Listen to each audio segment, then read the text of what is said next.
how this book can work miracles in your life. I have seen miracles happen to men and women in all walks of life all over the world. Miracles will happen to you, too, when you begin using the magic power of your subconscious mind. This book is designed to teach you that your habitual thinking and imagery mold, fashion, and create your destiny. For as a man thinketh in his subconscious mind, so is he. Do you know the answers? Why is one man sad and another man happy? Why is one man joyous and prosperous and another man poor and miserable? Why is one man fearful and anxious and another full of faith and confidence?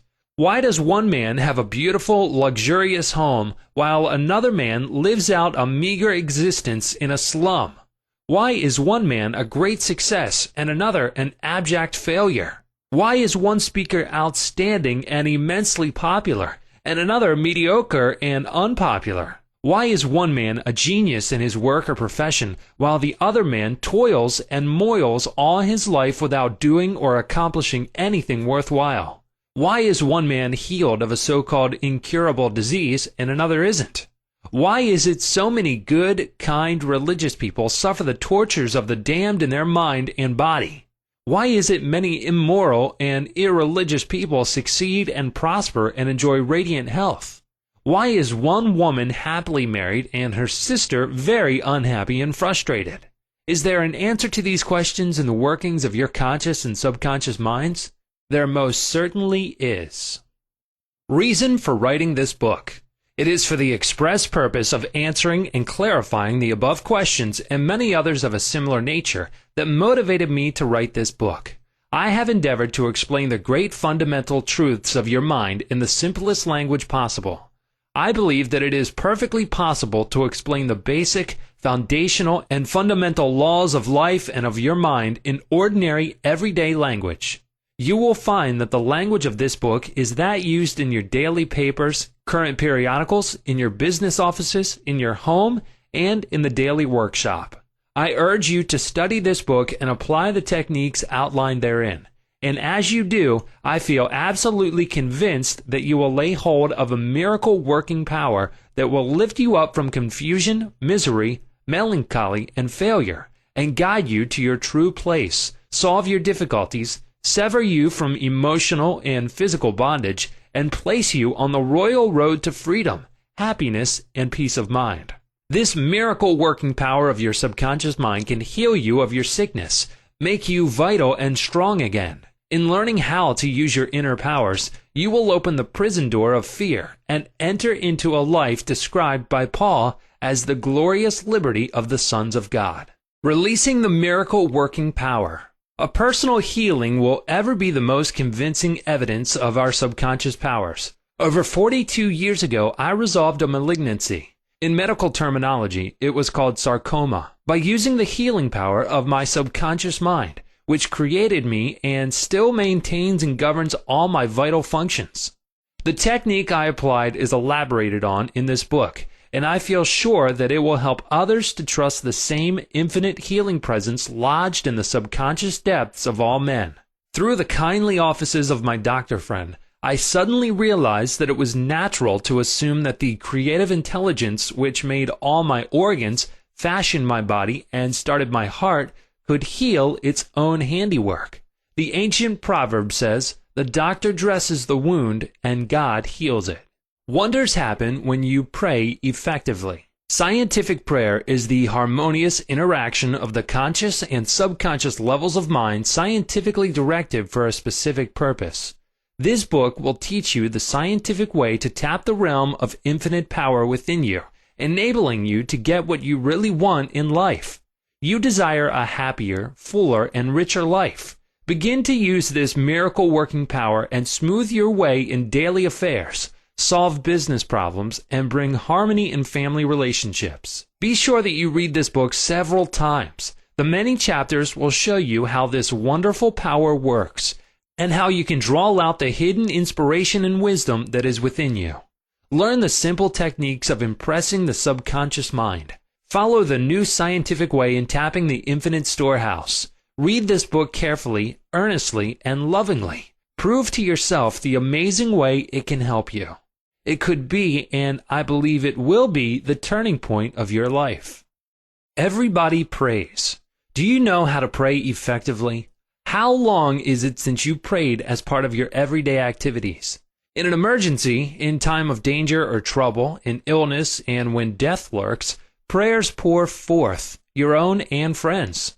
Just read any daily newspaper. It is reported that prayers are being offered up all over the nation for a child stricken with a so-called incurable ailment, for peace among nations, for a group of miners trapped in a flooded mine. Later, it is reported that when rescued, the miners said that they prayed while waiting for rescue. An airplane pilot says that he prayed as he made a successful emergency landing. Certainly, prayer is an ever-present help in time of trouble. But you do not have to wait for trouble to make prayer an integral and constructive part of your life. The dramatic answers to prayer make headlines and are the subject of testimonies to the effectiveness of prayer. What of the many humble prayers of children, the simple thanksgiving of grace at the table daily, the faithful devotions wherein the individual seeks only communion with God? My work with people has made it necessary for me to study the various approaches to prayer. I have experienced the power of prayer in my own life, and I have talked and worked with many people who also have enjoyed the help of prayer. The problem usually is how to tell others how to pray. People who are in trouble have difficulty in thinking and acting reasonably. They need an easy formula to follow, an obvious working pattern that is simple and specific. Often they must be led to approach the emergency. Unique feature of this book. The unique feature of this book is its down-to-earth practicality. Here you are presented with simple, usable techniques and formulas which you can easily apply in your workaday world. I have taught these simple processes to men and women all over the world, and recently over 1,000 men and women of all religious affiliations attended a special class in Los Angeles where I presented the highlights of what is offered in the pages of this book. Many came from distances of 200 miles for each class lesson. The special features of this book will appeal to you because they show you why oftentimes you get the opposite of what you prayed for and reveal to you the reasons why. People have asked me in all parts of the world and thousands of times, why is it I have prayed and got no answer? In this book, you will find the reasons for this common complaint. The many ways of impressing the subconscious mind and getting the right answers make this an extraordinarily valuable book and an ever-present help in time of trouble. What do you believe? It is not the thing believed in that which brings an answer to man's prayer. The answer to prayer results when the individual's subconscious mind responds to the mental picture or thought in his mind. This law of belief is operating in all religions of the world, and is the reason why they are psychologically true. The Buddhist, the Christian, the Muslim, and the Hebrew all may get answers to their prayers, not because of the particular creed, religion, affiliation, ritual, ceremony, formula, liturgy, incantation, sacrifices, or offerings, but solely because of belief or mental acceptance and receptivity about that for which they pray. The law of life is the law of belief, and belief could be summed up briefly as a thought in your mind. As a man thinks, feels, and believes, so is the condition of his mind, body, and circumstances. A technique, a methodology based on an understanding of what you are doing and why you are doing it will help you bring about a subconscious embodiment of all the good things of life. Essentially, answered prayer is the realization of your heart's desire. Desire is prayer. Everyone desires health, happiness, security, peace of mind, true expression, but many fail to achieve clearly defined results. A university professor admitted to me recently, I know that if I changed my mental pattern and redirected my emotional life, my ulcers would not recur. But I do not have any technique, process, or modus operandi. My mind wanders back and forth on my many problems, and I feel frustrated, defeated, and unhappy. This professor had a desire for perfect health. He needed knowledge of the way his mind worked, which would enable him to fulfill his desire. By practicing the healing methods outlined in this book, he became whole and perfect. There is one mind common to all individual men. Emerson. The miracle working powers of your subconscious mind existed before you and I were born. before any church or world existed. The great eternal truths and principles of life antedate all religions. It is with these thoughts in mind that I urge you in the following chapters to lay hold of this wonderful, magical, transforming power, which will bind up mental and physical wounds, proclaim liberty to the fear-ridden mind, and liberate you completely from the limitations of poverty, failure, misery, lack, and frustration. All you have to do is unite mentally and emotionally with the good you wish to embody, and the creative powers of your subconscious mind will respond accordingly. Begin now today. Let wonders happen in your life. Keep on, keeping on until the day breaks and the shadows flee away. Chapter 1. The Treasure House Within You. Infinite riches are all around you if you will open your mental eyes and behold the treasure house of infinity within you. There is a gold mine within you from which you can extract everything you need to live life gloriously, joyously, and abundantly. Many are sound asleep because they do not know about this gold mine of infinite intelligence and boundless love within themselves. Whatever you want, you can draw forth. A magnetized piece of steel will lift about 12 times its own weight, and if you demagnetize this same piece of metal, it will not even lift a feather. Similarly, there are two types of men. There is the magnetized man who is full of confidence and faith. He knows that he is born to win and to succeed. Then there's the type of man who is demagnetized. He is full of fears and doubts. Opportunities come and he says, I might fail. I might lose my money. People will laugh at me. This type of man will not get very far in life because if he is afraid to go forward, he will simply stay where he is. Become a magnetized man and discover the master secret of the ages. The master secret of the ages. What, in your opinion, is the master secret of the ages? The secret of atomic energy, thermonuclear energy, the neutron bomb, interplanetary travel? No, not any of these. Then what is the master secret?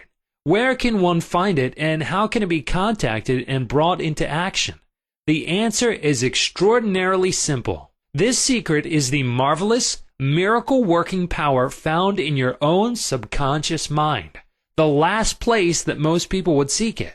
The marvelous power of your subconscious. You can bring into your life more power, more wealth, more health, more happiness, and more joy by learning to contact and release the hidden power of your subconscious mind. You need not acquire this power, you already possess it. But you want to learn how to use it. You want to understand it so that you can apply it in all departments of your life. As you follow the simple techniques and processes set forth in this book, you can gain the necessary knowledge and understanding. A new light can inspire you, and you can generate a new force enabling you to realize your hopes and make all your dreams come true. Decide now to make your life grander, greater, richer, and nobler than ever before. Within your subconscious depths lie infinite wisdom, infinite power, and infinite supply of all that is necessary, which is waiting for development and expression. Begin now to recognize these potentialities of your deeper mind, and they will take form in the world without. The infinite intelligence within your subconscious mind can reveal to you everything you need to know at every moment of time and point of space, provided you are open-minded and receptive. You can receive new thoughts and ideas, enabling you to bring forth new inventions, make new discoveries, or write books and plays. Moreover, the infinite intelligence in your subconscious can impart to you wonderful kinds of knowledge of an ordinary nature. It can reveal to you and open the way for perfect expression and true place in your life. Through the wisdom of your subconscious mind, you can attract the ideal companion as well as the right business associate or partner. It can find the right buyer for your home and provide you with all the money you need and the financial freedom to be, do, and go as your heart desires. It is your right to discover this inner world of thought, feeling, and power, of light, love, and beauty. Though invisible, its forces are mighty. Within your subconscious mind, you will find the solution for every problem and the cause for every effect. Because you can draw out the hidden powers, you come into actual possession of the power and wisdom necessary to move forward in abundance, security, joy, and dominion. I have seen the power of the subconscious lift people up out of crippled states, making them whole, vital, and strong once more, and free to go out into the world to experience happiness, health, and joyous expression. There is a miraculous healing power in your subconscious that can heal the troubled mind and the broken heart. It can open the prison door of the mind and liberate you.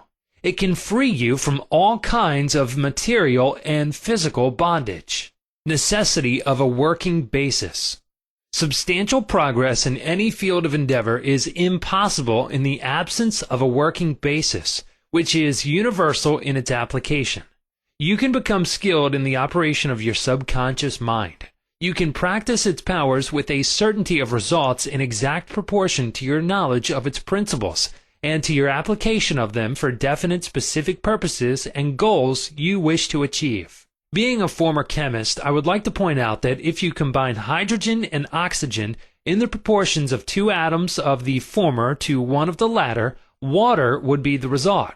You are very familiar with the fact that 1 atom of oxygen and 1 atom of carbon will produce carbon monoxide, a poisonous gas. But if you add another atom of oxygen, you will get carbon dioxide, a harmless gas, and so on throughout the vast realm of chemical compounds. You must not think that the principles of chemistry, physics, and mathematics differ from the principles of your subconscious mind. Let us consider a generally accepted principle. Water seeks its own level. This is a universal principle which is applicable to water everywhere. Consider another principle. Matter expands when heated. This is true anywhere at any time and under all circumstances. You can heat a piece of steel and it will expand regardless whether the steel is found in China, England, or India. It is a universal truth that matter expands when heated. It is also a universal truth that whatever you impress on your subconscious mind is expressed on the screen of space as condition, experience, and event. Your prayer is answered because your subconscious mind is principle, and by principle I mean the way a thing works. For example, the principle of electricity is that it works from a higher to a lower potential. If you do not change the principle of electricity when you use it, but by cooperating with nature, you can bring forth marvelous inventions and discoveries which bless humanity in countless ways. Your subconscious mind is principle and works according to the law of belief. You must know what belief is, why it works, and how it works. The law of your mind is the law of belief. This means to believe in the way your mind works, to believe in belief itself. The belief of your mind is the thought of your mind. That is simple, just that and nothing else. All your experiences, events, conditions, and acts are the reactions of your subconscious mind to your thoughts. Remember, it is not the thing believed in, but the belief in your own mind which brings about the result. Cease believing in the false beliefs, opinions, superstitions, and fears of mankind. Begin to believe in the eternal verities and truths of life, which never change. Then you will move onward, upward, and Godward. Whoever reads this book and applies the principles of the subconscious mind herein set forth will be able to pray scientifically and effectively for himself and for others. Your prayer is answered according to the universal law of action and reaction. Thought is incipient action. The reaction is the response from your subconscious mind which corresponds with the nature of your thought. Busy your mind with the concepts of harmony, health, peace, and goodwill, and wonders will happen in your life. The duality of mind. You have only one mind, but your mind possesses 2 distinctive characteristics. The line of demarcation between the two is well known to all thinking men and women today. The 2 functions of your mind are essentially unlike. Each is endowed with separate and distinct attributes and powers. The nomenclature generally used to distinguish the 2 functions of your mind is as follows: the objective and subjective mind, the conscious and subconscious mind, the waking and sleeping mind, the surface self and the deep self, the voluntary mind and the involuntary mind, the male and the female, and many other terms. You will find the terms conscious and subconscious used to represent the dual nature of your mind throughout this book. The conscious and subconscious minds. An excellent way to get acquainted with the two functions of your mind is to look upon your own mind as a garden. You are a gardener and you are planting seeds, thoughts in your subconscious mind all day long, based on your habitual thinking. As you sow in your subconscious mind, so shall you reap in your body and environment. Begin now to sow thoughts of peace, happiness, right action, goodwill, and prosperity. Think quietly and with interest on these qualities and accept them fully in your conscious, reasoning mind. Continue to plant these wonderful seeds, thoughts, in your garden of your mind, and you will reap a glorious harvest. Your subconscious mind may be likened to the soil, which will grow all kinds of seeds, good or bad. Do men gather grapes of thorns or figs of thistles? Every thought is, therefore, a cause, and every condition is an effect. For this reason, it is essential that you take charge of your thoughts so as to bring forth only desirable conditions. When your mind thinks correctly, when you understand the truth, when the thoughts deposited in your subconscious mind are constructive, harmonious, and peaceful, the magic working power of your subconscious will respond and bring about harmonious conditions, agreeable surroundings, and the best of everything. When you begin to control your thought processes, you can apply the powers of your subconscious to any problem or difficulty. In other words, you will actually be consciously cooperating with the infinite power and omnipotent law which governs all things. Look around you wherever you live, and you will notice that the vast majority of mankind lives in the world without. The more enlightened men are intensely interested in the world within. Remember, it is the world within, namely your thoughts, feelings, and imagery, that makes your world without. It is, therefore, the only creative power, and everything which you find in your world of expression has been created by you in the inner world of your mind, consciously or unconsciously. Knowledge of the interaction of your conscious and subconscious minds will enable you to transform your whole life. In order to change external conditions, you must change the cause.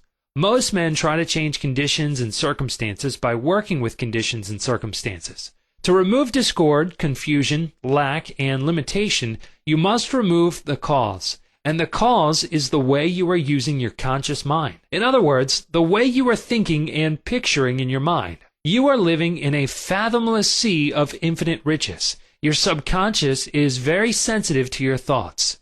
Your thoughts form the mold or matrix through which the infinite intelligence, wisdom, vital forces, and energies of your subconscious flow. The practical application of the laws of your mind as illustrated in each chapter of this book will cause you to experience abundance for poverty, wisdom for superstition and ignorance, peace for pain, joy for sadness, light for darkness, harmony for discord, faith and confidence for fear, success for failure, and freedom from the law of averages. Certainly there can be no more wonderful blessing than these from a mental, emotional, and material standpoint. Most of the great scientists, artists, poets, singers, writers, and inventors have a deep understanding of the workings of the conscious and subconscious minds.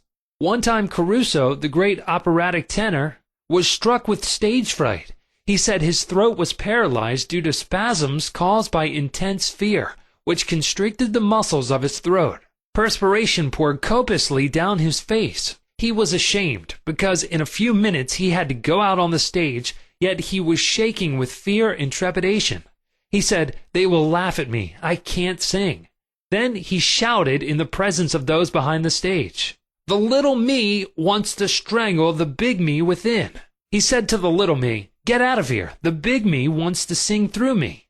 By the big me, he meant the limitless power and wisdom of his subconscious mind, and he began to shout, "Get out, get out. The big me is going to sing." His subconscious mind responded, releasing the vital forces within him. When the call came, he walked out on the stage and sang gloriously and majestically, enthralling the audience. It is obvious to you now that Caruso must have understood the two levels of the mind, the conscious or rational and the subconscious or irrational level. Your subconscious mind is reactive and responds to the nature of your thoughts. When your conscious mind, the little me, is full of fear, worry, and anxiety, the negative emotions engendered in your subconscious mind, the big me, are released and flood the conscious mind with a sense of panic, foreboding, and despair. When this happens, you can, like Caruso, speak affirmatively and with a deep sense of authority to the irrational emotions generated in your deeper mind as follows. Be still. Be quiet. I am in control. You must obey me. You are subject to my command. You cannot intrude where you do not belong. It is fascinating and intensely interesting to observe how you can speak authoritatively and with conviction to the irrational movement of your deeper self, bringing silence, harmony, and peace to your mind. The subconscious is subject to the conscious mind, and that is why it is called subconscious or subjective. Outstanding differences and modes of operation. You will perceive the main differences by the following illustrations. The conscious mind is like the navigator or a captain at the bridge of a ship.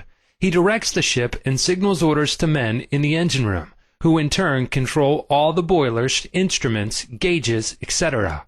The men in the engine room do not know where they are going. They follow orders. They would go on the rocks if the man on the bridge issued faulty or wrong instructions based on his findings with the compass, sextant, or other instruments. The men in the engine room obey him because he is in charge and issues orders, which are automatically obeyed. Members of the crew do not talk back to the captain. They simply carry out orders. The captain is the master of his ship, and his decrees are carried out.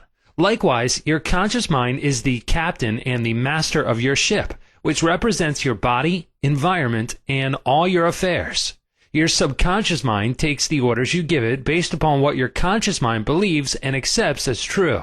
When you repeatedly say to people, I can't afford it, then your subconscious mind takes you at your word and sees to it that you will not be in a position to purchase what you want. As long as you persist in saying, I can't afford that car, that trip to Europe, that home, that fur coat or ermine wrap, you can rest assured that your subconscious mind will follow your orders, and you will go through life experiencing the lack of all these things.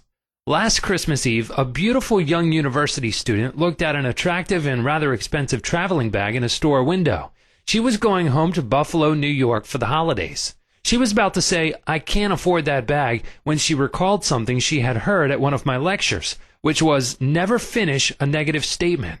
Reverse it immediately, and wonders will happen in your life. She said, that bag is mine. It is for sale. I accept it mentally, and my subconscious sees to it that I receive it. At 8 o'clock Christmas Eve, her fiancé presented her with a bag exactly the same as the one she had looked at and mentally identified herself with at 10 o'clock the same morning. She had filled her mind with the thought of expectancy and released the whole thing to her deeper mind, which has the know-how of accomplishment. This young girl, a student of the University of Southern California, said to me, I didn't have the money to buy that bag, but now I know where to find money and all the things I need, and that is in the treasure house of eternity within me. Another simple illustration is this. When you say, I do not like mushrooms, and the occasion subsequently comes that you are served mushrooms in sauces or salads, you will get indigestion because your subconscious mind says to you, the boss, your conscious mind, does not like mushrooms. This is an amusing example of the outstanding differences and modes of operation of your conscious and subconscious minds. A woman may say, I wake up at 3 o'clock if I drink coffee at night. Whenever she drinks coffee, her subconscious mind nudges her as if to say, the boss wants you to stay awake tonight. Your subconscious mind works 24 hours a day and makes provisions for your benefit, pouring all the fruit of your habitual thinking into your lap. How her subconscious mind responded. A woman wrote me a few months ago as follows. I am 75 years old, a widow with a grown family. I was living alone and on a pension. I heard your lectures on the powers of the subconscious mind, wherein you said that ideas could be conveyed to the subconscious mind by repetition, faith, and expectancy. I began to repeat frequently with feeling, I am wanted. I am happily married to a kind, loving, and spiritual-minded man. I am secure. I kept on doing this many times a day for about 2 weeks, and one day at the corner drugstore, I was introduced to a retired pharmacist. I found him to be kind, understanding, and very religious. He was a perfect answer to my prayer. Within a week, he proposed to me, and now we are on our honeymoon in Europe. I know that the intelligence within my subconscious mind brought both of us together in divine order. This woman discovered that the treasure house was within her. Her prayer was felt as true in her heart, and her affirmation sank down by osmosis into her subconscious mind, which is the creative medium. The moment she succeeded in bringing about a subjective embodiment, her subconscious mind brought about the answer through the law of attraction. Her deeper mind, full of wisdom and intelligence, brought both of them together in divine order. Be sure that you think on whatsoever things are true, whatsoever things are honest, whatsoever things are just, whatsoever things are pure, whatsoever things are lovely, whatsoever things are of good report, if there be any virtue, and if there be any praise, think on these things. Chapter 2. How your own mind works. You have a mind, and you should learn how to use it. There are two levels of your mind, the conscious or rational level, and the subconscious or irrational level. You think with your conscious mind, and whatever you habitually think sinks down into your subconscious mind, which creates according to the nature of your thoughts. Your subconscious mind is the seat of your emotions and is the creative mind. If you think good, good will follow. If you think evil, evil will follow. This is the way your mind works. The main point to remember is once the subconscious mind accepts an idea, it begins to execute it. It is an interesting and subtle truth that the law of the subconscious mind works for good and bad ideas alike. This law, when applied in a negative way, is the cause of failure, frustration, and unhappiness. However, when your habitual thinking is harmonious and constructive, you experience perfect health, success, and prosperity. Peace of mind and a healthy body are inevitable when you begin to think and feel in the right way. Whatever you claim mentally and feel as true, your subconscious mind will accept and bring forth into your experience. The only thing necessary for you to do is to get your subconscious mind to accept your idea, and the law of your own subconscious mind will bring forth the health, peace, or the position you desire. You give the command or decree, and your subconscious will faithfully reproduce the idea impressed upon it. The law of your mind is this. You will get a reaction or response from your subconscious mind according to the nature of the thought or idea you hold in your conscious mind. Psychologists and psychiatrists point out that when thoughts are conveyed to your subconscious mind, impressions are made in the brain cells. As soon as your subconscious accepts any idea, it proceeds to put it into effect immediately. It works by association of ideas and uses every bit of knowledge that you have gathered in your lifetime to bring about its purpose. It draws on the infinite power, energy, and wisdom within you. It lines up all the laws of nature to get its way. Sometimes it seems to bring about an immediate solution to your difficulties, but at other times it takes days, weeks, or longer. Its ways are past finding out. Conscious and subconscious terms differentiated. You must remember that these are not two minds. They are merely two spheres of activity within one mind. Your conscious mind is the reasoning mind. It is that phase of mind which chooses. For example, you choose your books, your home, and your partner in life. You make all your decisions with your conscious mind. On the other hand, without any conscious choice on your part, your heart is kept functioning automatically, and the process of digestion, circulation, and breathing are carried on by your subconscious mind through processes independent of your conscious control. Your subconscious mind accepts what is impressed upon it, or what you consciously believe. It does not reason things out like your conscious mind, and it does not argue with you controversially. Your subconscious mind is like the soil, which accepts any kind of seed, good or bad. Your thoughts are active and might be likened unto seeds. Negative, destructive thoughts continue to work negatively in your subconscious mind, and in due time will come forth into outer experience which corresponds with them. Remember, your subconscious mind does not engage in proving whether your thoughts are good or bad, true or false, but it responds according to the nature of your thoughts or suggestions. For example, if you consciously assume something is true, even though it may be false, your subconscious mind will accept it as true and proceed to bring about results, which must necessarily follow, because you consciously assumed it to be true. Experiments by psychologists. Innumerable experiments by psychologists and others on persons in the hypnotic state have shown that the subconscious mind is incapable of making selections and comparisons which are necessary for a reasoning process. They have shown repeatedly that your subconscious mind will accept any suggestions, however false. Having once accepted any suggestion, it responds according to the nature of the suggestion given. To illustrate the amenability of your subconscious mind to suggestion, if a practiced hypnotist suggests to one of his subjects that he is Napoleon Bonaparte, or even a cat or a dog, he will act out the part with imitable accuracy. His personality becomes changed for the time being. He believes himself to be whatever the operator tells him he is. A skilled hypnotist may suggest to one of his students in the hypnotic state that his back itches, to another that his nose is bleeding, to another that he is a marble statue, to another that he is freezing and the temperature is below zero. Each one will follow out the line of his particular suggestion, totally obvious to all his surroundings, which do not pertain to his idea. These simple illustrations portray clearly the difference between your conscious reasoning mind and your subconscious mind, which is impersonal, non-selective, and accepts as true whatever your conscious mind believes to be true. Hence, the importance of selecting thoughts, ideas, and premises which bless, heal, inspire, and fill your soul with joy. The terms objective and subjective mind clarified. Your conscious mind is sometimes referred to as your objective mind because it deals with outward objects. The objective mind takes cognizance of the objective world. Its media of observation are your 5 physical senses.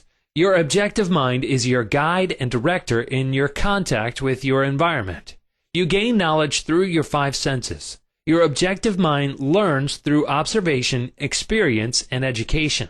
As previously pointed out, the greatest function of the objective mind is that of reasoning. Suppose you are one of the thousands of tourists who come to Los Angeles annually. You would come to the conclusion that it is a beautiful city based upon your observation of the parks, pretty gardens, majestic buildings, and lovely homes. This is the working of your objective mind. Your subconscious mind is oftentimes referred to as your subjective mind. Your subjective mind takes cognizance of its environment by means independent of the 5 senses. Your subjective mind perceives by intuition. It is the seat of your emotion and the storehouse of memory. Your subjective mind performs its highest functions when your objective senses are in abeyance. In a word, it is that intelligence which makes itself manifest when the objective mind is suspended or in a sleepy, drowsy state. Your subjective mind sees without the use of the natural organs of vision. It has the capacity of clairvoyance and clairaudience. Your subjective mind can leave your body, travel to distant lands, and bring back information oftentimes of the most exact and truthful character. Through your subjective mind, you can read the thoughts of others, read the contents of sealed envelopes, and close safes. Your subjective mind has the ability to apprehend the thoughts of others without the use of the ordinary objective means of communication. It is of the greatest importance that we understand the interaction of the objective and subjective mind in order to learn the true art of prayer. The subconscious cannot reason like your conscious mind. Your conscious mind cannot argue controversially. Hence, if you give it wrong suggestions, it will accept them as true and will proceed to bring them to pass as conditions, experiences, and events. All things that have happened to you are based on thoughts impressed on your subconscious mind through belief. If you have conveyed erroneous concepts to your subconscious mind, the sure method of overcoming them is by the repetition of constructive, harmonious thoughts frequently repeated, which your subconscious mind accepts, thus forming new and healthy habits of thought and life, for your subconscious mind is the seat of habit.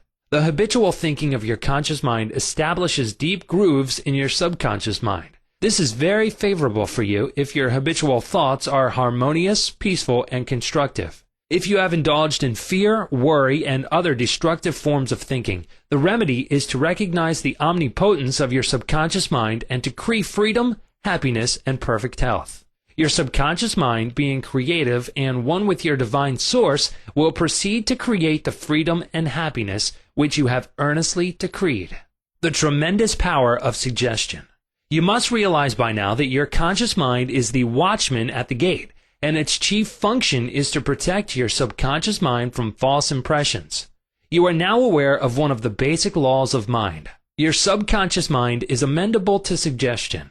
As you know, your subconscious mind does not make comparisons or contrasts, neither does it reason and think things out for itself. This latter function belongs to your conscious mind. It simply reacts to the impressions given to it by your conscious mind. It does not show a preference for one course of action over another. The following is a classic example of the tremendous power of suggestion. Suppose you approach a timid-looking passenger on board ship and say to him something like this: "You look very ill. How pale you are. I feel certain you are going to be seasick. Let me help you to your cabin." This passenger turns pale. Your suggestion of seasickness associates itself with his own fears and forebodings. He accepts your aid down to the berth, and there your negative suggestion, which was accepted by him, is realized. Different reactions to the same suggestion. It is true that different people will react in different ways to the same suggestion because of their subconscious conditioning or belief. For example, if you go to a sailor on the ship and say to him sympathetically, "My dear fellow, you are looking very ill. Aren't you feeling sick? You look to me as if you were going to be seasick." According to his temperament, he either laughs at your joke or expresses a mild irritation. Your suggestion fell on deaf ears in this instance, because your suggestion of seasickness was associated in his mind with his own immunity from it.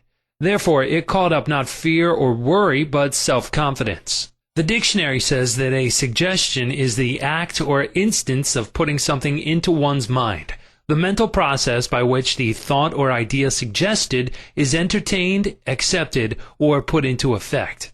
You must remember that a suggestion cannot impress something on the subconscious mind against the will of the conscious mind. In other words, your conscious mind has the power to reject the suggestion given. In the case of the sailor, he had no fear of seasickness.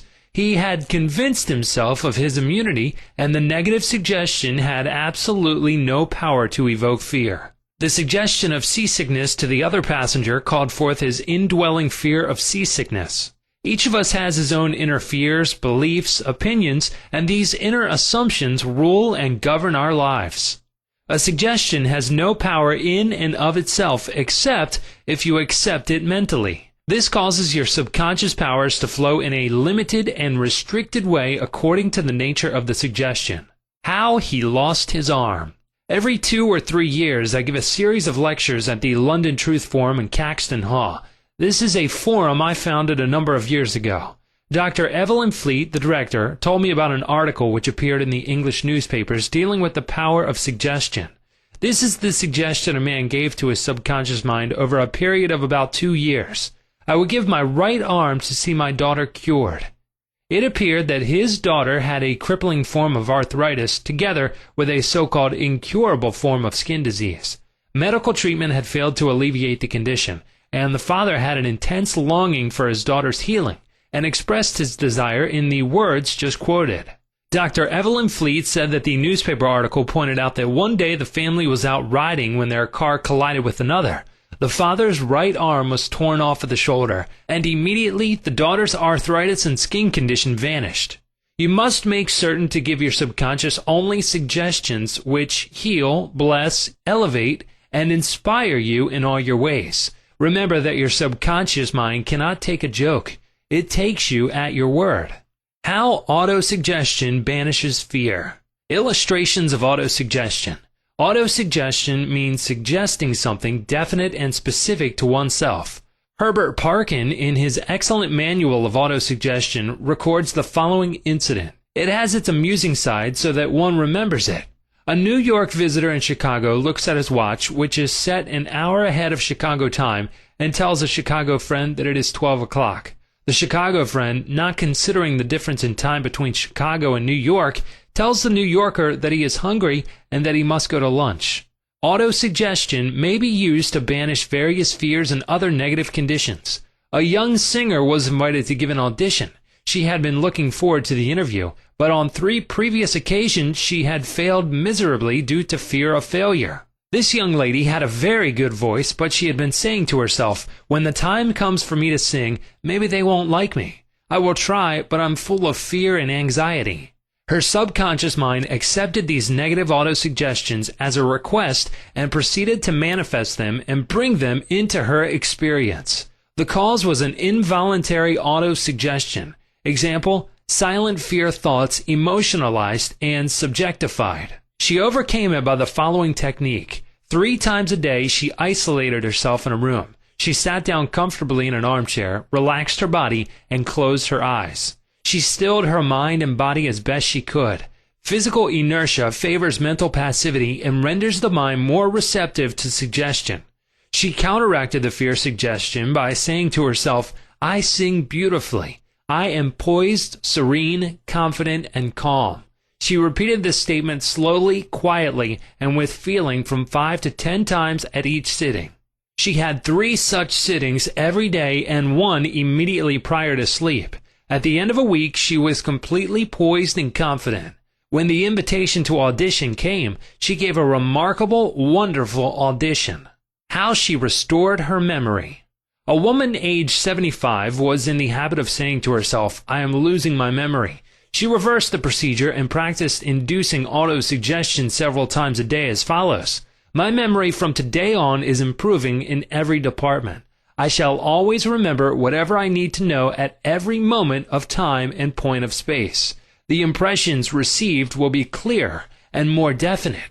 I shall retain them automatically and with ease. Whatever I wish to recall will immediately present itself in the correct form in my mind. I am improving rapidly every day, and very soon my memory will be better than it has ever been before. At the end of 3 weeks, her memory was back to normal, and she was delighted. How he overcame a nasty temper. Many men who complained of irritability and bad temper proved to be very susceptible to autosuggestion and obtained marvelous results by using the following statements 3 or 4 times a day, morning, noon, and at night prior to sleep for about a month. Henceforth, I shall grow more good-humored. Joy, happiness, and cheerfulness are now becoming my normal states of mind. Every day, I am becoming more and more lovable and understanding. I am now becoming the center of cheer and goodwill to all those about me, infecting them with good humor. This happy, joyous, and cheerful mood is now becoming my normal, natural state of mind. I am grateful.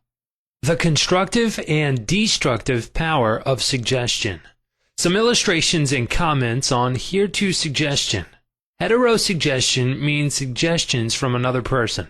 In all ages, the power of suggestion has played a part in the life and thought of man in every period of time and in each country of the earth. In many parts of the world, it is the controlling power in religion. Suggestion may be used to discipline and control ourselves, but it can also be used to take control and command over others who do not know the laws of mind. In its constructive form, it is wonderful and magnificent. In its negative aspects, it is one of the most destructive of all the response patterns of the mind, resulting in patterns of misery, failure, suffering, sickness, and disaster. Have you accepted any of these? From infancy on, the majority of us have been given many negative suggestions. Not knowing how to thwart them, we unconsciously accepted them. Here are some of the negative suggestions. You can't. You'll never amount to anything. You mustn't. You'll fail. You haven't got a chance. You're all wrong. It's no use. It's not what you know, but who you know. The world is going to the dogs. What's the use? Nobody cares. It's no use trying so hard. You're too old now. Things are getting worse and worse. Life is an endless grind. Love is for the birds. You just can't win. Pretty soon, you'll be bankrupt. Watch out, you'll get the virus. You can't trust the soul, etc. Unless, as an adult, you use constructive autosuggestion, which is a reconditioning therapy, the impressions made on you in the past can cause behavior patterns that cause failure in your personal and social life. Autosuggestion is a means releasing you from the mass of negative verbal conditioning that might otherwise distort your life pattern. making the development of good habits difficult. You can counteract negative suggestions. Pick up the paper any day and you can read dozens of items that could sow the seeds of fertility, fear, worry, anxiety, and impending doom. If accepted by you, these thoughts of fear could cause you to lose the will for life. Knowing that you can reject all these negative suggestions by giving your subconscious mind constructive auto-suggestions, you counteract all these destructive ideas. Check regularly on the negative suggestions that people make to you. You do not have to be influenced by destructive heterosuggestion. All of us have suffered from it in our childhood and in our teens. If you look back, you can easily recall how parents, friends, relatives, teachers, and associates contributed in a campaign of negative suggestions. Study the things said to you, and you will discover much of it was in the form of propaganda. The purpose of much of what was said was to control you or instill fear into you. This heterosuggestion process goes on in every home, office, factory, and club.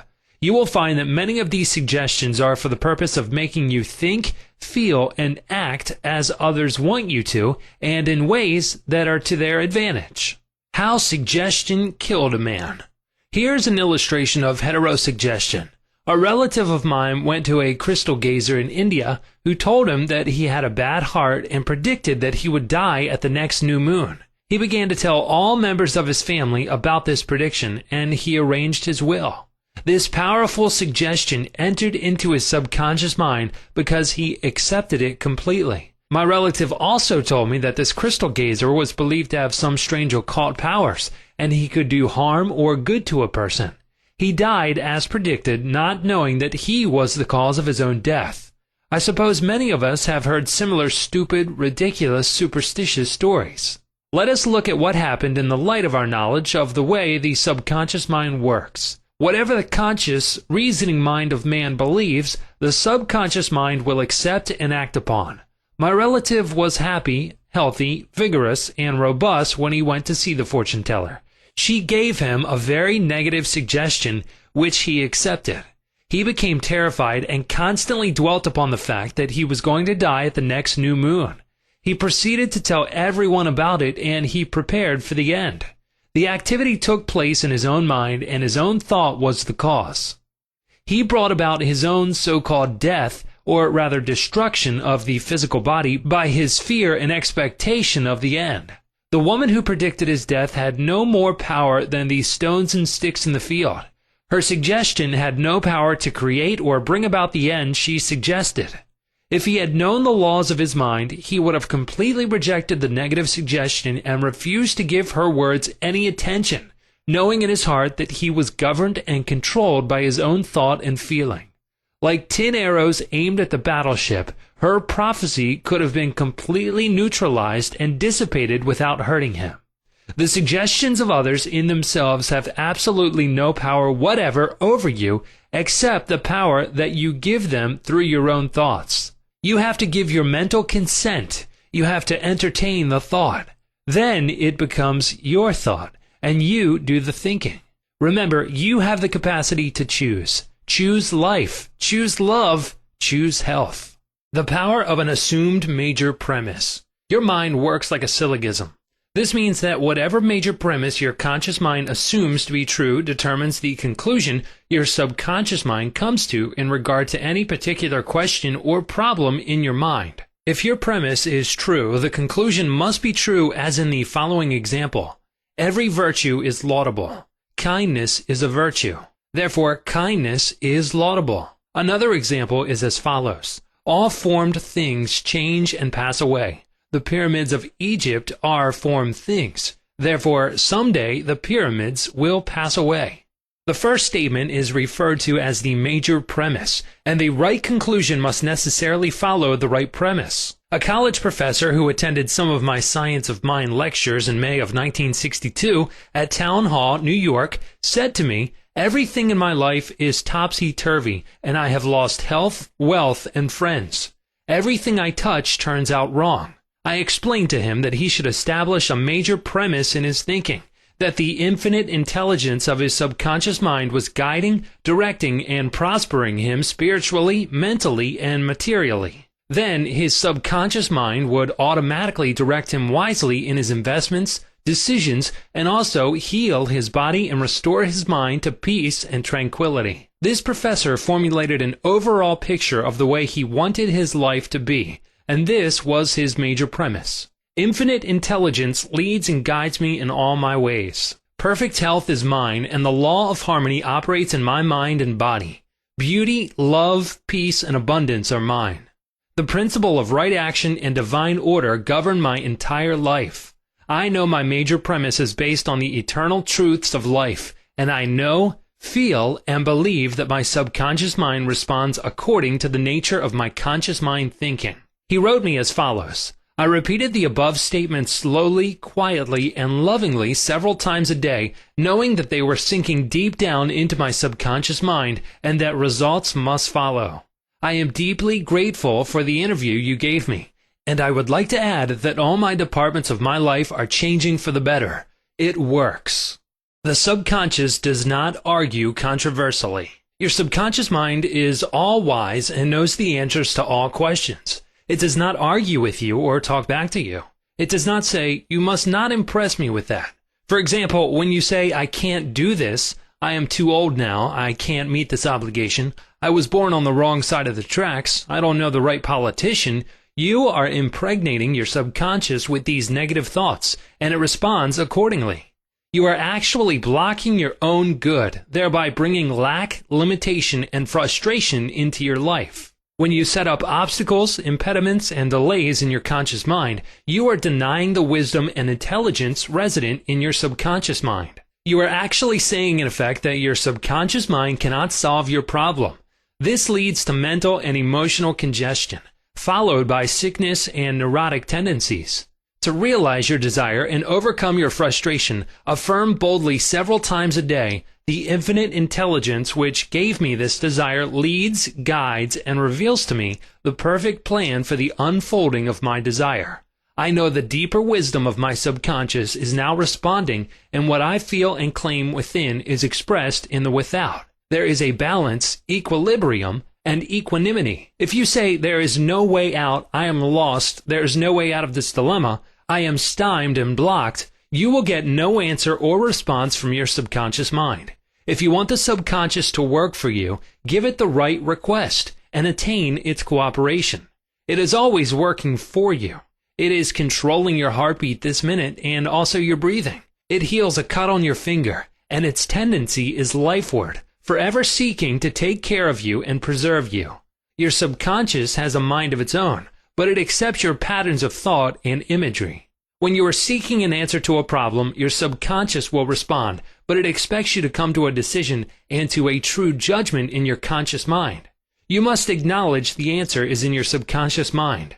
However, if you say, I don't think there is any way out, I am all mixed up and confused, why don't I get an answer? You are neutralizing your prayer.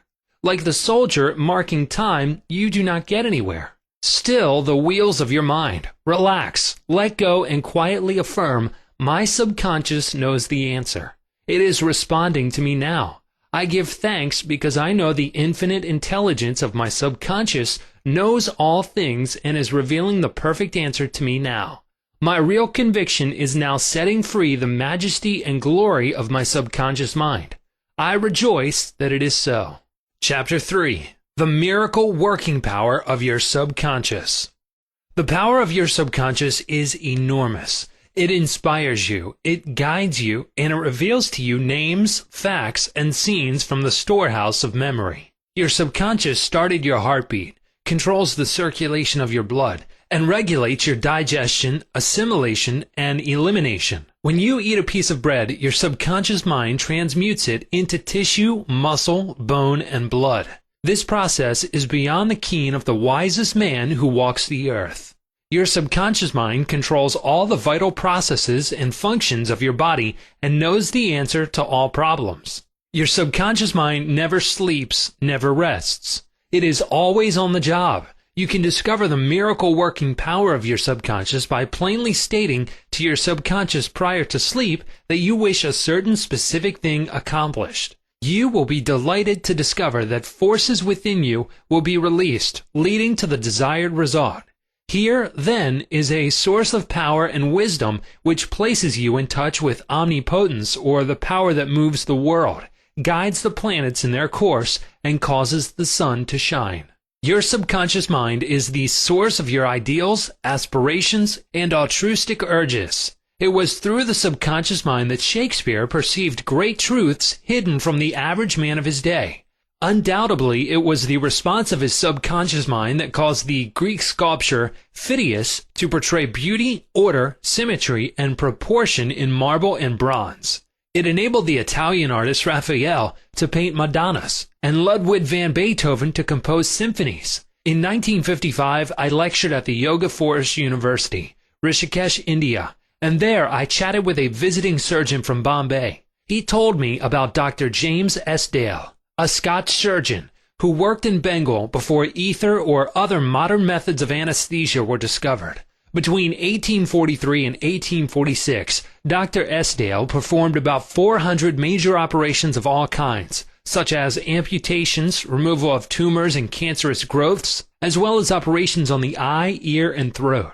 All operations were conducted under mental anesthesia only. This Indian doctor at Rishikesh informed me that the post-operative mortality rate of patients operated on by Dr. Esdale was extremely low, probably 2 or 3%. Patients felt no pain, and there were no deaths during the operations. Dr. Esdale suggested to the subconscious minds of all his patients who were in a hypnotic state that no infection or septic condition would develop.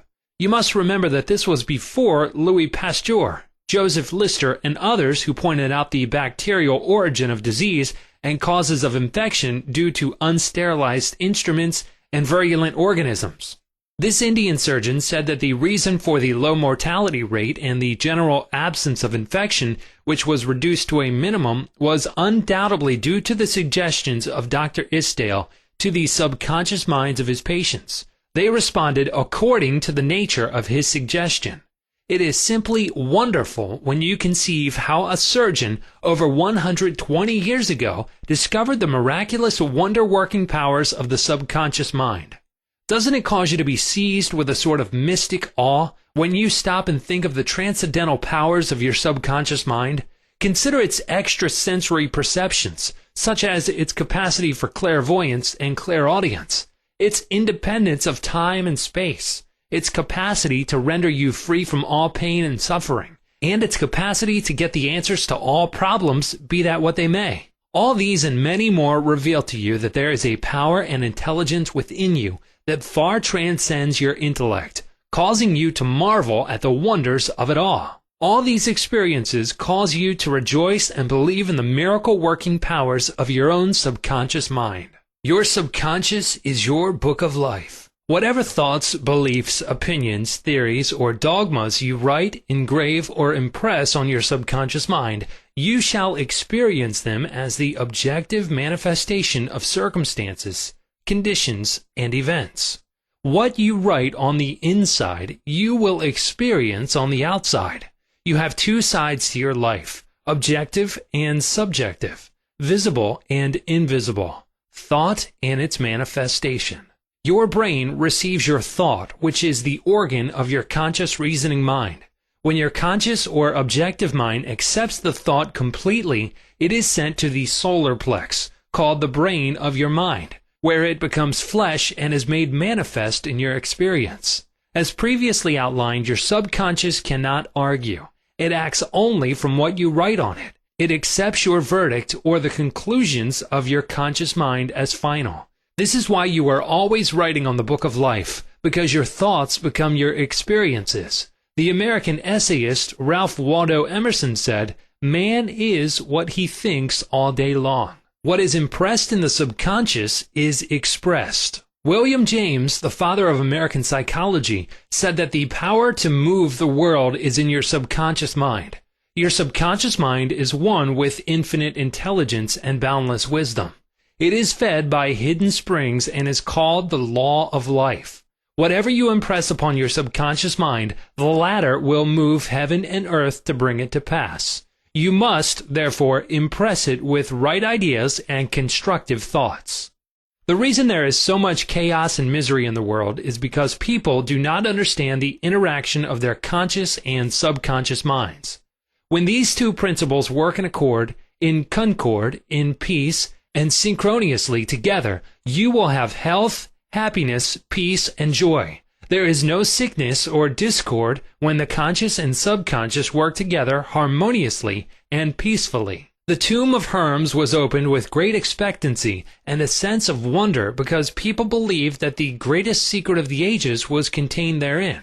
The secret was as within, so without, as above, so below. In other words, whatever is impressed in your subconscious mind is expressed on the screen of space. This same truth was proclaimed by Moses, Isaiah, and all the illumined seers of the ages. Whatever you feel as true subjectively is expressed as conditions, experiences, and events. Motion and emotion must balance. As in heaven, your own mind, so on earth, in your body and environment. This is the great law of life. You will find throughout all nature the law of action and reaction, of rest and motion. These two must balance. Then there will be harmony and equilibrium. You are here to let the life principle flow through you rhythmically and harmoniously. The intake and the outgo must be equal. The impression and the expression must be equal. All your frustration is due to unfilled desire. If you think negatively, destructively, and viciously, these thoughts generate destructive emotions which must be expressed and find an outlet. These emotions, being of a negative nature, are frequently expressed as ulcers, heart trouble, tensions, and anxieties. What is your idea or feeling about yourself now? Every part of your being expresses that idea. Your vitality, body, financial status, friends, and social status represent a perfect reflection of the idea you have of yourself. This is the real meaning of what is impressed in your subconscious mind, and which is expressed in all phases of your life. We injure ourselves by the negative ideas which we entertain. How often have you wounded yourself by getting angry, fearful, jealous, or vengeful? These are the poisons that enter your subconscious mind. You were not born with these negative attitudes. Feed your subconscious mind life-giving thoughts and you will wipe out all the negative patterns lodged therein. As you continue to do this, all the past will be wiped out and remembered no more. The subconscious heals a malignancy of the skin. A person healing will ever be the most convincing evidence of the healing power of the subconscious mind. Over 40 years ago, I resolved a malignancy of skin through prayer.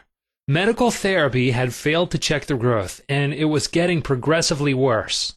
A clergyman with a deep psychological knowledge explained to me the inner meaning of the 139th Psalm, wherein it says, "In thy book all my members were written, which in continuance were fashioned, when as yet there was none of them." He explained that the term book meant my subconscious mind, which fashioned and molded all my organs from an invisible cell. He also pointed out that inasmuch as my subconscious mind made my body, it could also recreate it and heal it according to the perfect pattern within it. This clergyman showed me his watch and said, "This had a maker, and the watchmaker had to have the idea first in mind before the watch became an objective reality. And if this watch was out of order, the watchmaker could fix it." My friend reminded me that the subconscious intelligence which created my body was like a watchmaker, and it also knew exactly how to heal, restore, and direct all the vital functions and processes of my body, but that I had to give it the perfect idea of health. This would act as cause, and the effect would be a healing. I prayed in a very simple way as follows. My body and all its organs were created by the infinite intelligence in my subconscious mind. It knows how to heal me. Its wisdom fashioned all my organs, tissues, muscles, and bones. This infinite healing presence within me is now transforming every atom of my being, making me whole and perfect now. I give thanks for my healing I know is taking place now. Wonderful are the works of the creative intelligence within me. I prayed aloud for about 5 minutes 2 or 3 times a day, repeating the above simple prayer. In about 3 months, my skin was whole and perfect. As you can see, all I did was give life-giving patterns of wholeness, beauty, and perfection to my subconscious mind. thereby obliterating the negative images and patterns of thought lodged in my subconscious mind, which were the cause of all my trouble. Nothing appears on your body except when the mental equivalent is first in your mind, and as you change your mind by drenching it with incandescent affirmatives, you change your body. This is the basis of all healing.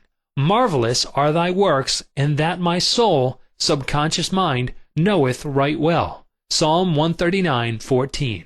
How the subconscious controls all functions of the body. While you are awake or sound asleep upon your bed, the ceaseless, tireless action of your subconscious mind controls all the vital functions of your body without the help of your conscious mind. For example, while you are asleep, your heart continues to beat rhythmically. Your lungs do not rest, and the process of inhalation and exhalation, whereby your blood absorbs fresh air, goes on just the same as when you are awake. Your subconscious controls your digestive processes and your glandular secretions, as well as all the other mysterious operations of your body. The hair on your face continues to grow whether you are asleep or awake. Scientists tell us that the skin secretes much more perspiration during sleep than during the waking hours. Your eyes, ears, and other senses are active during sleep. For instance, many of our great scientists have received answers to perplexing problems while they were asleep. They saw the answers in a dream. Oftentimes, your conscious mind interferes with the normal rhythm of the heart, lungs, and functioning of the stomach and intestines by worry, anxiety, fear, and depression. These patterns of thought interfere with the harmonious functioning of your subconscious mind. When mentally disturbed, the best procedure is to let go, relax, and still the wheels of your thought processes. Speak to your subconscious mind, telling it to take over in peace, harmony, and divine order. You will find that all the functions of your body will become normal again. Be sure to speak to your subconscious mind with authority and conviction, and it will conform to your command. Your subconscious seeks to preserve your life and restore you to health at all costs. It causes you to love your children, which also illustrates an instinctive desire to preserve all life. Let us suppose you accidentally ate some bad food. Your subconscious mind would cause you to regurgitate it. If you inadvertently took some poison, your subconscious powers would proceed to neutralize it. If you completely entrusted yourself to its wonder-working power, you would be entirely restored to health. How to get the subconscious to work for you? The first thing to realize is that your subconscious mind is always working. It is active night and day, whether you act upon it or not. Your subconscious is the builder of your body, but you cannot consciously perceive or hear that inner silent process. Your business is with your conscious mind and not your subconscious mind.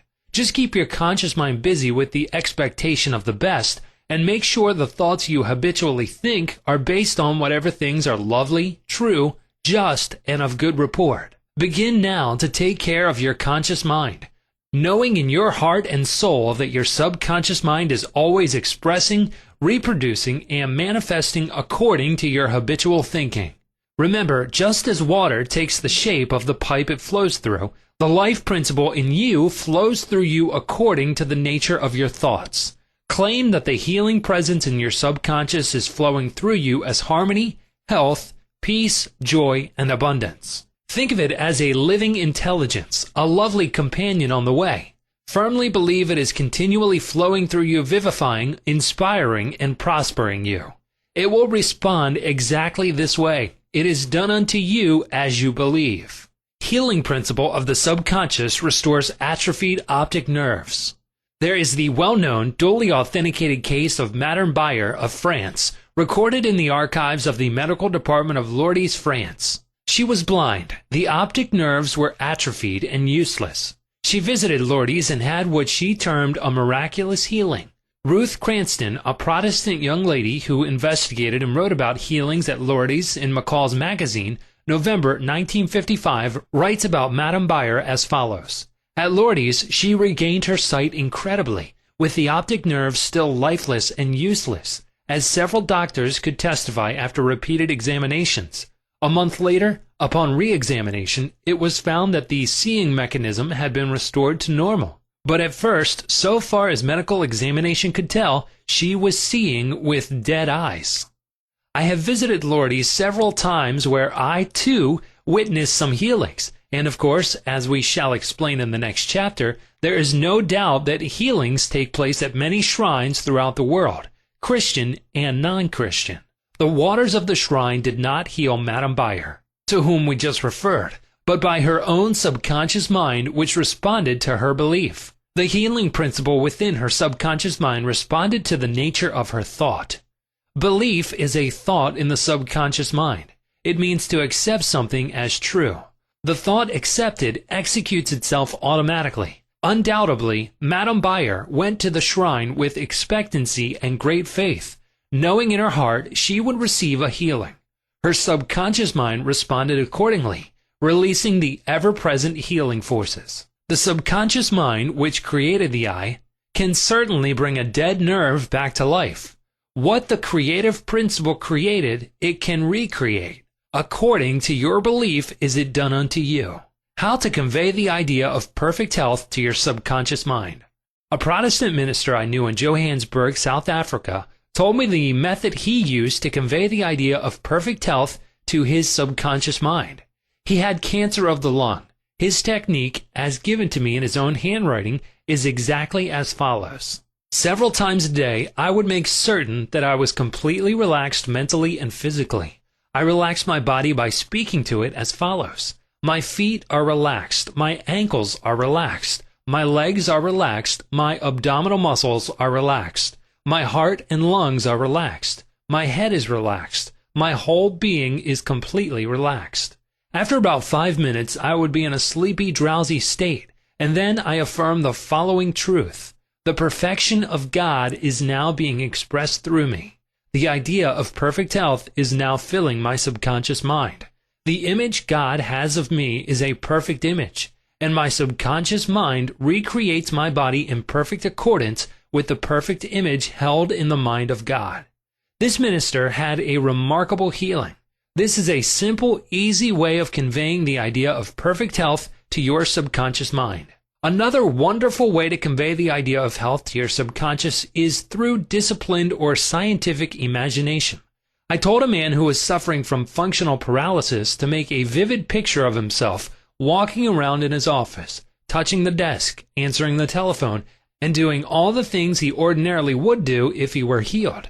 I explained to him that this idea and mental picture of perfect health would be accepted by his subconscious mind. He lived the role and actually felt himself back in the office. He knew that he was giving his subconscious mind something definite to work upon. His subconscious mind was the film upon which the picture was impressed. One day, after several weeks of frequent conditioning of the mind with this mental picture, the telephone rang by prearrangement and kept ringing while his wife and nurse were out. The telephone was about 12 feet away, but nevertheless he managed to answer it. He was healed at that hour. The healing power of his subconscious mind responded to his mental imagery, and a healing followed. This man had a mental block which prevented impulses from the brain reaching his legs. Therefore, he said he could not walk. When he shifted his attention to the healing power within him, the power flowed through his focused attention, enabling him to walk. Whatsoever ye shall ask in prayer, believing, ye shall receive. Chapter 4. Mental Healings in Ancient Times. Down through the ages, men of all nations have somehow instinctively believed that somewhere there resided a healing power which could restore to normal the functions and sensations of man's body. They believed that this strange power could be invoked under certain conditions, and that the alleviation of human suffering would follow. The history of all nations presents testimony in support of this belief. In the early history of the world, the power of secretly influencing men for good or evil, including the healing of the sick, was said to be possessed by the priests and holy men of all nations. Healing of the sick was supposed to be a power derived directly by them from God, and the procedures and processes of healing varied throughout the world. The healing processes took the form of supplications to God, attended by various ceremonies, such as the laying on of hands, incantations, the application of amulets, talismans, rings, relics, and images. For example, in the religions of antiquity, priests in the ancient temples gave drugs to the patient, and practiced hypnotic suggestions prior to the patient's sleep, telling him that the gods would visit him in his sleep and heal him. Many healings followed. Obviously, all this was the work of potent suggestions to the subconscious mind. After the performance of certain mysterious rites, the devotees of Hecate would see the goddess during sleep, provided that before going to sleep they had prayed to her according to weird and fantastic instructions. They were told to mix lizards with resin, frankincense, and myrrh, and pound all this together in the open air under the crescent moon. Healings were reported in many cases following this grotesque procedure. It is obvious that the strange procedures, as mentioned in the illustrations given, favored suggestion and acceptance by the subconscious mind of these people by making a powerful appeal to their imagination. Actually, in all these healings, the subconscious mind of the subject was the healer. In all ages, unofficial healers have obtained remarkable results in cases where authorized medical skill has failed. This gives cause for thought. How do these healers in all parts of the world effect their cures? The answer to all these healings is due to the blind belief of the sick person, which released the healing power resident in his subconscious mind. Many of the remedies and methods employed were rather strange and fantastic, which fired the imagination of the patients, causing an aroused emotional state. This state of mind facilitated the suggestion of health and was accepted both by the conscious and subconscious mind of the sick. This will be elaborated on further in the next chapter. Biblical accounts of the use of the subconscious powers. What things soever ye desire, when ye pray, believe that ye receive them, and ye shall have them. Note the difference in tenses. The inspired writer tells us to believe and accept as true the fact that our desire has already been accomplished and fulfilled, that it is already completed, and that its realization will follow as a thing in the future. The success of this technique depends on the confident conviction that the thought, the idea, the picture is already a fact in mind. In order for anything to have substance in the realm of mind, it must be thought of as actually existing there. Here, in a few cryptic words, is a concise and specific direction for making use of the creative power of thought by impressing upon the subconscious the particular thing which you desire. Your thought, idea, plan, or purpose is as real on its own plane as your hand or your heart. In following the biblical technique, you completely eliminate from your mind all consideration of conditions, circumstances, or anything which might imply adverse contingencies. You are planting a seed, a concept, in the mind which, if you leave it undisturbed, will infallibly germinate into external fruition. The prime condition is faith. Over and over again you read in the Bible, according to your faith is it done unto you. If you plant certain types of seeds in the ground, you have faith they will grow after their kind.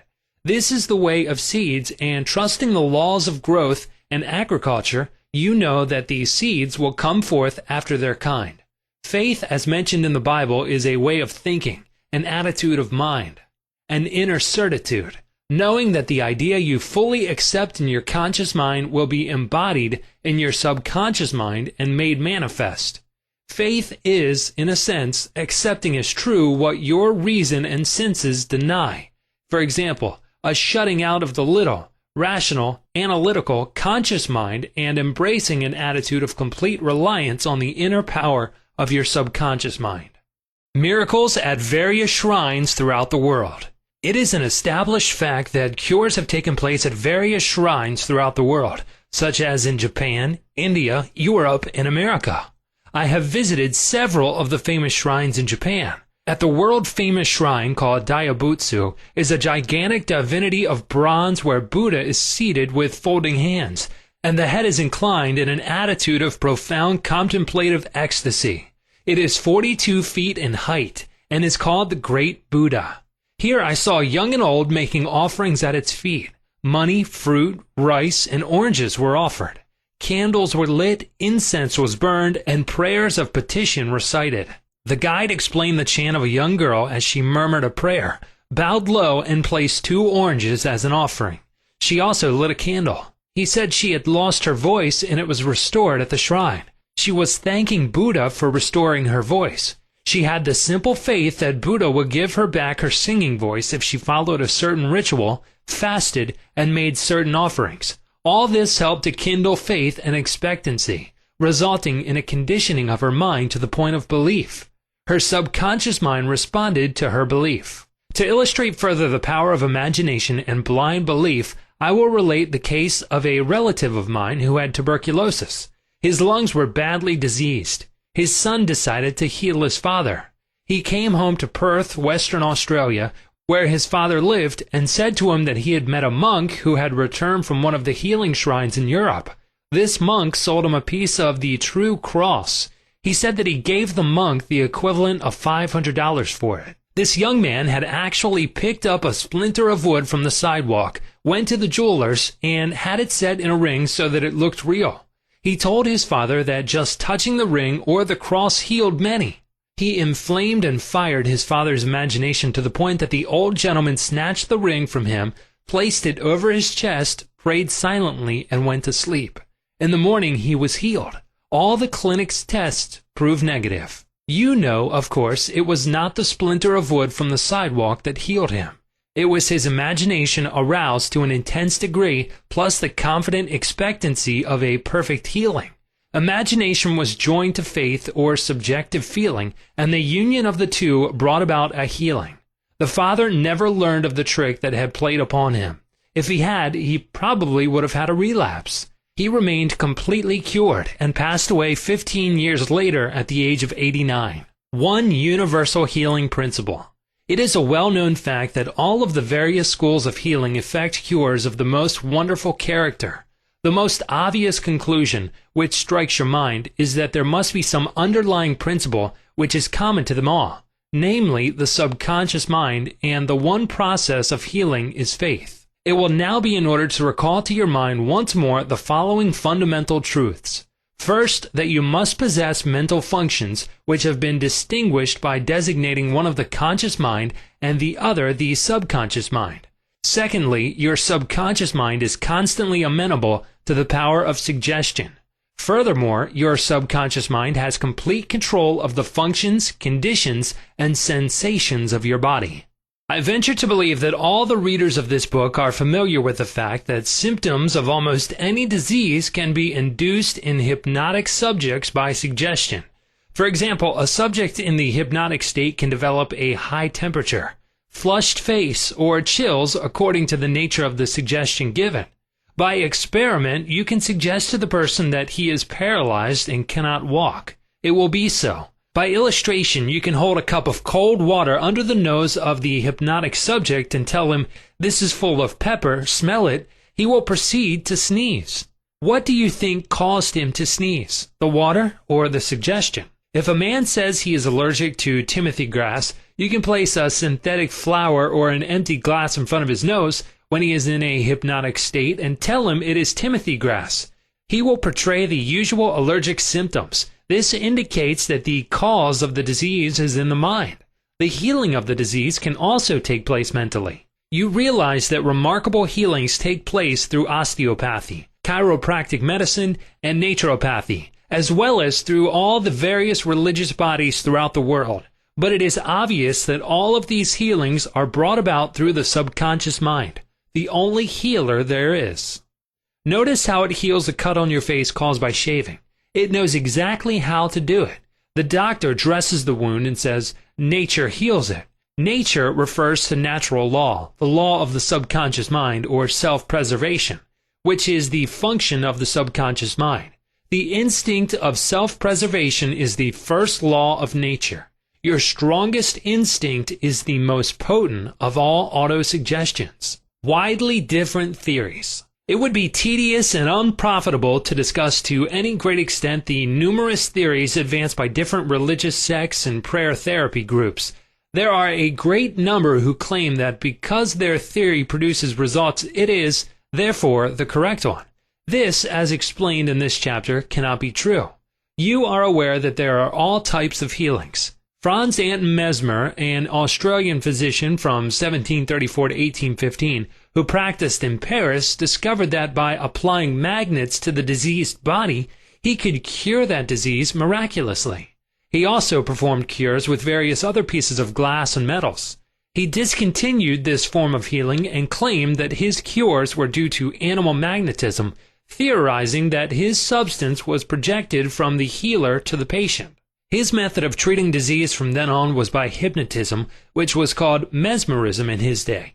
Other physicians said that all his healings were due to suggestion and nothing else. All of these groups, such as psychiatrists, psychologists, osteopaths, chiropractors, physicians, and all the churches are using the one universal power resident in the subconscious mind. Each may proclaim the healings are due to their theory. The process of all healing is a definite, positive mental attitude, an inner attitude, or a way of thinking called faith. Healing is due to a confident expectancy, which acts as a powerful suggestion to the subconscious mind, releasing its healing potency. One man does not heal by a different power than another. It is true he may have his own theory or method. There is only one process of healing, and that is faith. There is only one healing power, namely your subconscious mind. Select the theory and method you prefer. You can rest assured if you have faith, you shall get results. Views of Paracelsus. Philippus Paracelsus, a famous Swiss alchemist and physician who lived from 1493 to 1541, was a great healer in his day. He stated what is now an obvious scientific fact when he uttered these words: "Whether the object of your faith be real or false, you will nevertheless obtain the same effects." Thus, if I believed in St. Peter's statue as I should have believed in St. Peter himself, I shall obtain the same effects that I should have obtained from St. Peter. But that is superstition. Faith, however, produces miracles, and whether it is true or false faith, it will always produce the same wonders. The views of Paracelsus were also entertained in the 16th century by Pietro Pomponazzi, an Italian philosopher and contemporary of Paracelsus, who said, "We can easily conceive the marvelous effects which confidence and imagination can produce, particularly when both qualities are reciprocated between the subjects and the person who influences them. The cures attributed to the influence of certain relics are the effect of their imagination and confidence. Quacks and philosophers know that if the bones of any skeleton were put in place of the saint's bones, the sick would nonetheless experience beneficial effects if they believed that they were veritable relics. Then, if you believe in the bones of saints to heal, or if you believe in the healing power of certain waters, you will get results because of the powerful suggestion given to your subconscious mind. It is the latter that does the healing." Bernheim's experiments. Hippolyte Bernheim, professor of medicine at Nancy, France from 1910 to 1919, was the expounder of the fact that the suggestion of the physician to the patient was exerted through the subconscious mind. Bernheim, in his Suggestive Therapeutics, page 197, tells a story of a man with paralysis of the tongue which had yielded to no form of treatment. His doctor told the patient that he had a new instrument with which he promised to heal him. He introduced a pocket thermometer into the patient's mouth. The patient imagined it to be the instrument which was to save him. In a few moments he cried out joyfully that he could once more move his tongue freely. "Among our cases," continues Bernheim, "facts of the same sort will be found. A young girl came into my office having suffered from complete loss of speech for nearly 4 weeks. After making sure of the diagnosis, I told my students that loss of speech sometimes yielded instantly to electricity, which might act simply by its suggestive influence. I sent for the induction apparatus. I applied my hand over the larynx and moved a little and said, 'Now you can speak aloud.' In an instant, I made her saw A, then B, then Maria. She continued to speak distinctively. The loss of voice had disappeared." Here, Bernheim is showing the power of faith and expectancy on the part of the patient, which acts as a powerful suggestion to the subconscious mind. Producing a blister by suggestion. Bernheim states that he produced a blister on the back of a patient's neck by applying a postage stamp and suggesting to the patient that it was a fly plaster. This has been confirmed by the experiments and experiences of many doctors in many parts of the world, which leave no doubt that structural change, are a possible result of oral suggestion to patients. The cause of bloody stigmata. In Hudson's Law of Psychic Phenomena, page 153, he states, hemorrhages and bloody stigmata are induced in certain subjects by means of suggestion. Dr. Mbaru put a subject into the somnambulistic condition and gave him the following suggestion. At 4 o'clock this afternoon, after the hypnosis, you will come into my office, sit down in the armchair, cross your arms upon your breast, and your nose will begin to bleed. At the hour appointed, the young man did as directed. Several drops of blood came from the left nostril. On another occasion, the same investigator traced the patient's name on both his forearms with the dull point of an instrument. Then, when the patient was in the somnambulistic condition, he said, at 4 o'clock this afternoon, you will go to sleep and your arms will bleed along the lines which I have traced, and your name will appear written on your arms in letters of blood. He was watched at 4 o'clock and seen to fall asleep. On the left arm the letters stood out in bright relief, and in several places there were drops of blood. The letters were still visible 3 months afterward, although they had gradually grown faint. These facts demonstrate at once the correctness of the two fundamental propositions previously stated, namely the constant amenability of the subconscious mind to the power of suggestion and the perfect control which the subconscious mind exercises over the functions, sensations, and conditions of the body. All the foregoing phenomena dramatize vividly abnormal conditions induced by suggestion, and are conclusive proof that as a man thinketh in his heart, subconscious mind, so is he. Chapter 5. Mental Healings in Modern Times. Everyone is definitely concerned with the healing of bodily conditions and human affairs. What is it that heals? Where is this healing power? These are questions asked by everyone. The answer is that this healing power is the subconscious mind of each person, and a changed mental attitude on the part of the sick person releases this healing power. No mental or religious science practitioner, psychologist, psychiatrist, or medical doctor ever healed a patient. There is an old saying, the doctor dresses the wound, but God heals it. The psychologist or psychiatrist proceeds to remove the mental blocks in the patient so that the healing principle may be released, restoring the patient to health. Likewise, the surgeon removes the physical block, enabling the healing currents to function normally. No physician, surgeon, or mental science practitioner claims he healed the patient. The one healing power is called by many names: nature, life, God, creative intelligence, and subconscious power.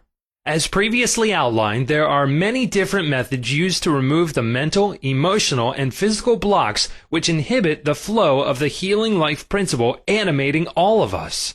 The healing principle resident in your subconscious mind can and will, if properly directed by you or some other person, heal your mind and body of all disease. This healing principle is operative in all men regardless of creed, color, or race. You do not have to belong to some particular church in order to use and participate in this healing process.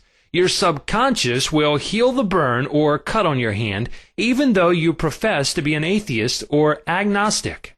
The modern mental therapeutic procedure is based on the truth that the infinite intelligence and power of your subconscious mind responds according to your faith. The mental science practitioner or minister follows the injunction of the Bible. For example, he goes into his closet and shuts the door, which means he stills his mind, relaxes, lets go, and thinks of the infinite healing presence within him.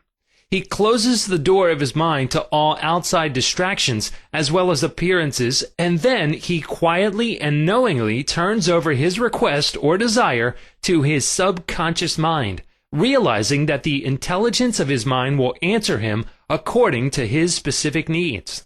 The most wonderful thing to know is this: imagine the end desired and feel its reality. Then the infinite life principle will respond to your conscious choice and your conscious request. This is the meaning of believe you have received and you shall receive. This is what the modern mental scientist does when he practices prayer therapy. One process of healing. There is only one universal healing principle operating through everything, the cat, the dog, the tree, the grass, the wind, the earth, for everything is alive. This life principle operates through the animal, vegetable, or mineral kingdoms as instinct and the law of growth. Man is consciously aware of this life principle, and he can consciously direct it to bless himself in countless ways. There are many different approaches, techniques, and methods in using the universal power, but there is only one process of healing, which is faith. For according to your faith is it done unto you. The law of belief. All religions of the world represent forms of belief, and these beliefs are explained in many ways. The law of life is belief. What do you believe about yourself, life, and the universe? It is done unto you as you believe.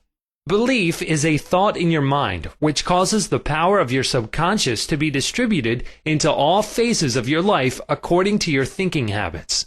You must realize the Bible is not talking about your belief in some ritual, ceremony, form, institution, man, or formula. It is talking about belief itself. The belief of your mind is simply the thought of your mind. If thou canst believe, all things are possible to him that believeth. It is foolish to believe in something to hurt or harm you. Remember, it is not the thing believed in that hurts or harms you, but the belief or thought in your mind, which creates the result. All your experiences, all your actions, and all the events and circumstances of your life are but the reflections and reactions to your own thought. Prayer therapy is the combined function of the conscious and subconscious mind scientifically directed. Prayer therapy is the synchronized, harmonious, and intelligent function of the conscious and subconscious levels of mind specifically directed for a definite purpose. In scientific prayer or prayer therapy, you must know what you are doing and why you are doing it. You trust the law of healing. Prayer therapy is sometimes referred to as mental treatment, and another term is scientific prayer. In prayer therapy, you consciously choose a certain idea, mental picture, or plan which you desire to experience. You realize your capacity to convey this idea or mental image to your subconscious by feeling the reality of the state assumed. As you remain faithful in your mental attitude, your prayer will be answered. Prayer therapy is a definite mental action for a definite specific purpose. Let us suppose that you decide to heal a certain difficulty by prayer therapy. You are aware that your problem or sickness, whatever it may be, must be caused by negative thoughts charged with fear and lodged in your subconscious mind, and that if you can succeed in cleansing your mind of these thoughts, you will get a healing. You therefore turn to the healing power within your own subconscious mind and remind yourself of its infinite power and intelligence and its capacity to heal all conditions. As you dwell on these truths, your fear will begin to dissolve, and your recollection of these truths also corrects the erroneous beliefs. You give thanks for the healing that you know will come, and then you keep your mind off the difficulty until you feel guided, after an interval, to pray again. While you are praying, you absolutely refuse to give any power to the negative conditions or to admit for a second that the healing will not come. This attitude of mind brings about the harmonious union of the conscious and subconscious mind, which releases the healing power. Faith healing. What it means and how blind faith works. What is popularly termed faith healing is not the faith mentioned in the Bible, which means knowledge of the interaction of the conscious and subconscious mind. A faith healer is one who heals without any real scientific understanding of the powers and forces involved. He may claim that he has a special gift of healing, and the sick person's blind belief in him or his powers may bring results. The voodoo doctor in South Africa and other parts of the world may heal by incantations, or touching the so-called bones of saints, or anything else may heal a person, which causes the patients to honestly believe in the method or process. Any method which causes you to move from fear and worry to faith and expectancy will heal. There are many persons, each of whom claims that because his personal theory produces results, it is, therefore, the correct one. This, as already explained in this chapter, cannot be true. To illustrate how blind faith works, you will recall our discussion of the Swiss physician, Franz Anton Mesmer. In 1776, he claimed many cures when he stroked diseased bodies with artificial magnets. Later on, he threw away his magnets and evolved the theory of animal magnetism. This he held to be a fluid, which pervades the universe, but is most active in the human organism. He claimed that this magnetic fluid, which was going forth from him to his patients, healed them. People flocked to him, and many wonderful cures were effected. Mesmer moved to Paris, and while there, the government appointed a commission composed of physicians and members of the Academy of Science, of which Benjamin Franklin was a member, to investigate his cures. The report admitted the leading facts claimed by Mesmer, but held that there was no evidence to prove the correctness of his magnetic fluid theory, and said the effects were due to the imagination of the patients. Soon after this, Mesmer was driven into exile and died in 1815. Shortly afterwards, Dr. Braid of Manchester undertook to show that magnetic fluid had nothing to do with the production of the healings of Dr. Mesmer. Dr. Braid discovered that patients could be thrown into hypnotic sleep by suggestion, during which many of the well-known phenomena ascribed to magnetism by Mesmer could be produced. You can readily see that all these cures were undoubtedly brought about by the active imagination of the patients, together with a powerful suggestion of health to their subconscious minds. All this could be termed blind faith, as there was no understanding in those days as to how the cures were brought about. Subjective faith and what it means. You will recall the proposition, which needs not be repeated at length, that the subjective or subconscious mind of an individual is as amenable to the control of his own conscious or objective mind as it is by the suggestions of another. It follows that whatever may be your objective belief, if you will assume to have faith actively or passively, your subconscious mind will be controlled by the suggestion, and your desire will be fulfilled. The faith required in mental healings is a purely subjective faith, and it is attainable upon the cessation of active opposition on the part of the objective or conscious mind. In the healing of the body, it is, of course, desirable to secure the concurrent faith of both the conscious and subconscious mind. However, it is not always essential if you will enter into a state of passivity or receptivity by relaxing the mind and the body and getting into a sleepy state. In this drowsy state, your passivity becomes receptive to subjective impression. Recently, I was asked by a man, "How is it that I got a healing through a minister? I did not believe what he said when he told me that there is no such thing as disease and that matter does not exist." This man at first thought his intelligence was being insulted, and he protested against such a palpable absurdity. The explanation is simple. He was quieted by soothing words and told to get into a perfectly passive condition, to say nothing and think of nothing for the time being. His minister also became passive and affirmed quietly, peacefully, and constantly for about 1/2 hour that this man would have perfect health, peace, harmony, and wholeness. He felt immense relief and was restored to health. It is easy to see that his subjective faith had been made manifest by his passivity under treatment, and the suggestions of perfect healthfulness by the minister were conveyed to his subconscious mind. The two subjective minds were then in rapport. The minister was not handicapped by antagonistic autosuggestions of the patient arising from objective doubt of the power of the healer or the correctness of the theory. In this sleepy, drowsy state, the conscious mind resistance is reduced to a minimum, and results followed. The subconscious mind of the patient, being necessarily controlled by such suggestion, exercised its functions in accordance therewith, and a healing followed. The meaning of absent treatment. Suppose you learned that your mother was sick in New York City and you lived in Los Angeles. Your mother would not be physically present where you are, but you could pray for her. It is the Father within which doeth the work. The creative law of mind, subconscious mind, serves you and will do the work. Its response to you is automatic. Your treatment is for the purpose of inducing an inner realization of health and harmony in your mentality. This inner realization, acting through the subconscious mind, operates through your mother's subconscious mind, as there is but one creative mind. Your thoughts of health, vitality, and perfection operate through the one universal subjective mind, and set a law in motion on the subjective side of life, which manifests through her body as a healing. In the mind principle, there is no time or space. It is the same mind that operates through your mother no matter where she may be. In reality, there is no absent treatment as opposed to present treatment, for the universal mind is omnipresent.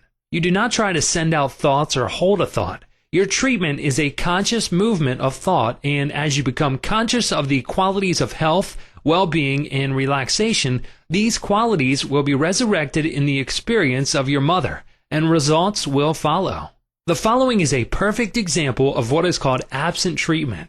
Recently, a listener of our radio program in Los Angeles prayed as follows for her mother in New York, who had a coronary thrombosis. The healing presence is right where my mother is. Her bodily condition is but a reflection of her thought life, like shadows cast on the screen. I know that in order to change the images on the screen, I must change the projection reel. My mind is the projection reel, and now I project in my own mind the image of wholeness, harmony, and perfect health for my mother. This infinite healing presence, which created my mother's body and all her organs, is now saturating every atom of her being, and a river of peace flows through every cell of her body. The doctors are divinely guided and directed, and whoever touches my mother is guided to do the right thing. I know that disease has no ultimate reality. If it had, no one could be healed. I now align myself with the infinite principle of love and life, and I know and agree that harmony, health, and peace are now being expressed in my mother's body. She prayed in the above manner several times daily, and her mother had a most remarkable recovery after a few days, much to the amazement of her specialist. He complimented her on her great faith in the power of God. The conclusion arrived at in the daughter's mind set the creative law of mind in motion on the subjective side of life, which manifested itself through her mother's body as perfect health and harmony. What the daughter felt as true about her mother was simultaneously resurrected in the experience of her mother, releasing the kinetic action of the subconscious mind. A psychologist friend of mine told me that one of his lungs was infected. X-rays and analysis showed the presence of tuberculosis. At night, before going to sleep, he would quietly affirm, "Every cell, nerve, tissue, and muscle of my lungs are now being made whole, pure, and perfect. My whole body is being restored to health and harmony." These are not his exact words, but they represent the essence of what he affirmed. A complete healing followed in about a month's time. Subsequent X-rays showed a perfect healing. I wanted to know his method, so I asked him why he repeated the words prior to sleep. Here is his reply. The kinetic action of the subconscious mind continues throughout your sleep time period. Hence, give the subconscious mind something good to work on as you drop off into slumber. This was a very wise answer. In thinking of harmony and perfect health, he never mentioned his trouble by name. I strongly suggest that you cease talking about your ailments or giving them a name. The only sap from which they draw life is your attention and fear of them. Like the above-mentioned psychologist, become a mental surgeon. Then your troubles will be cut off like dead branches are pruned from a tree. If you are constantly naming your aches and symptoms, you inhibit the kinetic action, which means the release of the healing power and energy of your subconscious mind. Furthermore, by the law of your own mind, these imaginings tend to take shape as the thing I greatly feared. Fill your mind with the great truths of life and walk forward in the light of love. Chapter 6. Practical Techniques in Mental Healings. An engineer has a technique and a process for building a bridge or an engine. Like the engineer, your mind also has a technique for governing, controlling, and directing your life. You must realize that methods and techniques are primary. In building the Golden Gate Bridge, the chief engineer understood mathematical principles, stresses, and strains. Secondly, he had a picture of the ideal bridge across the bay. The third step was his application of the tried and proven methods by which the principles were implemented until the bridge took form and we drive on it. There also are techniques and methods by which your prayers are answered. If your prayer is answered, there is a way in which it is answered, and this is a scientific way. Nothing happens by chance. This is a world of law and order. In this chapter, you will find practical techniques for the unfolding and nurture of your spiritual life. Your prayers must not remain up in the air like a balloon. They must go somewhere and accomplish something in your life. When we come to analyze prayer, we discover there are many different approaches and methods. We will not consider in this book the formal, ritual prayers used in religious services. These have important place in group worship. We are immediately concerned with the methods of personal prayer as it is applied in your daily life and as it is used to help others. Prayer is the formulation of an idea concerning something we wish to accomplish. Prayer is the soul's sincere desire. Your desire is your prayer. It comes out of your deepest needs and it reveals the things you want in life. Blessed are they that hunger and thirst after righteousness, for they shall be filled. That is really prayer. Life's hunger and thirst for peace, harmony, health, joy, and all the other blessings of life. The passing over technique for impregnating the subconscious. This consists essentially in inducing the subconscious mind to take over your request as handed it by the conscious mind. This passing over is best accomplished in the Riviere-like state. Know that in your deeper mind are infinite intelligence and infinite power. Just calmly think over what you want. See it coming into fuller fruition from this moment forward. Be like the little girl who had a very bad cough and a sore throat. She declared firmly and repeatedly, "It is passing away now. It is passing away now." It passed away in about an hour. Use this technique with complete simplicity and naivety. Your subconscious will accept your blueprint. If you were building a new home for yourself and family, you know that you would be intensely interested in regard to the blueprint for your home. You would see to it that the builders conform to the blueprint. You would watch the material and select only the best wood, steel, in fact, the best of everything. What about your mental home and your mental blueprint for happiness and abundance? All your experiences and everything that enters into your life depend upon the nature of the mental building blocks which you use in the construction of your mental home. If your blueprint is full of mental patterns of fear, worry, anxiety, or lack, and if you are despondent, doubtful, and cynical, then the texture of the mental material you are weaving into your mind will come forth as more toil, care, tension, anxiety, and limitation of all kinds. The most fundamental and the most far-reaching activity in life is that which you build into your mentality every waking hour. Your word is silent and invisible. Nevertheless, it is real. You are building your mental home all the time, and your thought and mental imagery represent your blueprint. Hour by hour, moment by moment, you can build radiant health, success, and happiness by the thoughts you think, the ideas which you harbor, the beliefs that you accept, and the scenes that you rehearse in the hidden studio of your mind. This stately mansion, upon the construction of which you are perpetually engaged, is your personality, your identity in this plane, your whole life story on this earth. Get a new blueprint. Build silently by realizing peace, harmony, joy, and goodwill in the present moment. By dwelling upon these things and claiming them, your subconscious will accept your blueprint and bring all these things to pass. By their fruits ye shall know them. The science and art of true prayer. The term science means knowledge, which is coordinated, arranged, and systematized. Let us think of the science and art of true prayer as it deals with the fundamental principles of life and the techniques and processes by which they can be demonstrated in your life, as well as in the life of every human being when he applies them faithfully. The art is your technique or process, and the science behind it is the definite response of creative mind to your mental picture or thought. Ask, and it shall be given you. Seek, and ye shall find. Knock, and it shall be opened unto you. Here you are told you shall receive that for which you ask. It shall be opened to you when you knock, and you shall find that for which you are searching. This teaching implies the definiteness of mental and spiritual laws. There is always a direct response from the infinite intelligence of your subconscious mind to your conscious thinking. If you ask for bread, you will not receive a stone. You must ask believing, if you are to receive. Your mind moves from the thought to the thing. Unless there is first an image in the mind, it cannot move, for there would be nothing for it to move toward.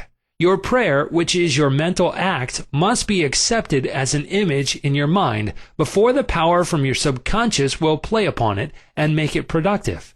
You must reach a point of acceptance in your mind, an unqualified and undisputed state of agreement.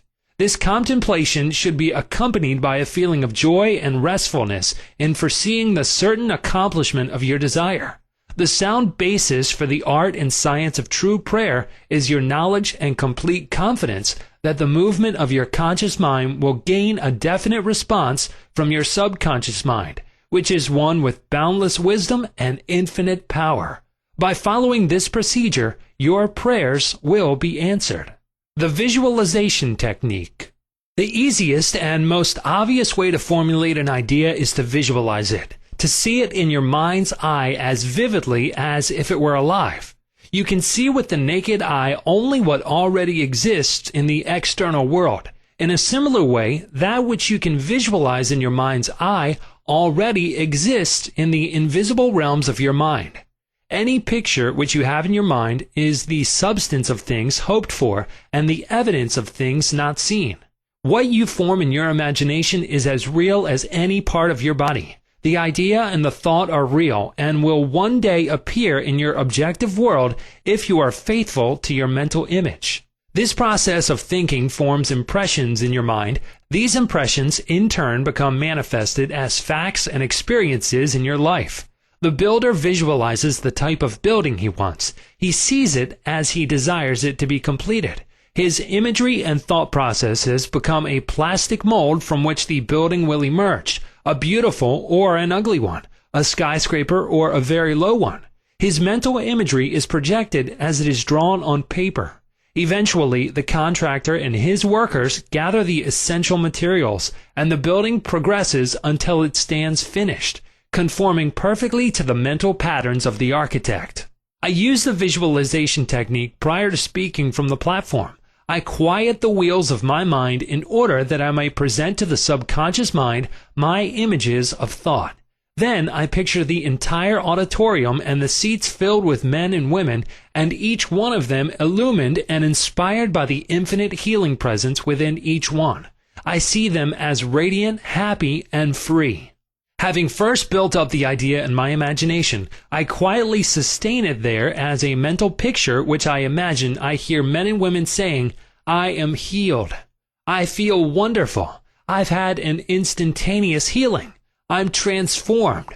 I keep this up for about 10 minutes or more, knowing and feeling that each person's mind and body are saturated with love, wholeness, beauty, and perfection. My awareness grows to the point where in my mind I can actually hear the voices of the multitude proclaiming their health and happiness. Then I release the whole picture and go on to the platform. Almost every Sunday some people stop and say that their prayers were answered. Mental movie method. The Chinese say a picture is worth 1,000 words. William James, the father of American psychology, stressed the fact that the subconscious mind will bring to pass any picture held in the mind and backed by faith. Act as though I am and I will be. A number of years ago, I was in the Middle West lecturing in several states, and I desired to have a permanent location in the general area from which I could serve those who desired help. I traveled far, but the desire did not leave my mind. One evening, while in a hotel in Spokane, Washington, I relaxed completely on a couch, immobilized my attention, and in a quiet, passive manner imagined that I was talking to a large audience, saying in effect, "I am glad to be here. I have prayed for the ideal opportunity." I saw in my mind's eye the imaginary audience, and I felt the reality of it all. I played the role of the actor, dramatized this mental movie, and felt satisfied that this picture was being conveyed to my subconscious mind, which would bring it to pass in its own way. The next morning, on awakening, I felt a great sense of peace and satisfaction, and in a few days' time, I received a telegram asking me to take over an organization in the Midwest, which I did, and I enjoyed it immensely for several years. The method outlined here appeals to many who have described it as the mental movie method. I have received numerous letters from people who listen to my radio talks and weekly public lectures telling me of the wonderful results they get using this technique in the sale of their property. I suggest to those who have homes or property for sale that they satisfy themselves in their own mind that their price is right. Then I claim that the infinite intelligence is attracting to them the buyer who really wants to have the property and who will love it and prosper in it. After having done this, I suggest that they quiet their mind, relax, let go, and get into a drowsy, sleepy state, which reduces all mental effort to a minimum. Then they are to picture the check in their hands, rejoice in the check, give thanks for the check, and go off to sleep feeling the natureness of the whole mental movie created in their own mind. They must act as though it were an objective reality, and the subconscious mind will take it as an impression, and through the deeper currents of the mind, the buyer and the seller are brought together. A mental picture held in the mind, backed by faith, will come to pass. The Baudouin Technique. Charles Baudouin was a professor at the Roswell Institute in France. He was a brilliant psychotherapist and a research director of the New Nancy School of Healing, who in 1910 taught that the best way to impress the subconscious mind was to enter into a drowsy, sleepy state, or a state akin to sleep in which all effort was reduced to a minimum. Then, in a quiet, passive, receptive way, by reflection, he would convey the idea to the subconscious. The following is his formula. A very simple way of securing this impregnation of the subconscious mind is to condense the idea which is to be the object of suggestion, to sum it up in a brief phrase which can be readily graven on the memory, and to repeat it over and over again as a lullaby. Some years ago, a young lady in Los Angeles was engaged in a prolonged, bitter family lawsuit over a will. Her husband had bequeathed his entire estate to her, and his sons and daughters by a previous marriage were bitterly fighting to break the will. The Baudouin technique was outlined to her, and this is what she said. She relaxed her body in an armchair, entered into the sleepy state, and, as suggested, condensed the idea of her need into a phrase consisting of 6 words easily graven on the memory. It is finished in divine order.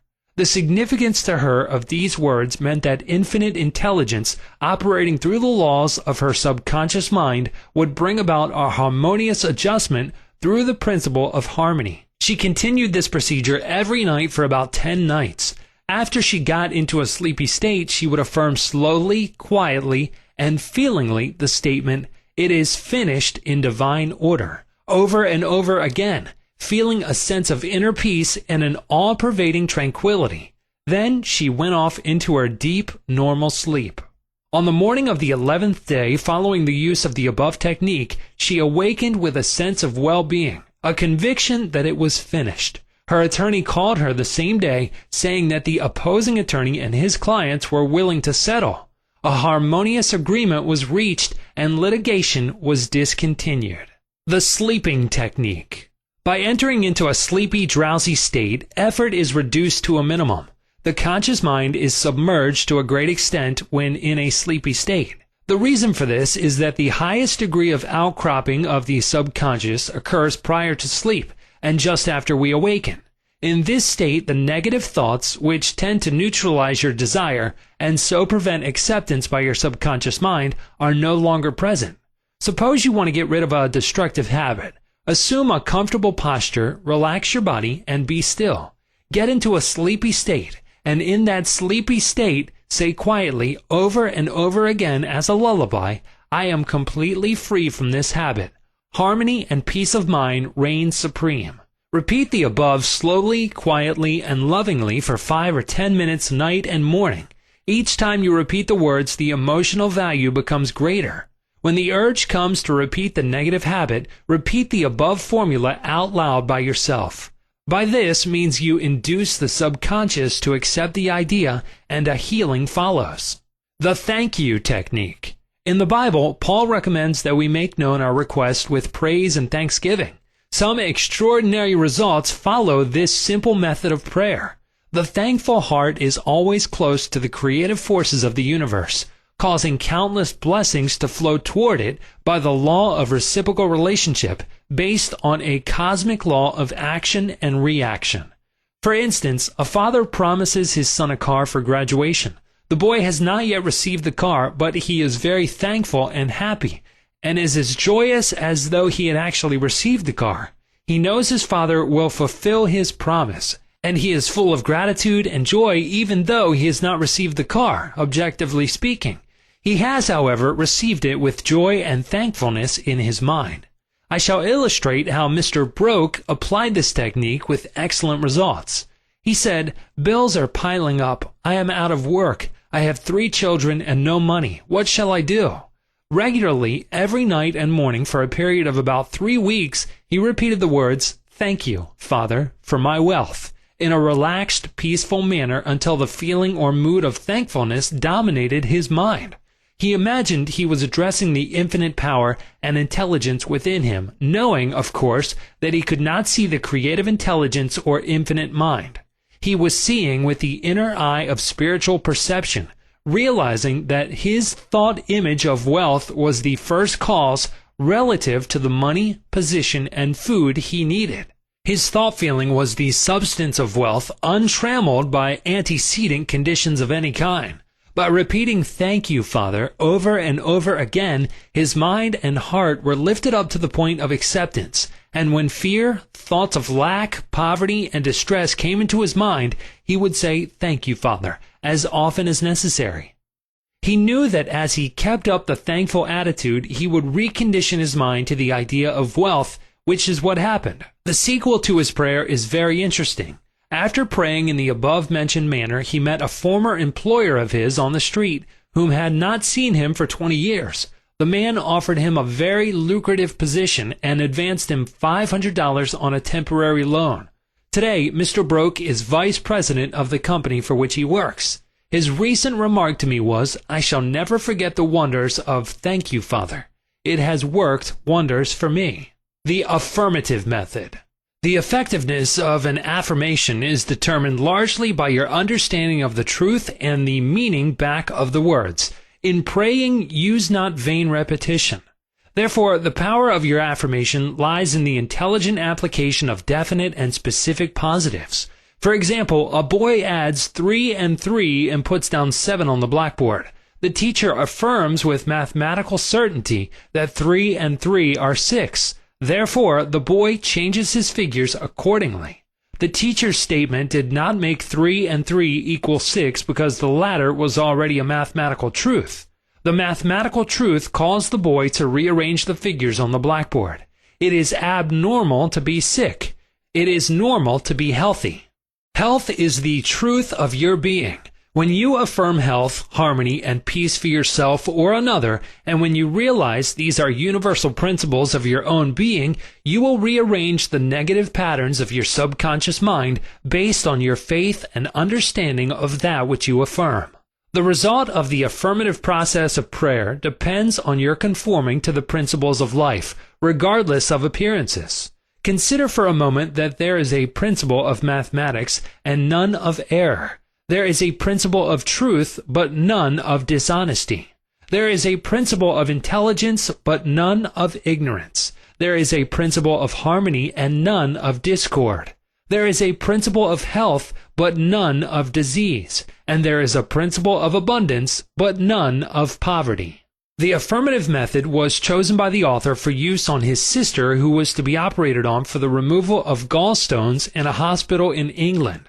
The condition described was based on the diagnosis of hospital tests and the usual X-ray procedures. She asked me to pray for her.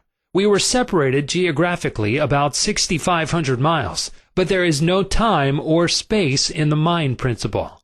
Infinite mind or intelligence is present in its entirety at every point simultaneously.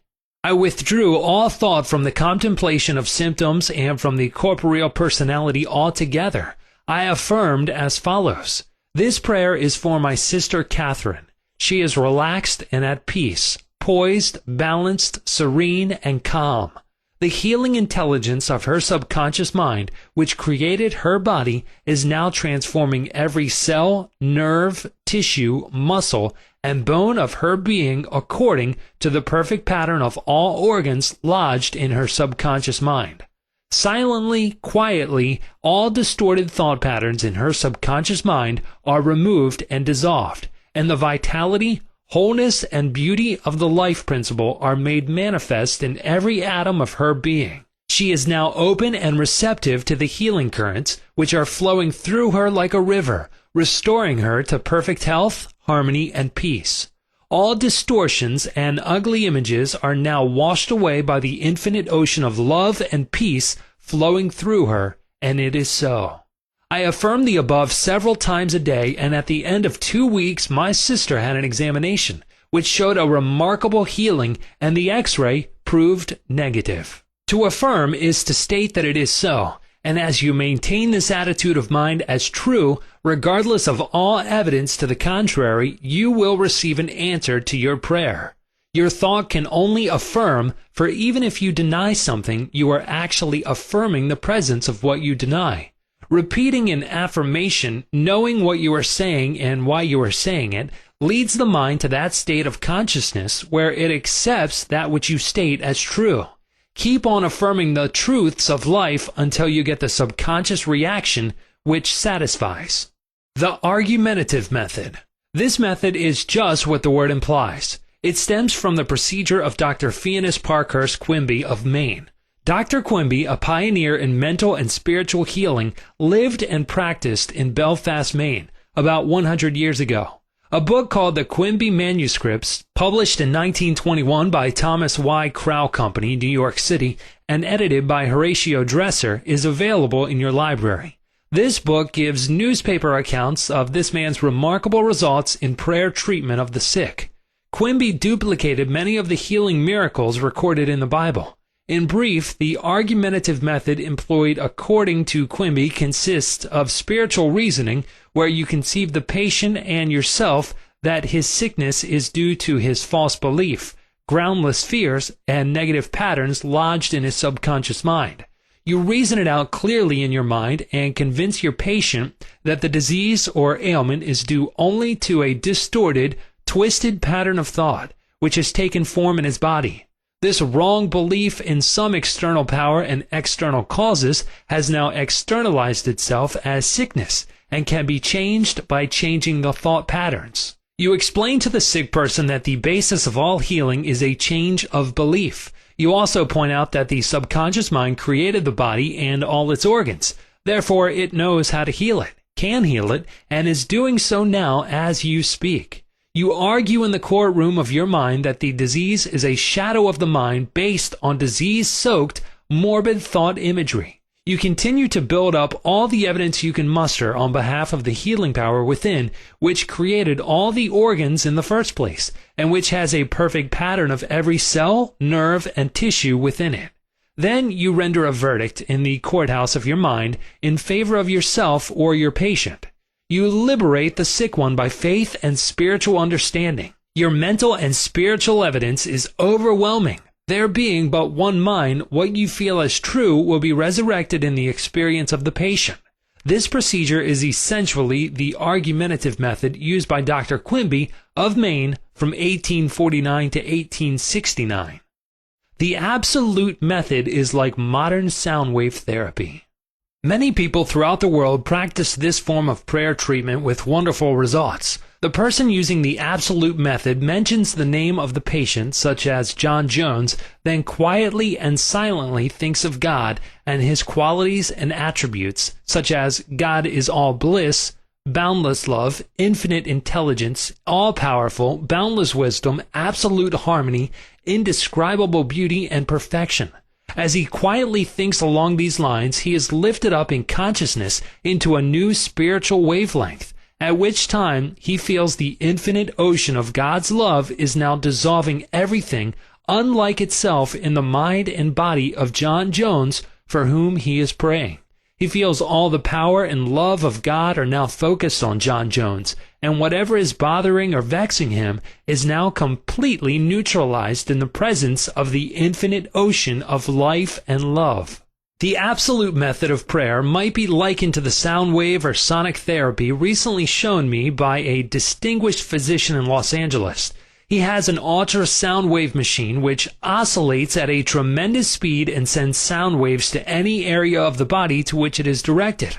These sound waves can be controlled, and he told me of achieving remarkable results in dissolving arthritic calcareous deposits, as well as the healing and removal of other disturbing conditions. To the degree that we rise in consciousness by contemplating qualities and attributes of God, do we generate spiritual electronic waves of harmony, health, and peace.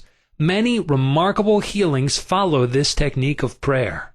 A cripple walks. Dr. Phineas Parkhurst Quimby, of whom we spoke previously in this chapter, used the absolute method in the latter years of his healing career. He was really the father of the psychosomatic medicine and the first psychoanalyst. He had the capacity to diagnose clairvoyantly the cause of the patient's troubles, pains, and aches. The following is a condensed account of the healing of a cripple as recorded in Quimby's manuscripts. Quimby was called on to visit a woman who was lame, aged, and bedridden. He states that her ailment was due to the fact that she was imprisoned by a creed so small and contracted that she would not stand upright and move about. She was living in the tomb of fear and ignorance. Furthermore, she was taking the Bible literally, and it frightened her. In this tomb, Quimby said, was the presence and power of God trying to burst the bands, break through the bonds, and rise from the dead. When she would ask others for an explanation of some passage of the Bible, the answer would be a stone. Then she would hunger for the bread of life. Dr. Quimby diagnosed her case as a mind cloudy and stagnated, due to the excitation and fear caused by the inability to see clearly the meaning of the passage of the Bible, which she had been reading. This showed itself in the body by her heavy and sluggish feeling, which would terminate as paralysis. Quimby traveled in his mind and contemplated the divine ideal. For example, the vitality, intelligence, harmony, and the power of God functioning in the sick person. This is why he said to the woman, "Therefore, where I go you cannot come, for you are in your narrow, restricted belief, and I am in health." This prayer and explanation produced an instantaneous sensation, and a change came over her mind. She walked without her crutches. Quimby said it was one of the most singular of all his healings. She was, as it were, dead to error, and to bring her to life or truth was to raise her from the dead. He also explained to her that the truth which she accepted was the angel or idea which rolled away the stone of fear, ignorance, and superstition, thereby releasing the healing power of God which made her whole. The decree method. Power goes into our word according to the feeling and faith behind it. When we realize the power that moves the world is moving on our behalf and is backing up our word, our confidence and assurance grow. You do not try and add power to power. Therefore, there must be no mental striving, coercion, force, or mental wrestling. A young girl used the decree method on a young man who was constantly phoning her, pressing her for dates, and meeting her at her place of business. She found it very difficult to get rid of him. She decreed as follows: "I release unto God. He is in his true place at all times. I am free and he is free. I now decree that my words go forth into infinite mind, and it brings it to pass. It is so." She said he vanished, and she never saw him since, adding, "It was as though the ground swallowed him up. Thou shalt decree a thing, and it shall be established unto thee, and the light shall shine upon thy ways." Job 22:28. Chapter 7. The tendency of our subconscious is life word. Over 90% of your mental life is subconscious. So men and women who fail to make use of this marvelous power live within very narrow limits. Your subconscious processes are always lifeward and constructive. Your subconscious is the builder of your body and maintains all its vital functions. It is on the job 24 hours a day and never sleeps. It is always trying to help and preserve you from harm. Your subconscious mind is in touch with infinite life and boundless wisdom, and its impulses and ideas are always lifeward. The great aspirations, inspirations, and visions from a grander and nobler life spring from the subconscious. Your profoundest convictions are those you cannot argue about rationally, because they do not come from your conscious mind. They come from your subconscious mind. Your subconscious speaks to you in intuitions, impulses, hunches, intimations, urges, and ideas, and it is always telling you to rise, transcend, grow, advance, adventure, and move forward to greater heights. The urge to love, to save the lives of others, comes from the depths of your subconscious. For example, during the Great San Francisco earthquake and fire of April 18, 1906, invalids and cripples who had been confined to bed for long periods of time rose up and performed some of the most amazing feats of bravery and endurance. The intense desire welled up within them to save others at all cost, and their subconscious responded accordingly. Great artists, musicians, poets, speakers, and writers tune in with their subconscious powers and become animated and inspired. For example, Robert Louis Stevenson, before he went to sleep, used to charge his subconscious with the task of evolving stories for him while he slept. He was accustomed to ask his subconscious to give him a good, marketable thriller when his bank account was low. Stevenson said the intelligence of his deeper mind gave him the story piece by piece, like a cereal. This shows how your subconscious will speak lofty and wise sayings through you, which your conscious mind knows nothing about. Mark Twain confided to the world on many occasions that he never worked in his life. All his humor and all his great writings were due to the fact that he tapped the inexhaustible reservoir of his subconscious mind. How the body portrays the workings of the mind. The interaction of your conscious and subconscious mind requires a similar interaction between the corresponding system of nerves. The cerebral spinal system is the organ of the conscious mind, and the sympathetic system is the organ of the subconscious mind. The cerebral spinal system is the channel through which you receive conscious perception by means of your 5 physical senses and exercise control over the movement of your body. This system has its nerves in the brain, and it is the channel of your volitional and conscious mental action. The sympathetic system, sometimes referred to as the involuntary nervous system, has its center in the ganglionic mass at the back of the stomach known as the solar plex, and is sometimes spoken of as the abdominal brain. It is the channel of that mental action which unconsciously supports the vital functions of the body. The two systems may work separately or synchronously. Judge Thomas Troward says, the vagus nerve passes out of the cerebral region as a portion of the voluntary system, and through it we control the vocal organs. Then it passes onward to the thorax, sending out branches to the heart and lungs. Finally, passing through the diaphragm, it loses the outer coating which distinguishes the nerves of the voluntary system, and becomes identified with those of the sympathetic system, so forming a connecting link between the two and making the man physically a single entity. Similarly, different areas of the brain indicate their connection with the objective and subjective activities of the mind respectively. And speaking in a general way, we may assign the frontal portion of the brain to the former and the posterior portion to the latter, while the intermediate portion partakes of the character of both. A rather simple way of looking at the mental and physical interaction is to realize that your conscious mind grasps an idea, which induces a corresponding vibration in your voluntary system of nerves.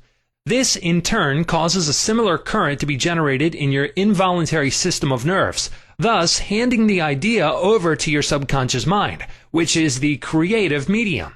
This is how your thoughts become things.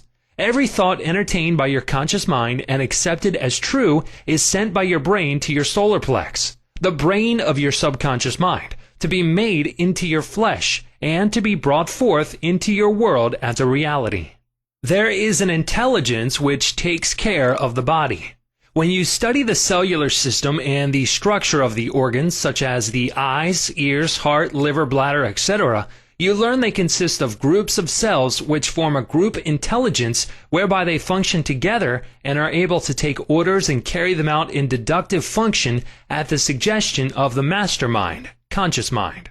A careful study of the single-celled organism shows you what goes on in your complex body. Though the monocellular organism has no organs, it still gives evidence of mind action and reaction performing the basic functions of movement, alimentation, assimilation, and elimination. Many say there is an intelligence which will take care of your body if you will let it alone. That is true, but the difficulty is that the conscious mind always interferes with its five sense evidence based on outer appearances, leading to the sway of false beliefs, fears, and mere opinion. When fear, false beliefs, and negative patterns are made to register in your subconscious mind through psychological, emotional conditioning, there is no other course open to the subconscious mind except to act on the blueprint specifications offered it. The subconscious mind works continually for the common good. The subjective self within you works continuously for the general good, reflecting an innate principle of harmony behind all things. Your subconscious mind has its own will, and it is a very real something in itself. It acts night and day whether you act upon it or not. It is the builder of your body, but you cannot see, hear, or feel it building, as all this is a silent process. Your subconscious has a life of its own, which is always moving toward harmony, health, and peace. This is the divine norm within it seeking expression through you at all times. How man interferes with the innate principle of harmony. To think correctly, scientifically, we must know the truth. To know the truth is to be in harmony with the infinite intelligence and power of your subconscious mind, which is always moving lifeward. Every thought or action which is not harmonious, whether through ignorance or design, will result in discord and limitation of all kinds. Scientists inform us that you build a new body every 11 months, so you are really only 11 months old from a physical standpoint. If you build defects back into your body by thoughts of fear, anger, jealousy, and ill will, you have no one to blame but yourself. You are the sum total of your own thoughts. You can keep from entertaining negative thought and imagery. The way to get rid of darkness is with light. The way to overcome cold is with heat. The way to overcome the negative thought is to substitute the good thought. Affirm the good and the bad will vanish. Why it's normal to be healthy, vital, and strong. It's abnormal to be sick. The average child born into the world is perfectly healthy with all its organs functioning perfectly. This is the normal state, and we should remain healthy, vital, and strong. The instinct of self-preservation is the strongest instinct of our nature, and it constitutes a most potent, ever-present, and constantly operative truth inherent in your nature. It is, therefore, obvious that all your thoughts, ideas, and beliefs must operate with greater potentiality when they are in harmony with the innate life principle in you, which is forever seeking to preserve and protect you along all lines. It follows from this that normal conditions can be restored with greater ease and certainty than abnormal conditions can be induced. It is abnormal to be sick. It simply means you are going against the stream of life and thinking negatively. The law of life is the law of growth. All nature testifies to the operation of this law by silently, constantly expressing itself in the law of growth. When there is growth and expression, there must be life. Where there is life, there must be harmony. And where there is harmony, there is perfect health. If your thought is in harmony with the creative principle of your subconscious mind, you are in tune with the innate principle of harmony. If you entertain thoughts which are not in accordance with the principle of harmony, these thoughts cling to you, harass you, worry you, and finally bring about disease, and if persisted in, possibly death. In the healing of disease, you must increase the inflow and distribution of the vital forces of your subconscious mind throughout your system. This can be done by eliminating thoughts of fear, worry, anxiety, jealousy, hatred, and every other destructive thought which tends to tear down and destroy your nerves and glands, body tissue which controls the elimination of all waste material. Pott's disease cured. In the Nautilus magazine of March 1917, there appears an article about a boy suffering from Pott's disease, or tuberculosis of the spine, who had a remarkable healing. His name was Frederick Elias Andrews of Indianapolis, now minister of Unity School of Christianity, Kansas City, Missouri. His physician pronounced him incurable. He began to pray, and from a crooked, twisted cripple going about on hands and knees, he became a strong, straight, well-formed man. He created his own affirmation, mentally absorbing the qualities he needed. He affirmed over and over again many times a day, "I am whole, perfect, strong, powerful, loving, harmonious, and happy." He persevered and said that this prayer was the last utterance on his lips at night and the first in the morning. He prayed for others also by sending out thoughts of love and health. This attitude of mind and way of prayer returned to him multiplied many times. His faith and perseverance paid off with big dividends. When thoughts of fear, anger, jealousy, and envy drew his attention, he would immediately start his counteracting force of affirmation going in his mind.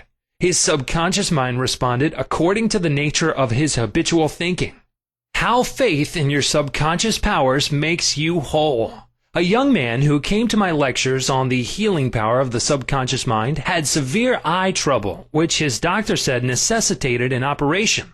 He said to himself, "My subconscious made my eyes, and it can heal me." Each night, as he went to sleep, he entered into a drowsy, meditative state, the condition akin to sleep. His attention was immobilized and focused on the eye doctor. He imagined the doctor was in front of him, and he plainly heard, or imagined he heard, the doctor saying to him, "A miracle has happened." He heard this over and over again every night for perhaps 5 minutes or so before going to sleep. At the end of 3 weeks, he again went to the ophthalmologist who had previously examined his eyes, and the physician said to this man, "This is a miracle. What happened?" This man impressed his subconscious mind using the doctor as the instrument or a means of convincing it or conveying the idea. Through repetition, faith, and expectancy, he impregnated his subconscious mind. His subconscious mind made his eye. Within it was the perfect pattern, and immediately it proceeded to heal the eye. This is another example of how faith in the healing power of your subconscious can make you whole. Chapter 8. How to get the results you want. The principal reasons for failure are lack of confidence and too much effort. Many people block answers to their prayers by failing to fully comprehend the workings of their subconscious mind. When you know how your mind functions, you gain a measure of confidence. You must remember, whenever your subconscious mind accepts an idea, it immediately begins to execute it. It uses all its mighty resources to that end and mobilizes all the mental and spiritual laws of your deeper mind. This law is true for good or bad ideas. Consequently, if you use it negatively, it brings trouble, failure, and confusion. When you use it constructively, it brings guidance, freedom, and peace of mind. The right answer is inevitable when your thoughts are positive, constructive, and loving. From this, it is perfectly obvious that the only thing you have to do in order to overcome failure is to get your subconscious to accept your idea or request by feeling its reality now, and the law of your mind will do the rest. Turn over your request with faith and confidence, and your subconscious will take over and answer for you. You will always fail to get results by trying to use mental coercion. Your subconscious mind does not respond to coercion. It responds to your faith or conscious mind acceptance. Your failure to get results may also arise from such statements as, "Things are getting worse. I will never get an answer. I see no way out. It is hopeless. I don't know what to do. I'm all mixed up." When you use such statements, you get no response or cooperation from your subconscious mind. Like a soldier marking time, you neither go forward nor backward. In other words, you don't get anywhere. If you get into a taxi and give half-dozen different directions to the driver, in 5 minutes he would become hopelessly confused and probably would refuse to take you anywhere. It is the same when working with your subconscious mind. There must be a clear-cut idea in your mind. You must arrive at the definite decision that there is a way out, a solution to the vexing problem in sickness. Only the infinite intelligence within your subconscious knows the answer. When you come to that clear-cut conclusion in your conscious mind, your mind is then made up, and according to your belief is it done unto you. Easy does it. A house owner once remonstrated with a furnace repairman for charging $200 for fixing the boiler. The mechanic said, "I charged 5 cents for the missing bolt and $199.95 for knowing what was wrong." Similarly, your subconscious mind is the master mechanic, the all-wise one, who knows ways and means of healing any organ of your body as well as your affairs. Decree health and your subconscious will establish it, but relaxation is the key. Easy does it. Do not be concerned with details and means, but know the end result. Get the feel of the happy solution to your problem, whether it is health, finances, or employment. Remember how you felt after you had recovered from a severe state of illness? Bear in mind that your feeling is the touchstone of all subconscious demonstration. Your new idea must be felt subjectively in a finished state, not the future, but as coming about now. Infer no opponent. Use imagination and not willpower. In using your subconscious mind, you infer no opponent. You use no willpower. You imagine the end and the freedom state. You will find your intellect trying to get in the way, but persist in maintaining a simple, childlike, miracle-making faith. Picture yourself without the ailment or problem. Imagine the emotional accompaniment of the freedom state you crave. Cut out all red tape from the process. The simple way is the best.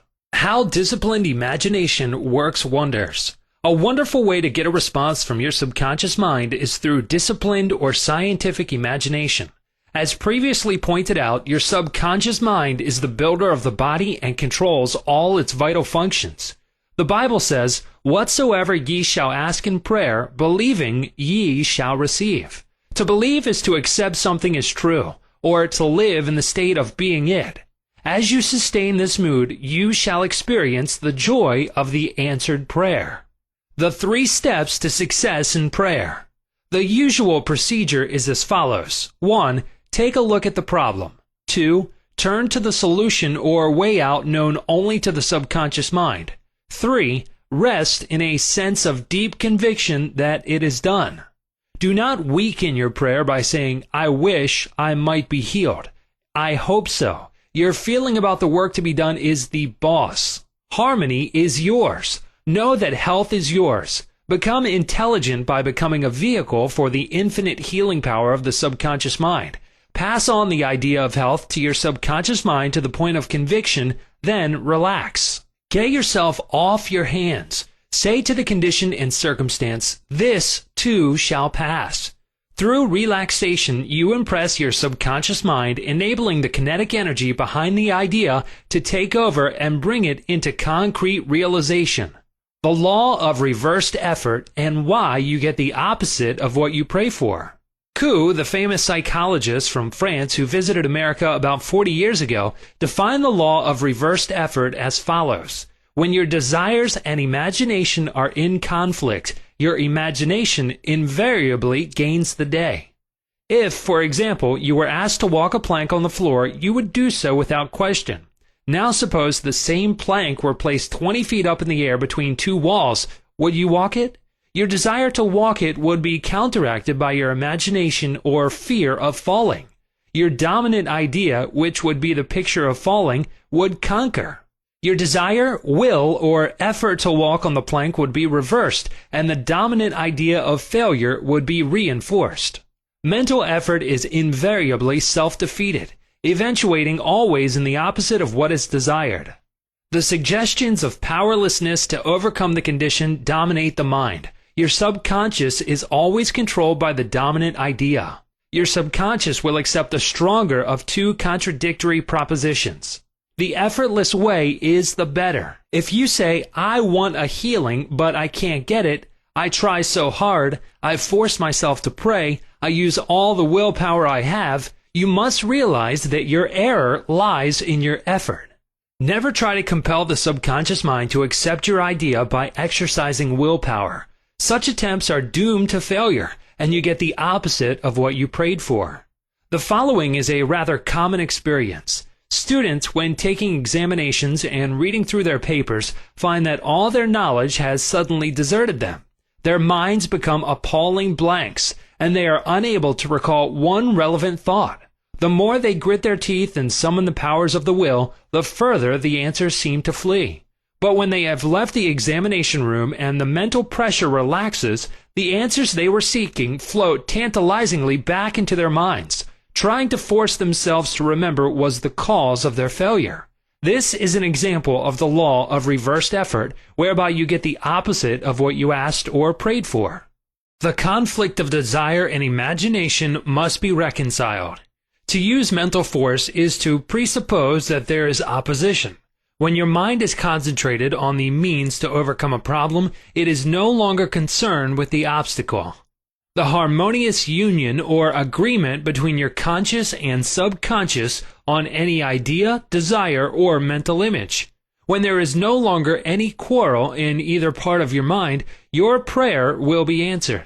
The two agreeing may also be represented as you and your desire, your thought and feeling, your idea and emotion, your desire and imagination.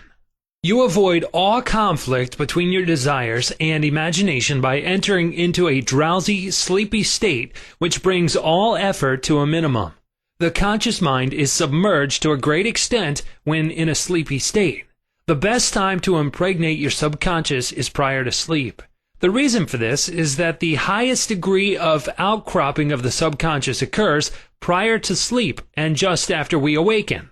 In this state, the negative thoughts and imagery which tend to neutralize your desire and so prevent acceptance by your subconscious mind no longer present themselves. When you imagine the reality of the fulfilled desire and feel the thrill of accomplishment, your subconscious brings about the realization of your desire.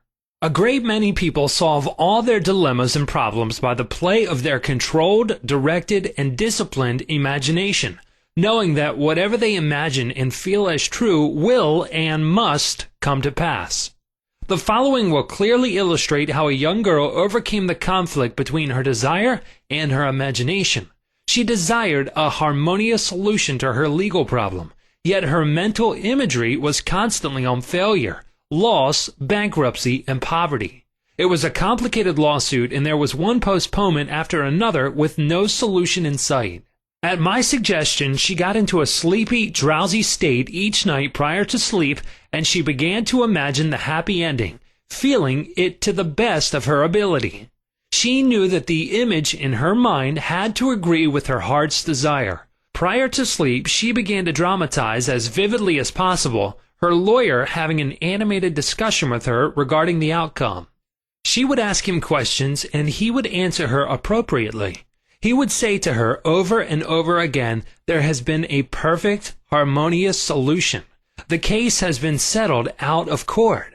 During the day when fear thoughts came into her mind, she would run her mental movie with gestures, voice, and sound equipment.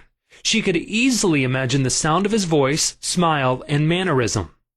She ran this mental picture so often it became a subjective pattern, a regular train track. At the end of a few weeks, her attorney called her and confirmed objectively what she had been imagining and feeling as true subjectively. This is really what the psalmist meant when he wrote, "Let the words of my mouth, your thoughts, mental images, good, and the meditations of my heart, your feeling, nature, emotion, be acceptable in thy sight. O Lord, the law of your subconscious mind, my strength and my redeemer, the power and wisdom of your subconscious mind can redeem you from sickness, bondage, and misery." Psalm 19:14. Chapter 9. How to use the power of your subconscious for wealth. If you're having financial difficulties, if you're trying to make ends meet, it means you have not convinced your subconscious mind that you will always have plenty and some to spare. You know men and women who work a few hours a week and make fabulous sums of money. They do not strive or slave hard. Do not believe the story that the only way you can become wealthy is by the sweat of your brow and hard labor. It is not so. The effortless way of life is the best. Do the thing you love to do and do it for the joy and thrill of it. I know an executive in Los Angeles who receives a salary of $75,000 yearly. Last year, he went out on a 9-month cruise seeing the world and its beauty spots. He said to me that he had succeeded in convincing his subconscious mind that he is worth that much money. He told me that many men in his organization getting about $100 a week knew more about the business than he did and could manage it better.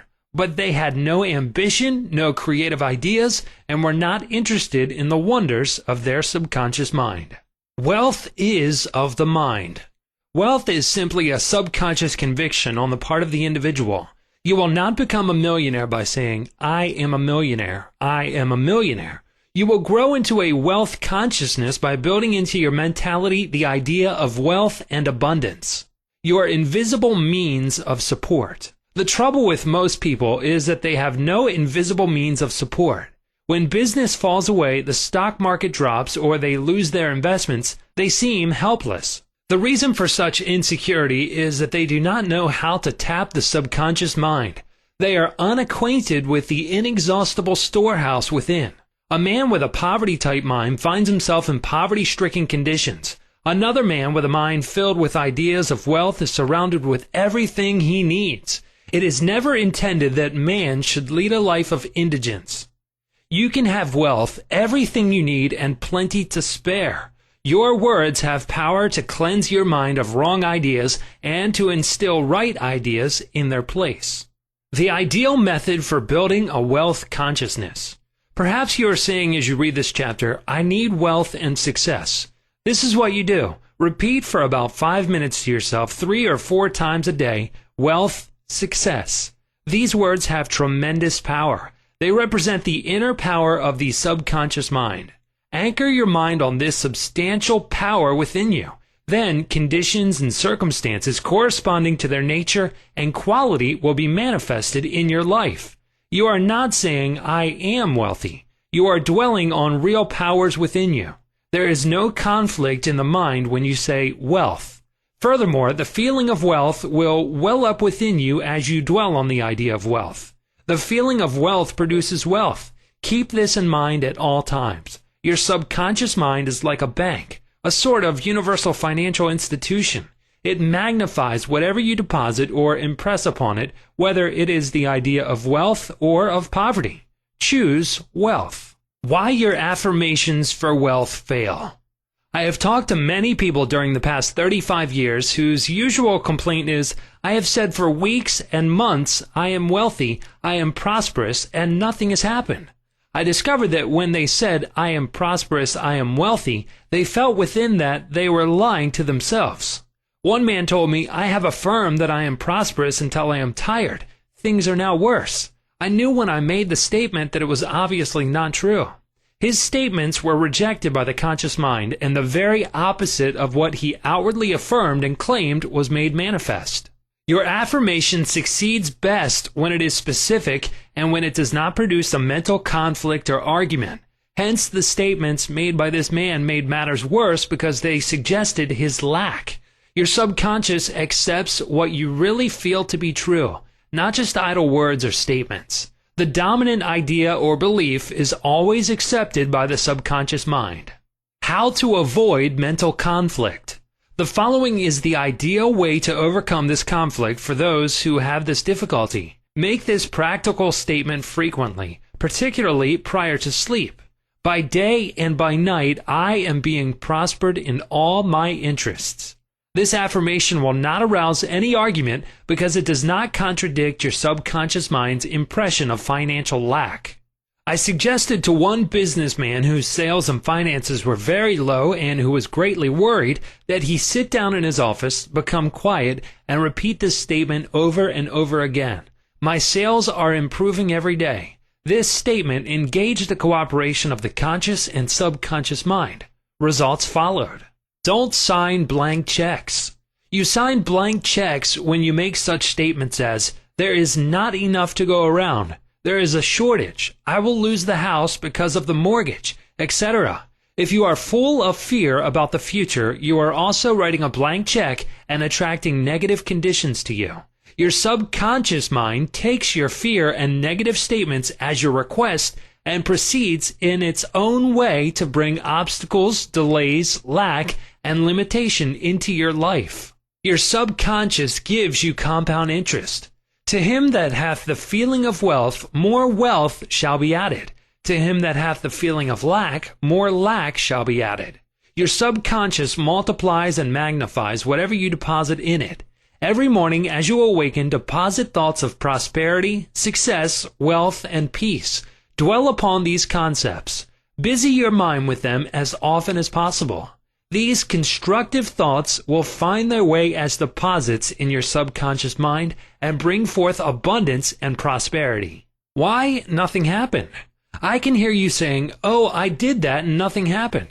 You did not get results because you indulged in fear thoughts perhaps 10 minutes later and neutralized the good you had affirmed. When you place a seed in the ground, do not dig it up. You let it take root and grow. Suppose, for example, you are going to say, "I shall not be able to make that payment." Before you get further than "I shall," stop the sentence and dwell on a constructive statement such as, "By day and by night I am prospered in all my ways." True source of wealth. Your subconscious mind is never short of ideas. There are within it an infinite number of ideas ready to flow into your conscious mind and appear as cash in your pocketbook in countless ways. This process will continue to go on in your mind regardless of whether the stock market goes up or down, or whether the pound sterling or dollar drops in value. Your wealth is never truly dependent on bonds, stocks, or money in the bank. These are really only symbols, necessary and useful, of course, but only symbols. The point I wish to emphasize is that if you convince your subconscious mind that wealth is yours and that it is always circulating in your life, you will always and inevitably have it, regardless of the form it takes. Trying to make ends meet and the real cause. There are people who claim that they are always trying to make ends meet. They seem to have a great struggle to meet their obligations. Have you listened to their conversation? In many instances, their conversation runs along this vein. They are constantly condemning those who have succeeded in life and who have raised their heads above the crowd. Perhaps they are saying, "Oh, that fellow has a racket. He is ruthless. He is a crook." This is why they lack. They are condemning the thing they desire and want. The reason they speak critically of their more prosperous associates is because they are envious and covetous of the other's prosperity. The quickest way to cause wealth to take wings and fly away is to criticize and condemn others who have more wealth than you. A common stumbling block to wealth. There is one emotion which is the cause of the lack of wealth in the lives of many. Most people learn this the hard way. It is envy. For example, if you see a competitor depositing large sums of money in the bank and you have only a meager amount to deposit, does it make you envious? The way to overcome this emotion is to say to yourself, "Isn't it wonderful? I rejoice in that man's prosperity. I wish for him greater and greater wealth." To entertain envious thoughts is devastating because it places you in a very negative position. Therefore, wealth flows from you instead of to you. If you are ever annoyed or irritated by the prosperity or great wealth of another, claim immediately that you truly wish for him greater wealth in every possible way. This will neutralize the negative thoughts in your mind and cause an ever greater measure of wealth to flow to you by the law of your own subconscious mind. Rubbing out a great mental block to wealth. If you are worried and critical about someone who you claim is making money dishonestly, cease worrying about him. You know such a person is using the law of mind negatively. The law of mind takes care of him. Be careful not to criticize him for the reasons previously indicated. Remember, the block or obstacle to wealth is in your own mind. You can now destroy that mental block. This you may do by getting on mental good terms with everyone. Sleep and grow rich. As you go to sleep at night, practice the following technique. Repeat the word wealth, quietly, easily, and feelingly. Do this over and over again, just like a lullaby. Lull yourself to sleep with the one word wealth. You should be amazed at the result. Wealth should flow to you in avalanches of abundance. This is another example of the magic power of your subconscious mind. Chapter 10. Your right to be rich. It is your right to be rich. You are here to lead the abundant life and be happy, radiant, and free. You should, therefore, have all the money you need to lead a full, happy, and prosperous life.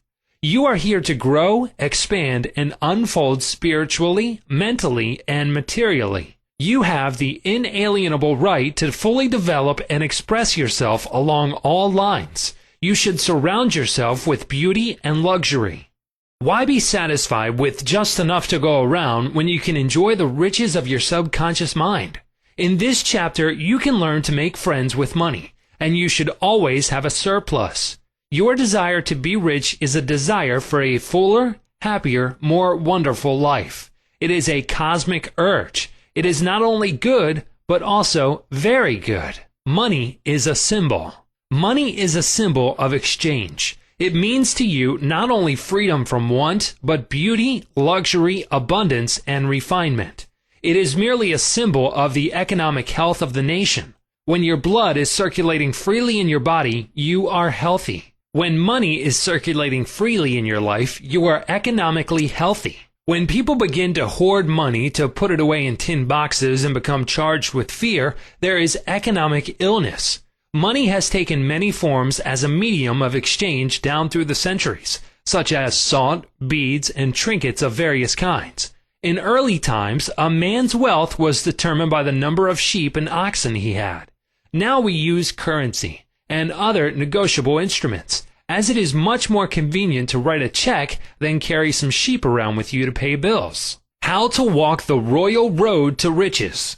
Knowledge of the powers of your subconscious mind is the means to the royal road to riches of all kinds, spiritual, mental, or financial. The student of the laws of mind believes and knows definitely that regardless of economic situations, stock market fluctuation, depression, strikes, war, other conditions or circumstances, he will always be amply supplied regardless of what form money takes.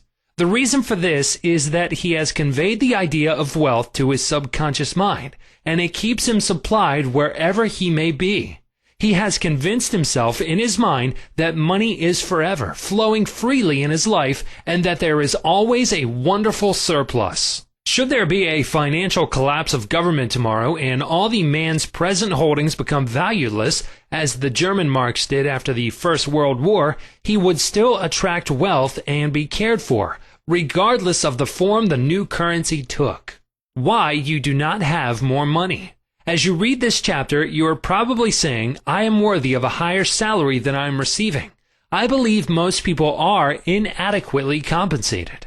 One of the causes many people do not have more money is that they are silently or openly condemning it.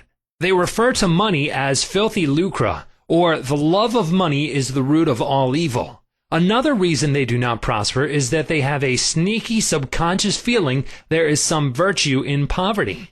This subconscious pattern may be due to early childhood training, superstition, or it could be based on a false interpretation of scriptures. Money and a balanced life. One time a man said to me, I am broke. I do not like money. It is the root of all evil. These statements represent a confused, neurotic mind. Love of money to the exclusion of everything else will cause you to become lopsided and unbalanced. You are here to use your power and authority wisely. Some men crave power, others crave money. If you set your heart on money exclusively and say, money is all I want, I am going to give all my attention to amassing money, nothing else matters, you can get money and attain a fortune, but you have forgotten that you are here to lead a balanced life. You must also satisfy the hunger for peace of mind, harmony, love, joy, and perfect health. By making money your sole aim, you simply made a wrong choice. You thought that was all you wanted, but you found after all your efforts that it was not only the money you needed. You also desired true expression of your hidden talents, true place in life, beauty, and the joy of contributing to the welfare and success of others. By learning the laws of your subconscious mind, you could have $1 million or many millions if you wanted them, and still have peace of mind, harmony, perfect health, and perfect expression. Poverty is a mental disease. There is no virtue in poverty. It is a disease like any other mental disease. If you were physically ill, you would think there was something wrong with you.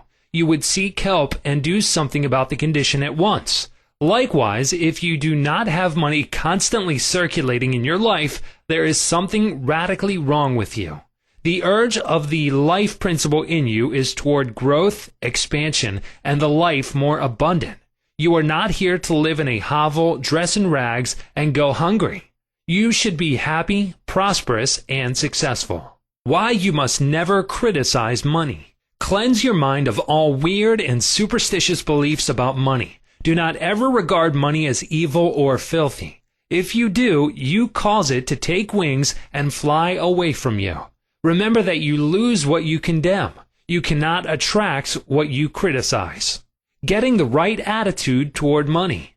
Here is a simple technique you may use to multiply money in your experience. Use the following statements several times a day. I like money. I love it. I use it wisely, constructively, and judiciously. Money is constantly circulating in my life. I release it with joy, and it returns to me multiplied in a wonderful way. It is good and very good. Money flows to me in avalanches of abundance. I use it for good only, and I am grateful for my good and for the riches of my mind. How the scientific thinker looks at money.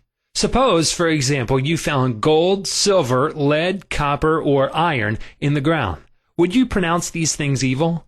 All evil comes from man's darkened understanding, from his ignorance, from his false interpretation of life, and from his misuse of his subconscious mind.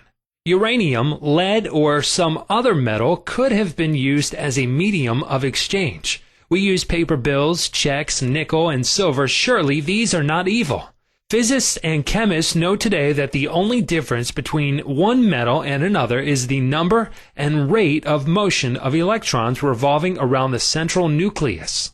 They can now change one metal into another through a bombardment of atoms in the powerful cyclotron. Gold, under certain conditions, becomes mercury. I believe that our modern scientists in the near future will be able to make gold, silver, and other metals synthetically in the chemical laboratory. The cost may be prohibitive now, but it can be done. I cannot imagine any intelligent person seeing anything evil in electrons, neutrons, protons, and isotopes. The piece of paper in your pocket is composed of atoms and molecules with their electrons and protons arranged differently. Their number and rates of motion are different. That is the only way the paper differs from the silver in your pocket.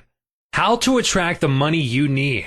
Many years ago, I met a young boy in Australia who wanted to become a physician and surgeon, but he had no money. I explained to him how a seed deposited in the soil attracts to itself everything necessary for its unfolding, and all that he had to do was take a lesson from the seed and deposit the required idea in his subconscious mind. For expenses, this young, brilliant boy used to clean out doctors' offices, wash windows, and do odd repair jobs. He told me that every night as he went to sleep, he used to picture in his mind's eye a medical diploma on a wall with his name on it in big, bold letters. He used to clean and shine the framed diplomas in the medical building where he worked. It was not hard for him to engrave the image of a diploma in his mind and develop it there. Definite results followed as he persisted with his mental picture every night for about 4 months. The sequel of this story was very interesting. One of the doctors took a great liking to this young boy, and after training him in the art of sterilizing instruments, giving hypodermic injections and other miscellaneous first aid work, he employed him as a technical assistant in his office. The doctor later sent him to medical school at his own expense. Today, this young man is a prominent medical doctor in Montreal, Canada. He discovered the law of attraction by using his subconscious mind the right way. He operated an age-old law which says, having seen the end, you have willed the means to the realization of the end.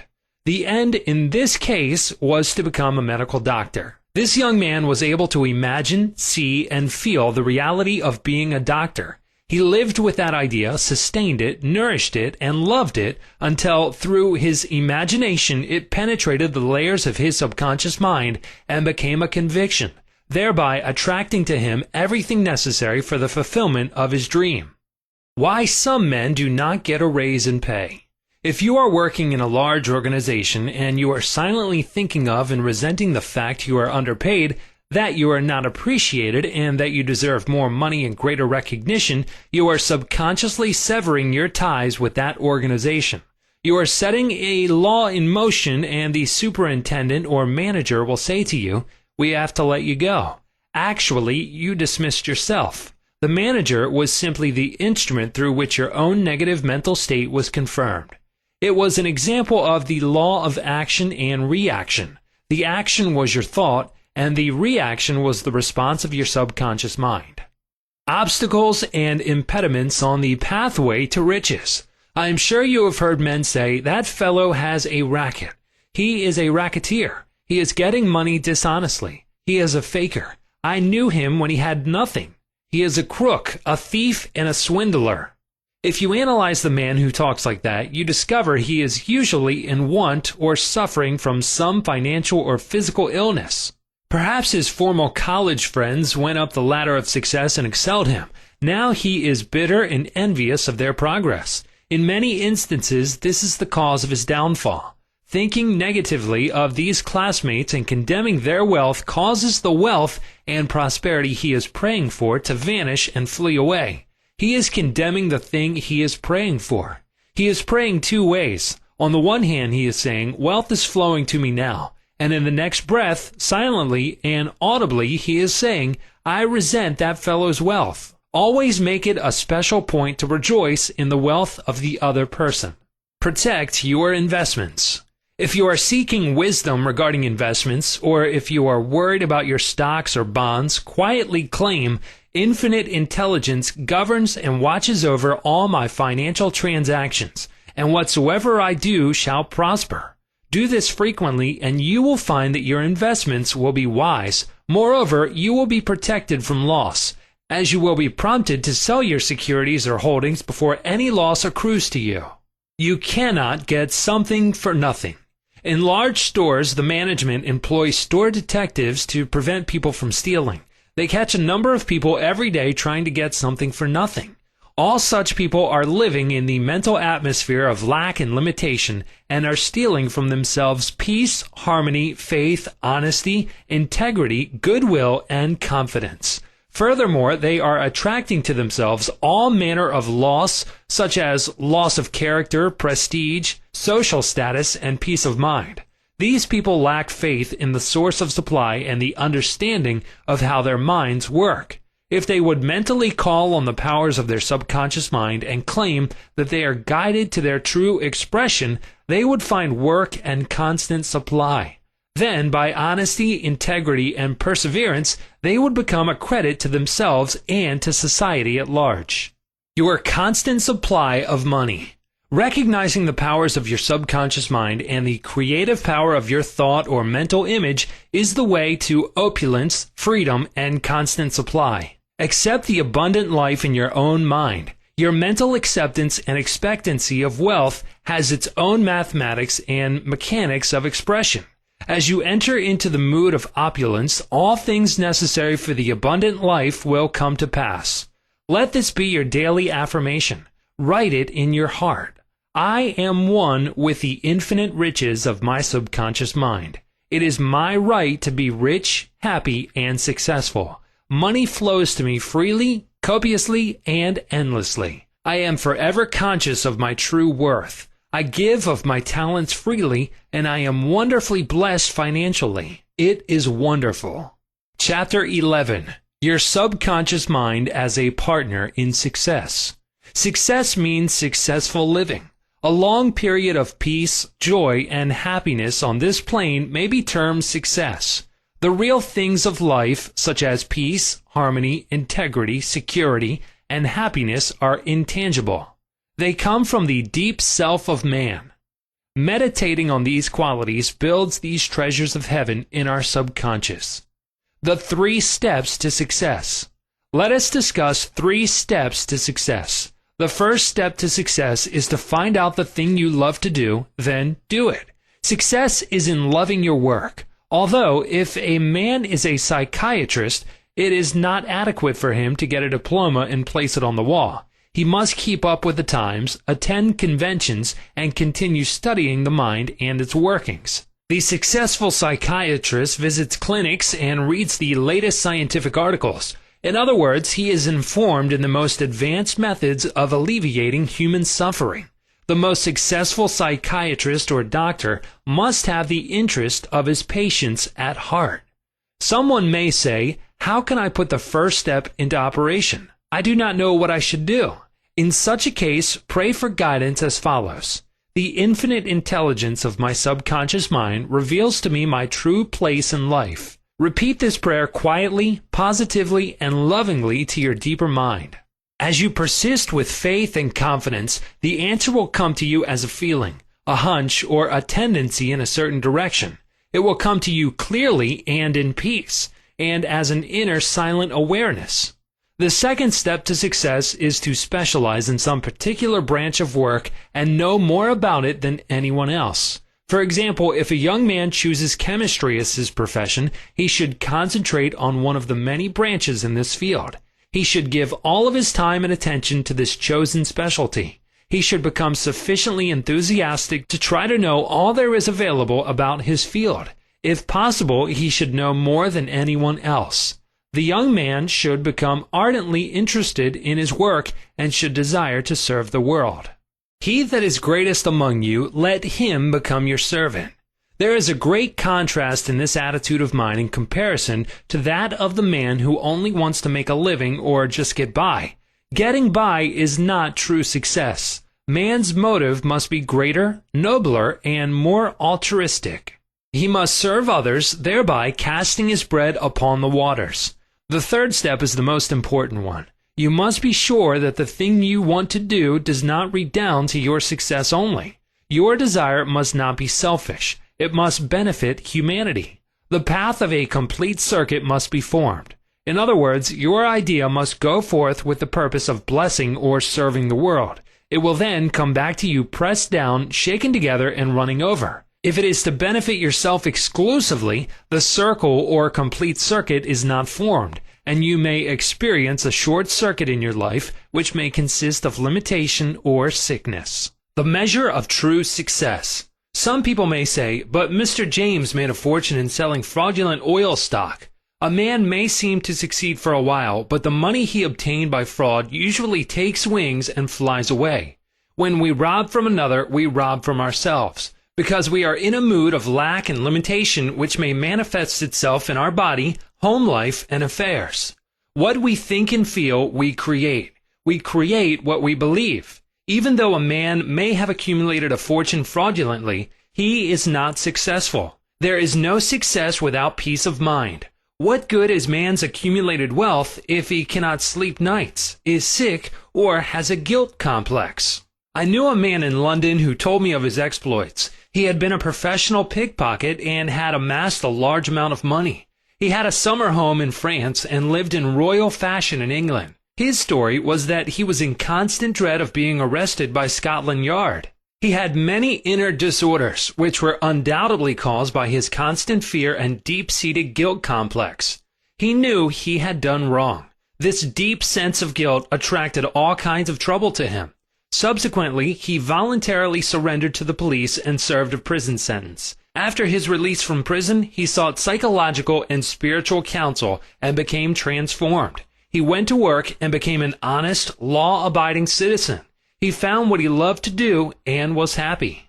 A successful person loves his work and expresses himself fully. Success is contingent upon a higher ideal than the mere accumulation of riches. The man of success is the man who possesses great psychological and spiritual understanding.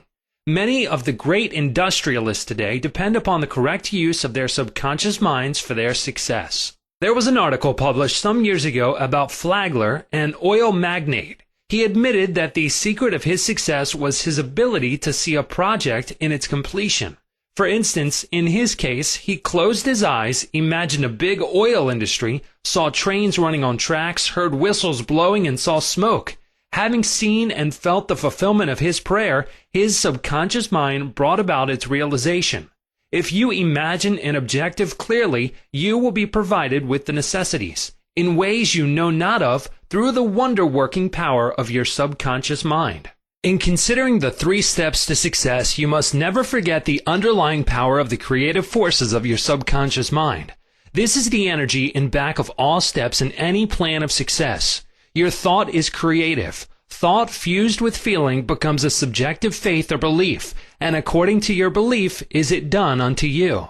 Knowledge of a mighty force in you which is capable of bringing to pass all your desires gives you confidence and a sense of peace. Whatever your field of action may be, you should learn the laws of your subconscious mind. When you know how to apply the powers of your mind, and when you are expressing yourself fully and giving of your talents to others, you are on the sure path to true success. If you are about God's business or any part of it, God, by His very nature, is for you. So who can be against you? With this understanding, there is no power in heaven or on earth to withhold success from you. How he made his dream come true. A movie actor told me that he had very little education, but he had a dream as a boy of becoming a successful movie actor. Out in the field mowing hay, driving the cows home, or even milking them, he said, I would constantly imagine I saw my name in big lights at a large theater. I kept this up for years until finally I ran away from home. I got extra jobs in the motion picture field, and the day finally came when I saw my name in great big lights as I did when I was a boy. Then he added, I know the power of sustained imagination to bring success. His dream pharmacy became a reality. 30 years ago, I knew a young pharmacist who was receiving $40 a week plus commission on sales. After 25 years, he said to me, I will get a pension and retire. I said to this young man, why don't you own your own store? Get out of this place. Raise your sights. Have a dream for your children. Maybe your son wants to be a doctor. Perhaps your daughter desires to be a great musician. His answer was that he had no money. He began to awaken to the fact that whatever he could conceive as true, he could give conception. The first step toward his goal was his awakening to the powers of his subconscious mind, which I briefly elaborated on for his benefit. His second step was his realization that if he could succeed in conveying an idea to his subconscious mind, the latter would somehow bring it to pass. He began to imagine that he was in his own store. He mentally arranged the bottles, dispensed prescriptions, and imagined several clerks in the store waiting on customers. He also visualized a big bank balance. Mentally, he worked in that imaginary store. Like a good actor, he lived the role. Act as though I am, and I will be. This pharmacist put himself wholeheartedly into the act, living, moving, and acting on the assumption that he owned the store. The sequel was interesting. He was discharged from his position. He found new employment with a large chain store, became manager, and later on district manager. He saved enough money in 4 years to provide a down payment on a drug store of his own. He called it his dream pharmacy. It was, he said, exactly the store I saw in my imagination. He became a recognized success in his chosen field and was happy doing what he loved to do. Using the subconscious mind in business. Some years ago, I gave a lecture to a group of businessmen on the powers of imagination and the subconscious mind. In this lecture, I pointed out how Goethe used his imagination wisely when confronted with difficulties and predicaments. His biographers point out that he was accustomed to fill many hours quietly holding imaginary conversations. It is well known that his custom was to imagine one of his friends before him in a chair answering him in the right way. In other words, if he were concerned over any problems, he imagined his friend giving him the right or appropriate answer, accompanied with the usual gestures and tonal qualities of the voice, and he made the entire imaginary scene as real and as vivid as possible. One of the men present at this lecture was a young stockbroker. He proceeded to adopt the technique of Goethe. He began to have mental, imaginary conversations with a multi-millionaire banker friend of his who used to congratulate him on his wise and sound judgment and compliment him on his purchase of the right stocks. He used to dramatize this imaginary conversation until he had psychologically fixed it as a form of belief in his mind. This broker's inner talking and controlled imagination certainly agreed with his aim, which was to make sound investments for his clients. His main purpose in life was to make money for his clients and to see them prosper financially by his wise counsel. He is still using his subconscious mind in his business, and he is a brilliant success in his field of endeavor. Boy of 16 years turns failure into success. A young boy who was attending high school said to me, "I am getting very poor grades. My memory is failing. I do not know what is the matter." I discovered that the only thing wrong with this boy was his attitude, which was one of indifference and resentment towards some of his teachers and fellow students. I taught him how to use his subconscious mind and how to succeed in his studies. He began to affirm certain truths several times a day, particularly at night prior to sleep, and also in the morning after awakening. These are the best times to impregnate the subconscious mind. He affirmed as follows: "I realize that my subconscious mind is a storehouse of memory. It retains everything I read and hear from my teachers. I have a perfect memory, and the infinite intelligence in my subconscious mind constantly reveals to me everything I need to know at all my examinations, whether written or oral. I radiate love and goodwill to all my teachers and fellow students. I sincerely wish for them success in all good things." This young man is now enjoying a greater freedom than he has ever known. He is now receiving all A's. He constantly imagines the teachers and his mother congratulating him on his success in his studies. How to become successful in buying and selling. In buying and selling, remember that your conscious mind is the starter and your subconscious mind is the motor. You must start the motor to enable it to perform its work. Your conscious mind is the dynamo that awakens the power of your subconscious mind. The first step in conveying your clarified desire, idea, or image to the deeper mind is to relax, immobilize the attention, get still, and be quiet. This quiet, relaxed, and peaceful attitude of mind prevents extraneous matter and false ideas from interfering with your mental absorption of your ideal. Furthermore, in a quiet, passive, and receptive attitude of mind, effort is reduced to a minimum. The second step is to begin to imagine the reality of that which you desire. For example, you may wish to buy a home, and in your relaxed state of mind, affirm as follows: "The infinite intelligence of my subconscious mind is all wise. It reveals to me now the ideal home, which is central, ideal, is in a lovely environment, meets with all my requirements, and is commensurate with my income. I am now turning this request over to my subconscious mind, and I know it responds according to the nature of my request.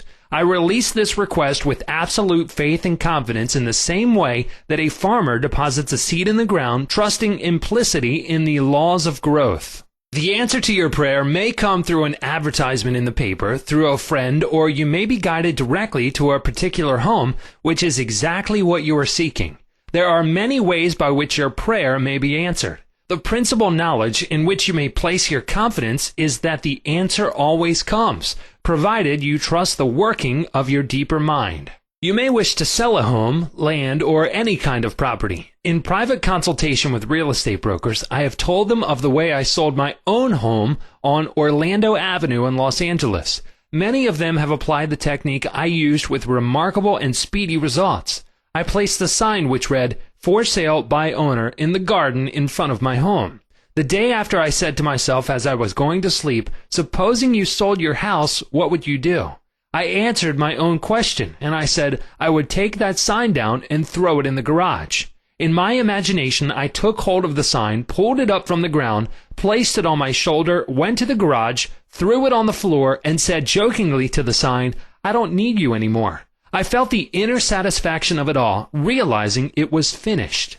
The next day, a man gave me a deposit of $1,000 and said to me, "Take your sign down. We will go into escrow now." Immediately, I pulled the sign up and took it to the garage. The outer action conformed to the inner. There is nothing new about this. As within, so without, meaning according to the image impressed on your subconscious mind, so it is on the objective screen of your life. The outside mirrors the inside. External action follows internal action.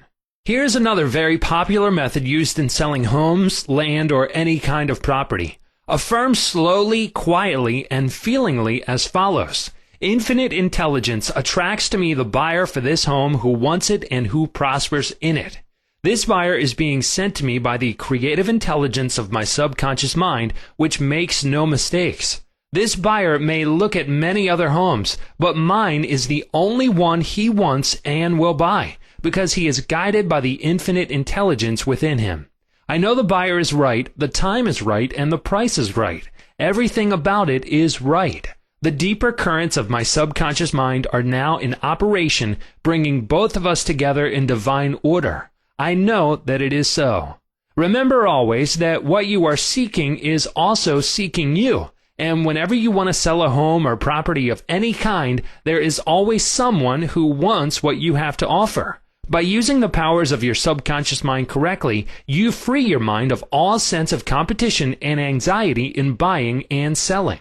How she succeeded in getting what she wanted.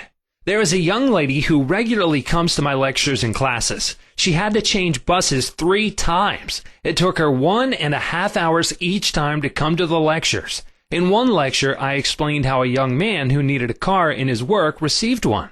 She went home and experimented as outlined in my lecture. Here is her letter in part narrating her application of my method and published by her permission. Dear Mr. Murphy, this is how I received a Cadillac car. I wanted one to come to the lectures regularly. In my imagination, I went through the identical process I would go through if I were actually driving a car. I went to the showroom and the salesman took me for a ride in one. I also drove it several blocks. I claimed the Cadillac car as my own over and over again. I kept the mental picture of getting into the car, driving it, feeling the upholstery, etc. constantly for over 2 weeks. Last week, I drove to your lectures in a Cadillac. My uncle in Inglewood passed away and left me his Cadillac and his entire estate.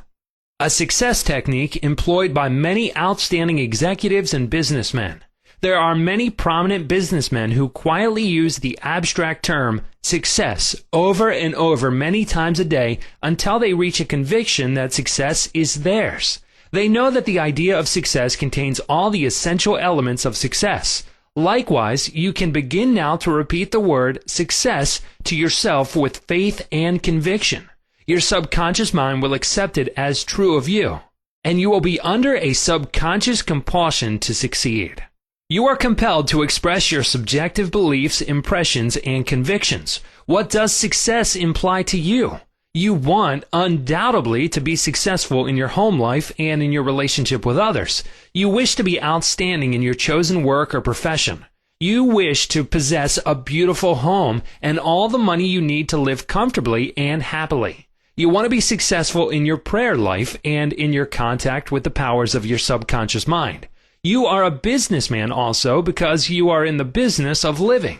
Become a successful businessman by imagining yourself doing what you long to do and possessing the things you long to possess. Become imaginative. Mentally participate in the reality of the successful state. Make a habit of it. Go to sleep feeling successful every night and perfectly satisfied, and you will eventually succeed in implanting the idea of success in your subconscious mind. Believe you were born to succeed, and wonders will happen as you pray. Chapter 12. Scientists use the subconscious mind. Many scientists realize the true importance of the subconscious mind. Edison, Marconi, Kettering, Poincare, Einstein, and many others have used the subconscious mind. It has given them the insight and the know-how for all their great achievements in modern science and industry. Research has shown that the ability to bring into action the subconscious power has determined the success of all the great scientific and research workers.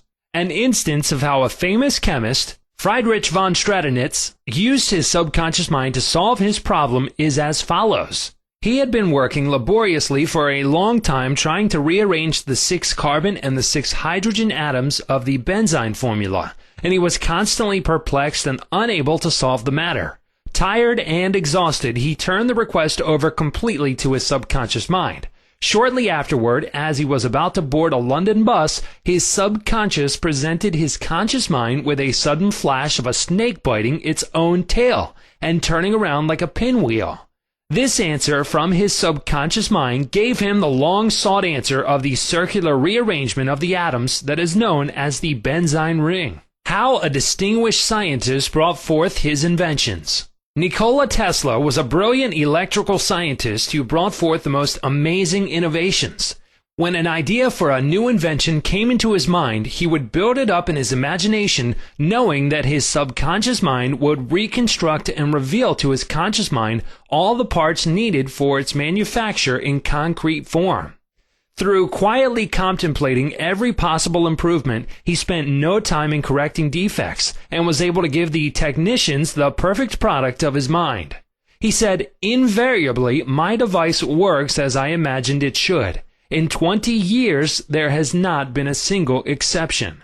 How a famous naturalist solved his problem. Professor Agassiz, a distinguished American naturalist, discovered the indefatigable activities of his subconscious mind while he slept. His widow, in her biography of her famous husband, has reported the following. He had been for 2 weeks striving to decipher the somewhat obscure impression of a fossil fish on the stone slab in which it was preserved.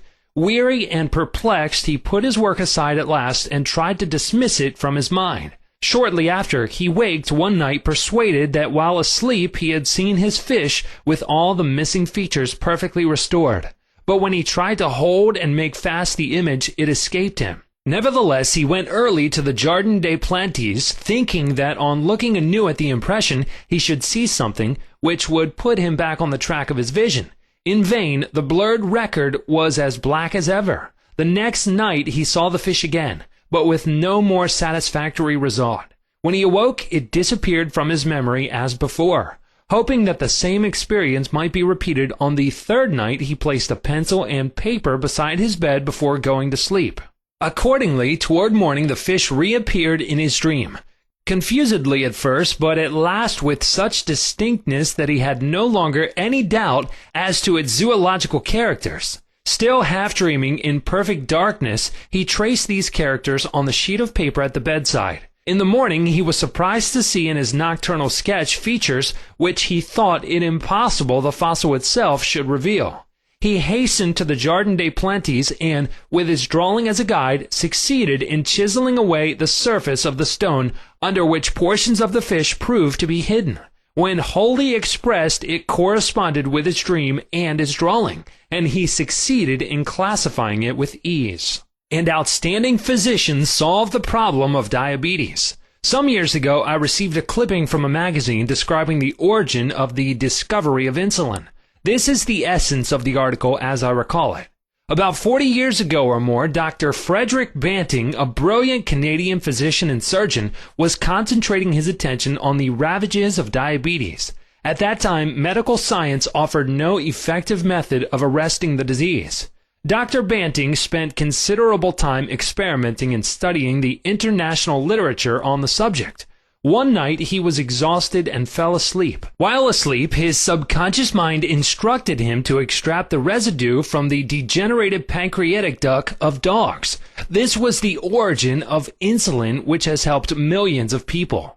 You will note that Dr. Banting had been consciously dwelling on the problem for some time, seeking a solution, a way out, and his subconscious responded accordingly. It does not follow that you will always get an answer overnight. The answer may not come for some time. Do not be discouraged. Keep on turning the problem over every night to the subconscious mind prior to sleep as if you had never done it before. One of the reasons for the delay may be that you look upon it as a major problem. You may believe it will take a long time to solve. Your subconscious mind is timeless and spaceless. Go to sleep believing you have the answer now. Do not postulate the answer in the future. Have an abiding faith in the outcome. Become convinced now as you read this book that there is an answer and a perfect solution for you. How a famous scientist and physicist escaped from a Russian concentration camp. Dr. Lothar van Blank-Schmidt, a member of the Rocket Society and an outstanding research electronic engineer, gives the following condensed summary of how he used his subconscious mind to free himself from certain death at the hands of brutal guards in a Russian prison camp coal mine.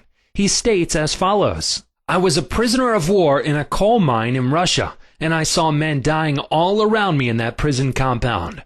We were watched over by brutal guards, arrogant officers, and sharp, fast-thinking commissaires. After a short medical checkup, a quota of coal was assigned to each person. My quota was 300 pounds per day. In case any man did not fill his quota, his small food ration was cut down, and in a short time he was resting in the cemetery.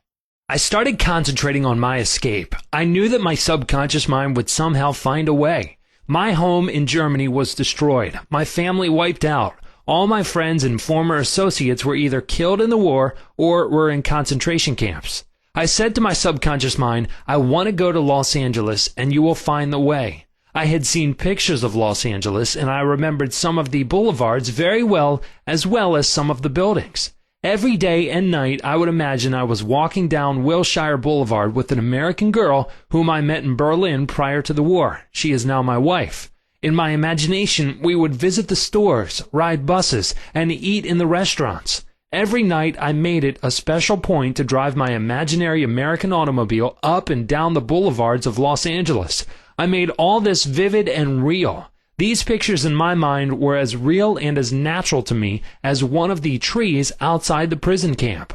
Every morning the chief guard would count the prisoners as they were lined up. He would call out 1, 2, 3, etc. And when 17 was called out, which was my number in sequence, I stepped aside. In the meantime, the guard was called away for a minute or so, and on his return, he started by mistake on the next man as number 17.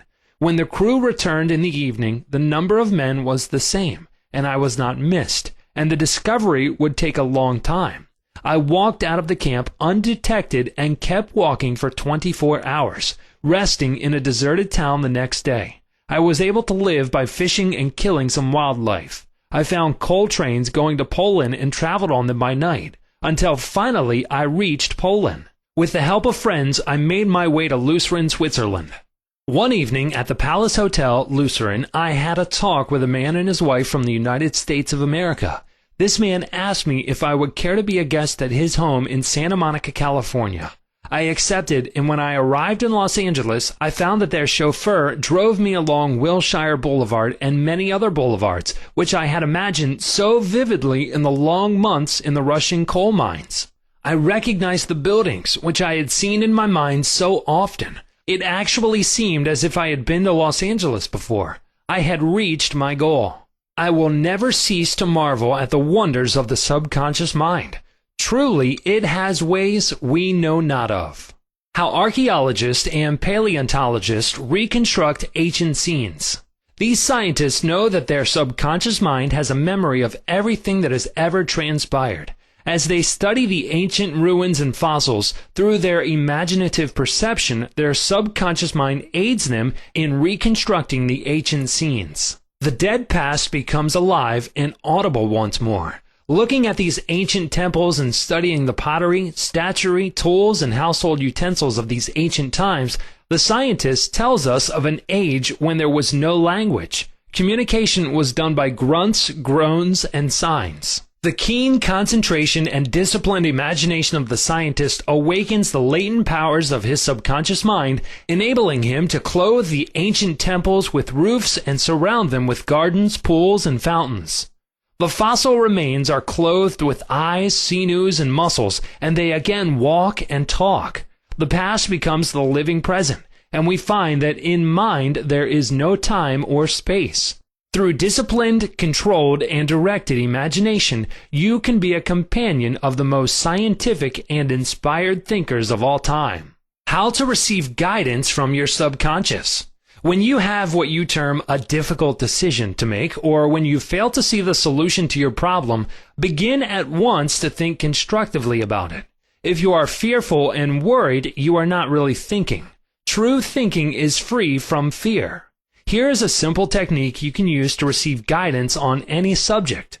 Quiet the mind and still the body. Tell the body to relax. It has to obey you. It has no volition, initiative, or self-conscious intelligence. Your body is an emotional disk which records your beliefs and impressions. Mobilize your attention. Focus your thought on the solution to your problem. Try to solve it with your conscious mind. Think how happy you would be about the perfect solution.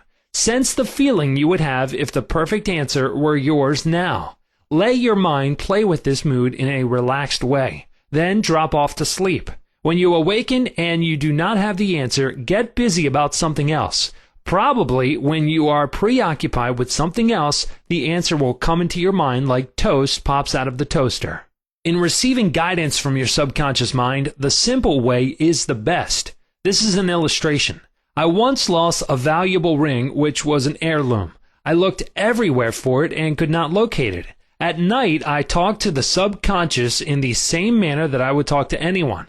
I said to it prior to dropping off to sleep, "You know all things. You know where that ring is, and you now reveal to me where it is." In the morning, I awoke suddenly with the words ringing in my ear, "Ask Robert." I thought it very strange that I should ask Robert, a young boy about 9 years of age. However, I followed the inner voice of intuition. Robert said, "Oh yes, I picked it up in the yard while I was playing with the boys. I placed it on the desk in my room. I did not think it worth anything, so I did not say anything about it." The subconscious mind will always answer you if you trust it. His subconscious revealed the location of his father's will.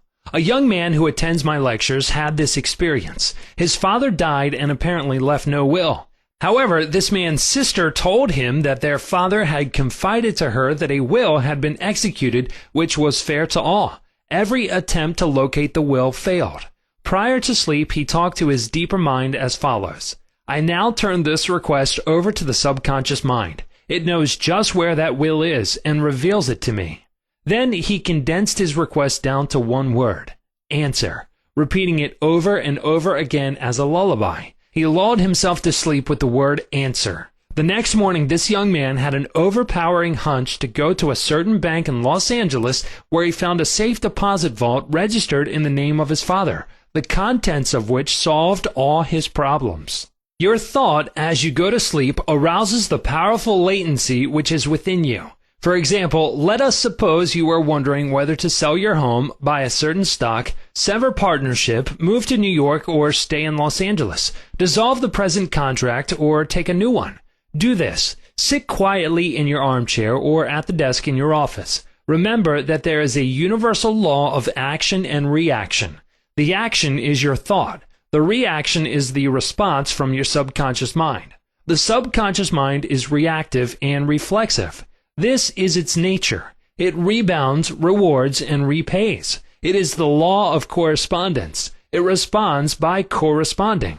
As you contemplate right action, you will automatically experience a reaction or response in yourself, which represents the guidance or answer of your subconscious mind. In seeking guidance, you simply think quietly about right action, which means that you are using the infinite intelligence residence in your subconscious mind to the point where it begins to use you. From there on, your course of action is directed and controlled by the subjective wisdom within you, which is all-wise and omnipotent. Your decision will be right. There will only be right action because you are under a subjective compulsion to do the right thing. I use the word compulsion because the law of the subconscious is compulsion. The secret of guidance. The secret of guidance or right action is to mentally devote yourself to the right answer until you find its response in you. The response is a feeling, an inner awareness, and an overpowering hunch whereby you know that you know. You have used the power to the point where it begins to use you. You cannot possibly fail or make one false step while operating under the subjective wisdom within you.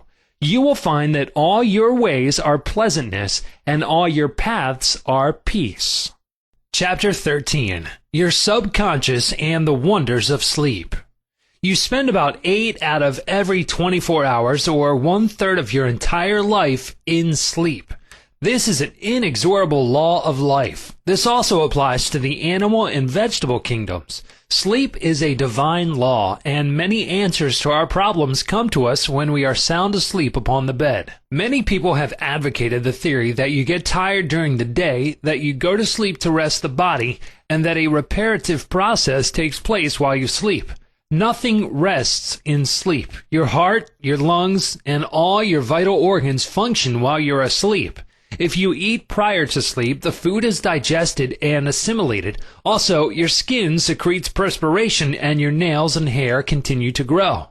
Your subconscious mind never rests or sleeps. It is always active, controlling all your vital forces. The healing process takes place more rapidly while you are asleep, as there is no interference from your conscious mind. Remarkable answers are given to you while you are asleep. Why we sleep. Dr. John Bigelow, a famous research authority on sleep, demonstrated that at night while asleep you receive impressions showing that the nerves of the eyes, ears, nose, and taste buds are active during sleep, and also that the nerves of your brain are quite active. He says that the main reason we sleep is because the nobler part of the soul is united by abstraction to our higher nature and becomes a participant in the wisdom and foreknowledge of the gods. Dr. Bigelow states also, the results of my studies have not only strengthened my convictions that the supposed exemption from customary toils and activities was not the final purpose of sleep, but have also made clear to my mind the conviction that no part of a man's life deserves to be considered more indispensable to its symmetrical and perfect spiritual development than while he is separated from the phenomenal world in sleep. Prayer, a form of sleep. Your conscious mind gets involved with vexations, strife, and contentions of the day, and it is very necessary to withdraw periodically from sense evidence and the objective world and commune silently with the inner wisdom of your subconscious mind. By claiming guidance, strength, and greater intelligence in all phases of your life, you will be enabled to overcome all difficulties and solve your daily problems. This regular withdrawal from sense evidence and the noise and confusion of everyday living is also a form of sleep. For example, you become asleep to the world of the senses and alive to the wisdom and power of your subconscious mind. Startling effects of sleep deprivation. Lack of sleep can cause you to become irritable, moody, and depressed. Dr. George Stevenson of the National Association for Mental Health says, I believe it can be safely said that all human beings need a minimum of 6 hours sleep to be healthy. Most people need more. Those who think they can get along on less are fooling themselves. Medical research scholars investigating sleep processes and deprivation of sleep point out that severe insomnia has preceded psychologic breakdown in some instances. Remember, you are spiritually recharged during sleep, and adequate sleep is essential to produce joy and vitality in life. You need more sleep. Robert O'Brien, in an article, Maybe You Need More Sleep, in an issue of the Reader's Digest, reports the following experiment on sleep. For the last 3 years, experiments have been in progress at Walter Reed Army Institute of Research in Washington, D.C. Subjects, more than 100 military and civilian volunteers, have been kept awake for as long as 4 days. Thousands of tests have measured the effects of their behavior and personality. Results of these tests have given scientists astonishingly new insights into the mysteries of sleep. They now know that a tired brain apparently craves sleep so hungrily that it will sacrifice anything to get it. After only a few hours of sleep loss, fleeting stolen naps called lapses or microsleep occurred at the rate of 3 or 4 an hour. As in sleep, eyelids dropped, heartbeat slowed. Each lapse lasted just a fraction of a second. Sometimes the lapses were periods of blankness, sometimes they were filled with images, wisps of dreams. As hours of sleep loss mounted, the lapses took place more often and lasted longer, perhaps 2 or 3 seconds. Even if the subjects had been piloting an airliner in a thunderstorm, they still couldn't have resisted microsleeps for those few priceless seconds. And it can happen to you, as many who have fallen asleep at the wheel of a car can testify. Another startling effect of sleep deprivation was its attack on human memory and perception.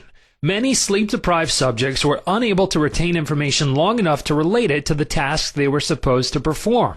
They were totally befuddled in situations requiring them to hold several factors in mind and act on them, as a pilot must when he skillfully integrates wind direction, airspeed, altitude, and glide path to make a safe landing. Sleep brings counsel. A young lady in Los Angeles who listens to my morning radio talks told me that she has been offered a lucrative position in New York City at twice her present salary. She was wondering whether to accept or not and prayed prior to sleep as follows. The creative intelligence of my subconscious mind knows what is best for me. Its tendency is always lifeward, and it reveals to me the right direction, which blesses all concerned. I give thanks for the answer which I know will come to me. She repeated this simple prayer over and over again as a lullaby prior to sleep, and in the morning she had a persistent feeling that she should not accept the offer. She rejected the offer, and subsequent events verified her inward sense of knowing, because the company went bankrupt in a few months following their offer of employment to her. The conscious mind may be correct on the facts objectively known, but the intuitive faculty of her subconscious mind saw the failure of the concern in question and prompted her accordingly. Saved from certain disaster. I will illustrate how the wisdom of your subconscious mind can instruct you and protect you relative to your request for right action as you go to sleep. Many years ago, before the Second World War, I was offered a very lucrative assignment in the Orient, and I prayed for guidance and the right decision as follows. Infinite intelligence within me knows all things, and the right decision is revealed to me in divine order. I will recognize the answer when it comes. I repeated this simple prayer over and over again as a lullaby prior to sleep, and in a dream came the vivid realization of things to come 3 years hence. An old friend appeared in the dream and said, "Read these headlines. Do not go." The headlines of the newspaper which appeared in the dream related to war and attack on Pearl Harbor. Occasionally, the writer dreams literally. The aforementioned dream was undoubtedly a dramatization of the subconscious mind which projected a person whom I trusted and respected. To some, a warning may come in the form of a mother who appears in a dream. She tells the person not to go here or there and the reason for the warning. Your subconscious mind is all-wise. It knows all things. Oftentimes, it will speak to you only in a voice that your conscious mind will immediately accept as true.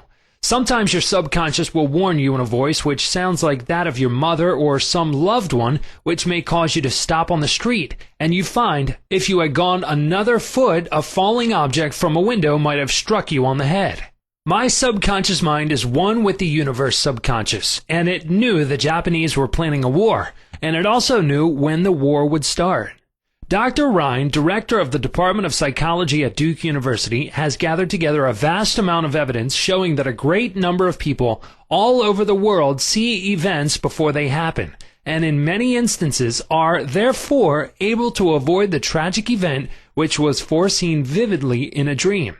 The dream which I had showed clearly the headlines in the New York Times about 3 years prior to the tragedy of Pearl Harbor.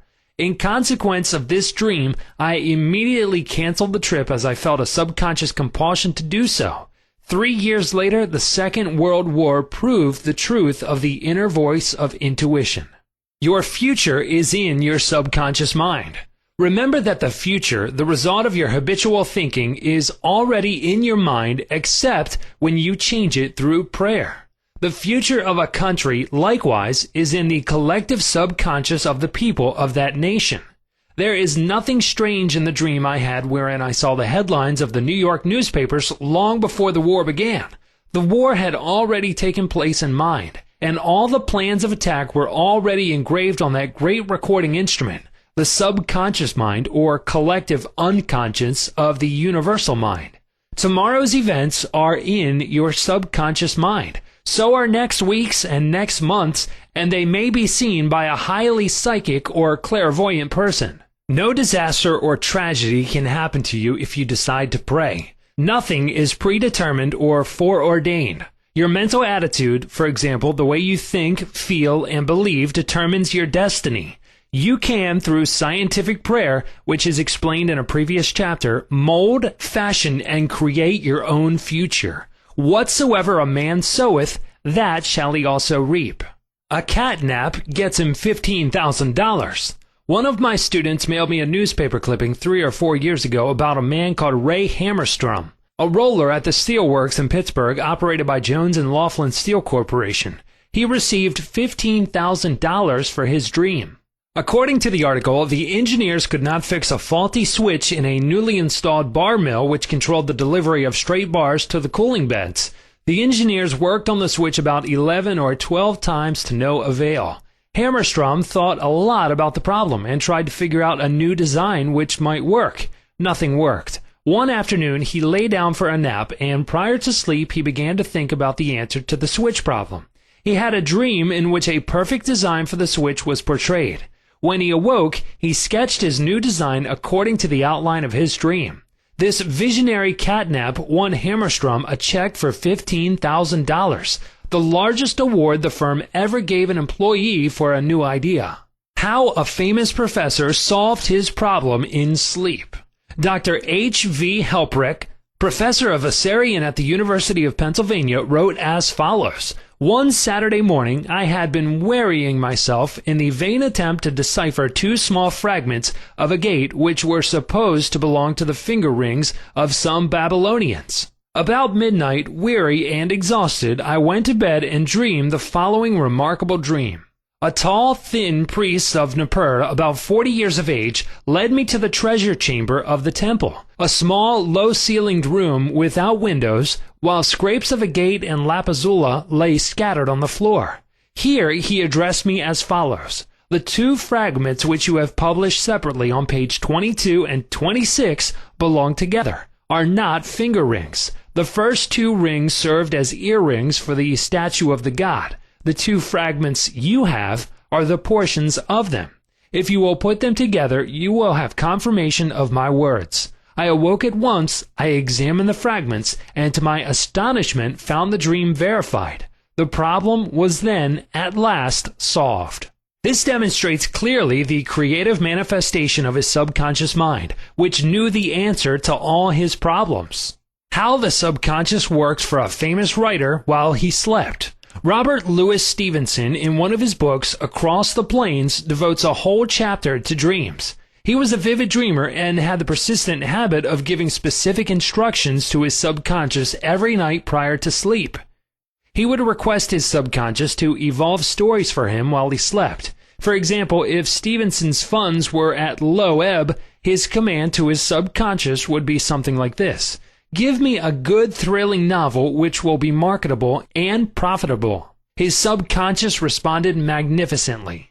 Stevenson says, "These little brownies, the intelligences and powers of his subconscious, can tell me a story piece by piece, like a serial, and keep me, its supposed creator, all the while in total ignorance of where they aim." And he added, "That part of my work which is done when I am up and about while he is consciously aware and awake is by no means necessarily mine, since all goes to show that the brownies have a hand in it even then." Sleep in peace and wake in joy. To those who suffer from insomnia, you will find the following prayer very effective. Repeat it slowly, quietly, and lovingly prior to sleep. My toes are relaxed. My ankles are relaxed. My abdominal muscles are relaxed. My heart and lungs are relaxed. My hands and arms are relaxed. My neck is relaxed. My brain is relaxed. My face is relaxed. My eyes are relaxed. My whole mind and body are relaxed. I fully and freely forgive everyone, and I sincerely wish for them harmony, health, peace, and all the blessings of me. I am at peace. I am poised, serene, and calm. I rest in security and in peace. A great stillness steals over me, and a great calm quiets my whole being as I realize the divine presence within me. I know that the realization of life and love heals me. I wrap myself in the mantle of love and fall asleep filled with goodwill for all. Throughout the night, peace remains with me, and in the morning I shall be filled with life and love. A circle of love is drawn around me. I will fear no evil, for thou art with me. I sleep in peace, I wake in joy, and in him I live, move, and have my being. Chapter 14. Your Subconscious Mind and Marital Problems. Ignorance of the functions and powers of the mind is the cause of all marital trouble. Each using the law of mind correctly can solve friction between husband and wife. By praying together, they stay together. The contemplation of divine ideals, the study of the laws of life, the mutual agreement on a common purpose and plan, and the enjoyment of personal freedom bring about that harmonious marriage, that wedded bliss, that sense of oneness where the two become one. The best time to prevent divorce is before marriage. It is not wrong to try to get out of a very bad situation. But why get into the bad situation in the first place? Would it not be better to give attention to the real cause of marital problems? In other words, to really get at the root of the matter involved. As with all other problems of men and women, the problems of divorce, separation, annulment, and endless litigation are directly traceable to lack of knowledge of the working and interrelationship of the conscious and subconscious mind. The meaning of marriage. Marriage, to be real, must first be on a spiritual basis. It must be of the heart, and the heart is the chalice of love. Honesty, sincerity, kindness, and integrity are also forms of love. Each partner should be perfectly honest and sincere with the other. It is not a true marriage when a man marries a woman for her money, social position, or to lift his ego, because this indicates a lack of sincerity, honesty, and true love. Such a marriage is a farce, a sham, and a masquerade. When a woman says, "I am tired of working, I want to get married because I want security," her premise is false. She is not using the laws of mind correctly. Her security depends upon her knowledge of the interaction of the conscious and subconscious mind and its application. For example, a woman will never lack for wealth or health if she applies the techniques outlined in the respective chapters of this book. Her wealth can come to her independent of her husband, father, or anyone else. A woman is not dependent on her husband for health, peace, joy, inspiration, guidance, love, wealth, security, happiness, or anything in the world. Her security and peace of mind come from her knowledge of the inner powers within her and from the constant use of the laws of her own mind in a constructive fashion. How to attract the ideal husband. You are now acquainted with the way your subconscious mind works. You know that whatever you impress upon it will be experienced in your world. Begin now to impress your subconscious mind with the qualities and characteristics you desire in a man. The following is an excellent technique. Sit down at night in your armchair, close your eyes, let go, relax the body, become very quiet, passive, and receptive. Talk to your subconscious mind and say to it, "I am now attracting a man into my experience who is honest, sincere, loyal, faithful, peaceful, happy, and prosperous. These qualities which I admire are sinking down into my subconscious mind now. As I dwell upon these characteristics, they become a part of me and are embodied subconsciously. I know there is an irresistible law of attraction and that I attract to me a man according to my subconscious belief. I attract that which I feel to be true in my subconscious mind. I know I can contribute to his peace and happiness. He loves my ideals, and I love his ideals. He does not want to make me over, neither do I want to make him over. There is mutual love, freedom, and respect."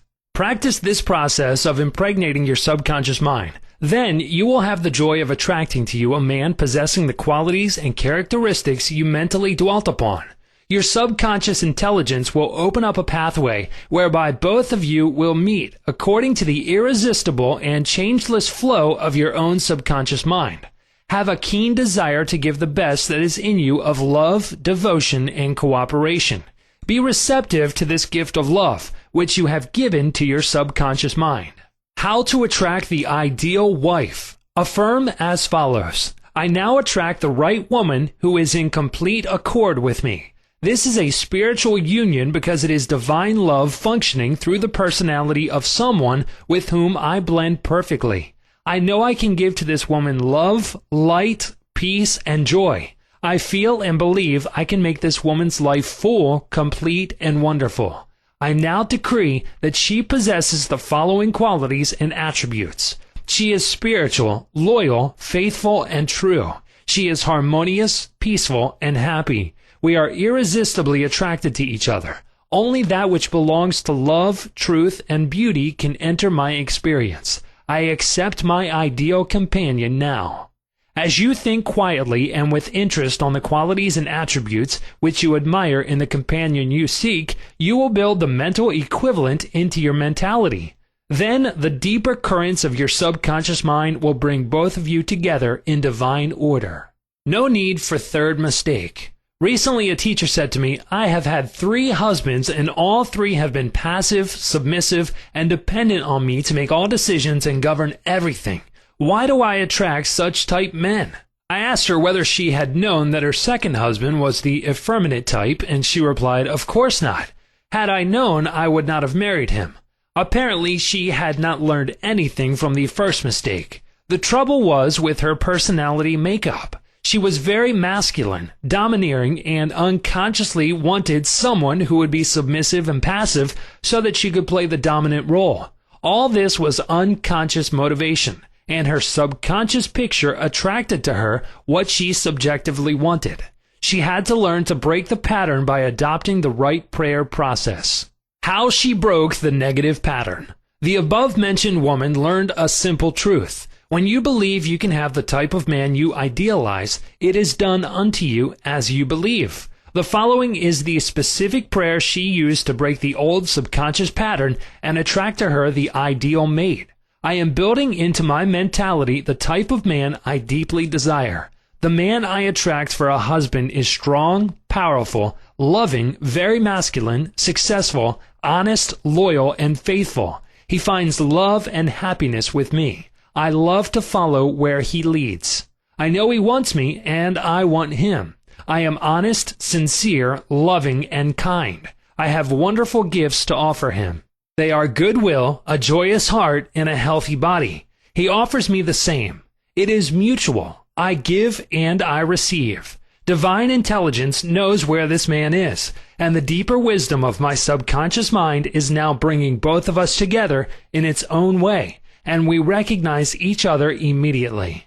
I release this request to my subconscious mind, which knows how to bring my request to pass. I give thanks for the perfect answer. She prayed in the above manner night and morning, affirming these truths and knowing that through frequent occupation of the mind, she would reach the mental equivalent of that which she sought.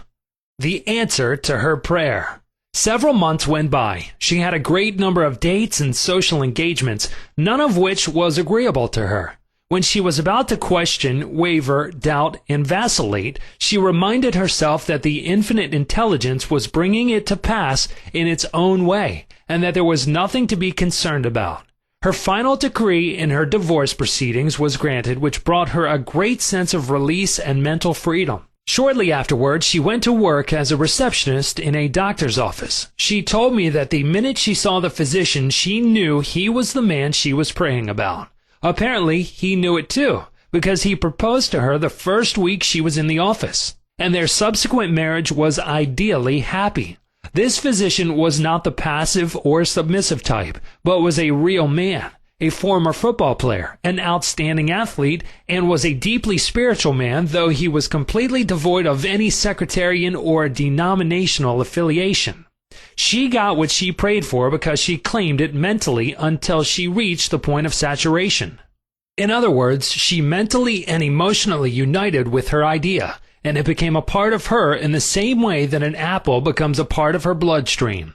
Should I get a divorce? Divorce is an individual problem. It cannot be generalized. In some cases, of course, there never should have been a marriage. In some cases, divorce is not the solution. No more so than marriage is the solution for a lonely man.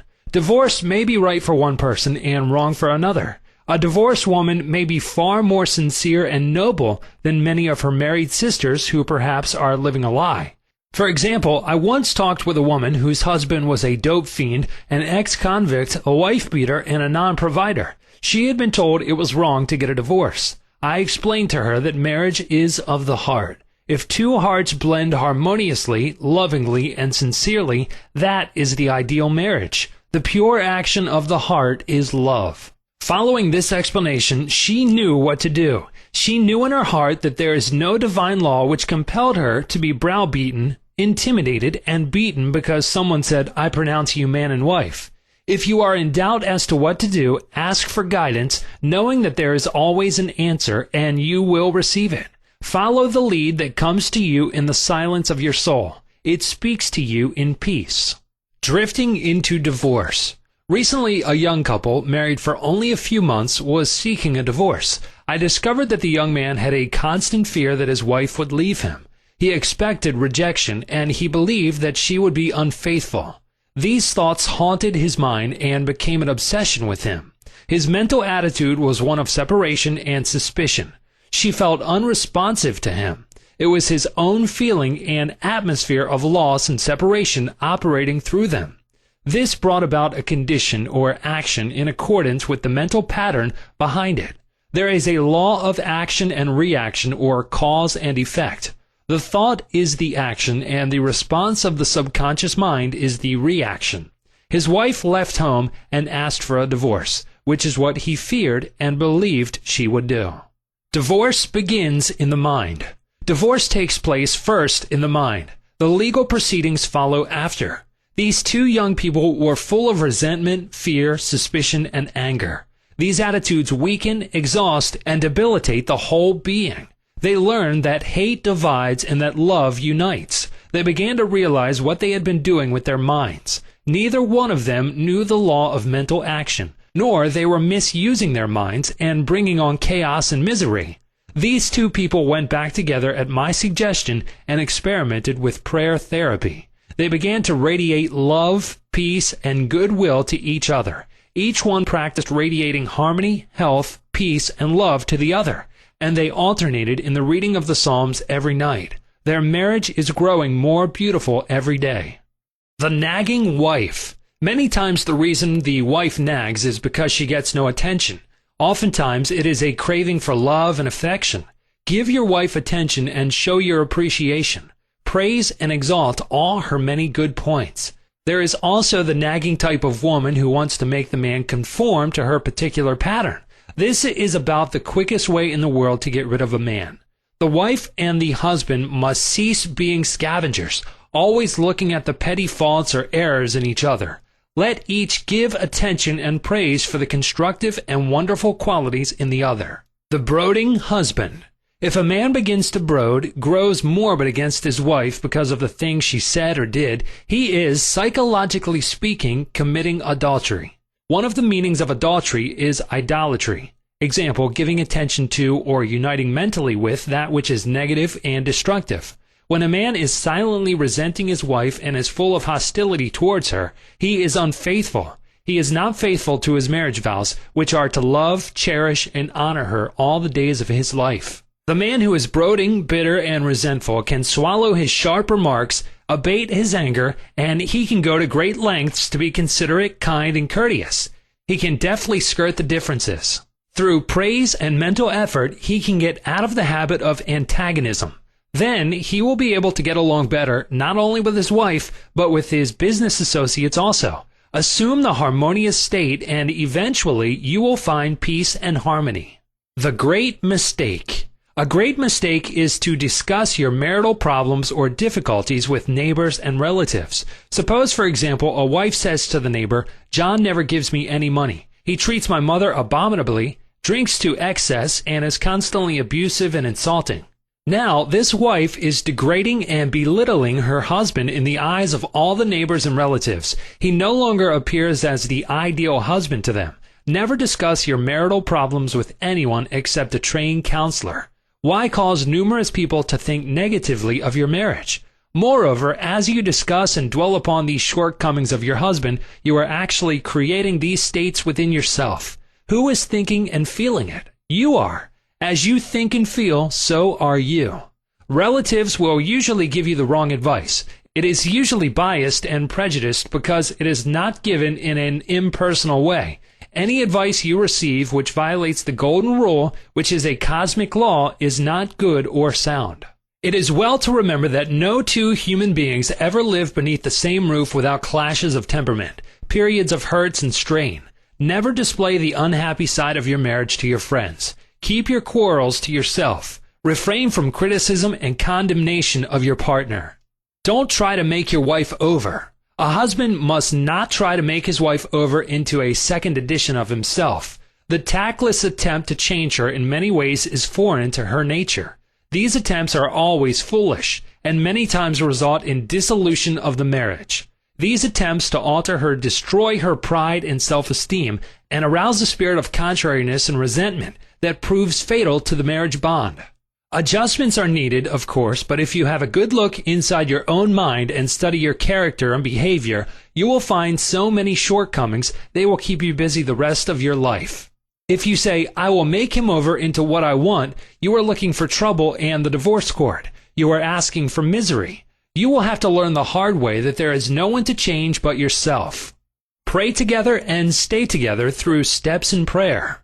The first step, never carry over from one day to another accumulated irritations arising from little disappointments. Be sure to forgive each other for any sharpness before you retire at night. The moment you awaken in the morning, claim infinite intelligence is guiding you in all your ways. Send out loving thoughts of peace, harmony, and love to your marriage partner, to all members of the family, and to the whole world. The second step, say grace at breakfast. Give thanks for the wonderful food, for your abundance, and for all your blessings. Make sure that no problems, worries, or arguments shall enter into the table conversation. The same applies at dinner time. Say to your wife or husband, I appreciate all you are doing, and I radiate love and goodwill to you all day long. The third step, the husband and wife should alternate in praying each night. Do not take your marriage partner for granted. Show your appreciation and love. Think appreciation and goodwill rather than condemnation, criticism, and nagging.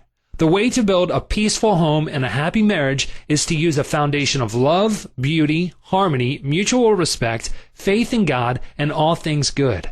Read the 23rd, 27th, and 91st Psalms, the 11th chapter of Hebrews, the 13th chapter of 1 Corinthians, and other great texts of the Bible before going to sleep. As you practice these truths, your marriage will grow more and more blessed through the years. Chapter 15. Your Subconscious Mind and Your Happiness. William James, father of American psychology, said that the greatest discovery of the 19th century was not in the realm of physical science. The greatest discovery was the power of the subconscious touched by faith. In every human being is that limitless reservoir of power, which can overcome any problem in the world. True and lasting happiness will come into your life the day you get the clear realization that you can overcome any weakness, the day you realize that your subconscious can solve your problems, heal your body, and prosper you beyond your fondest dream. You might have felt very happy when your child was born, when you got married, when you graduated from college, or when you won a great victory or a prize. You might have been very happy when you became engaged to the loveliest girl or the most handsome man. You could go on and list innumerable experiences which have made you happy. However, no matter how marvelous these experiences are, they do not give real lasting happiness. They are transitory. The book of Proverbs gives the answer. Whosoever trusteth in the Lord, happy is he. When you trust in the Lord, the power and wisdom of your subconscious mind to lead, guide, govern, and direct all your ways, you will become poised, serene, and relaxed. As you radiate love, peace, and goodwill to all, you are really building a superstructure of happiness for all the days of your life. You must choose happiness.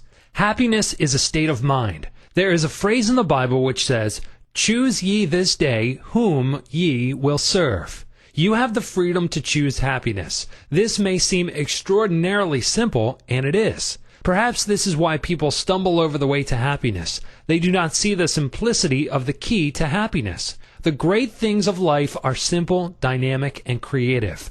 They produce well-being and happiness. St. Paul reveals to you how you can think your way into a life of dynamic power and happiness in these words. Finally, brethren, whatsoever things are true, whatsoever things are honest, whatsoever things are just, whatsoever things are pure, whatsoever things are lovely, whatsoever things are of good rapport, if there be any virtue, and if there be any praise, think on these things. Philippians 4:8. How to choose happiness. Begin now to choose happiness. This is how you do it. When you open your eyes in the morning, say to yourself, Divine order takes charge of my life today and every day. All things work together for good for me today. This is a new and wonderful day for me. There will never be another day like this one. I am divinely guided all day long, and whatever I do will prosper. Divine love surrounds me, enfolds me, and enwraps me, and I go forth in peace. Whenever my attention wanders away from that which is good and constructive, I will immediately bring it back to the contemplation of that which is lovely and of good rapport. I am a spiritual and mental magnet, attracting to myself all things which bless and prosper me. I am going to be a wonderful success in all my undertakings today. I am definitely going to be happy all day long. Start each day in this manner, then you will be choosing happiness, and you will be a radiant, joyous person. He made it a habit to be happy. A number of years ago, I stayed for about a week in a farmer's house in Connemara on the west coast of Ireland. He seemed to be always singing and whistling and was full of humor. I asked him the secret of his happiness, and his reply was, "It is a habit of mine to be happy. Every morning when I awaken and every night before I go to sleep, I bless my family, the crops, the cattle, and I thank God for the wonderful harvest." This farmer had made a practice of this for over 40 years. As you know, thoughts repeated regularly and systematically sink into the subconscious mind and become habitual. He discovered that happiness is a habit. You must desire to be happy. There is one very important point about being happy. You must sincerely desire to be happy. There are people who have been depressed, dejected, and unhappy so long that when they suddenly were made happy by some wonderful, good, joyous news, they would actually be like the woman who said to me, "It is wrong to be so happy." They have been so accustomed to the old mental patterns that they do not feel at home being happy. They long for the former depressed, unhappy state. I knew a woman in England who had rheumatism for many years. She would pat herself on the knee and say, "My rheumatism is bad today. I cannot go out. My rheumatism keeps me miserable." This dear elderly lady got a lot of attention from her son, daughter, and the neighbors. She really wanted her rheumatism. She enjoyed her misery, as she called it. This woman did not really want to be happy. I suggested a curative procedure to her. I wrote down some biblical verses and told her that if she gave attention to these truths, her mental attitude would undoubtedly change and will result in her faith and confidence in being restored to health. She was not interested. There seems to be a peculiar mental morbid streak in many people whereby they seem to enjoy being miserable and sad. Why choose unhappiness? Many people choose unhappiness by entertaining these ideas. Today is a black day. Everything is going to go wrong. I am not going to succeed. Everyone is against me. Business is bad and it is going to get worse. I'm always late. I never get the breaks. He can, but I can't. If you have this attitude of mind, the first thing in the morning, you will attract all these experiences to you, and you will be very unhappy. Begin to realize that the world you live in is determined largely by what goes on in your mind. Marcus Aurelius, the great Roman philosopher and sage, said, "A man's life is what his thoughts make of it." Emerson, America's foremost philosopher, said, "A man is what he thinks all day long."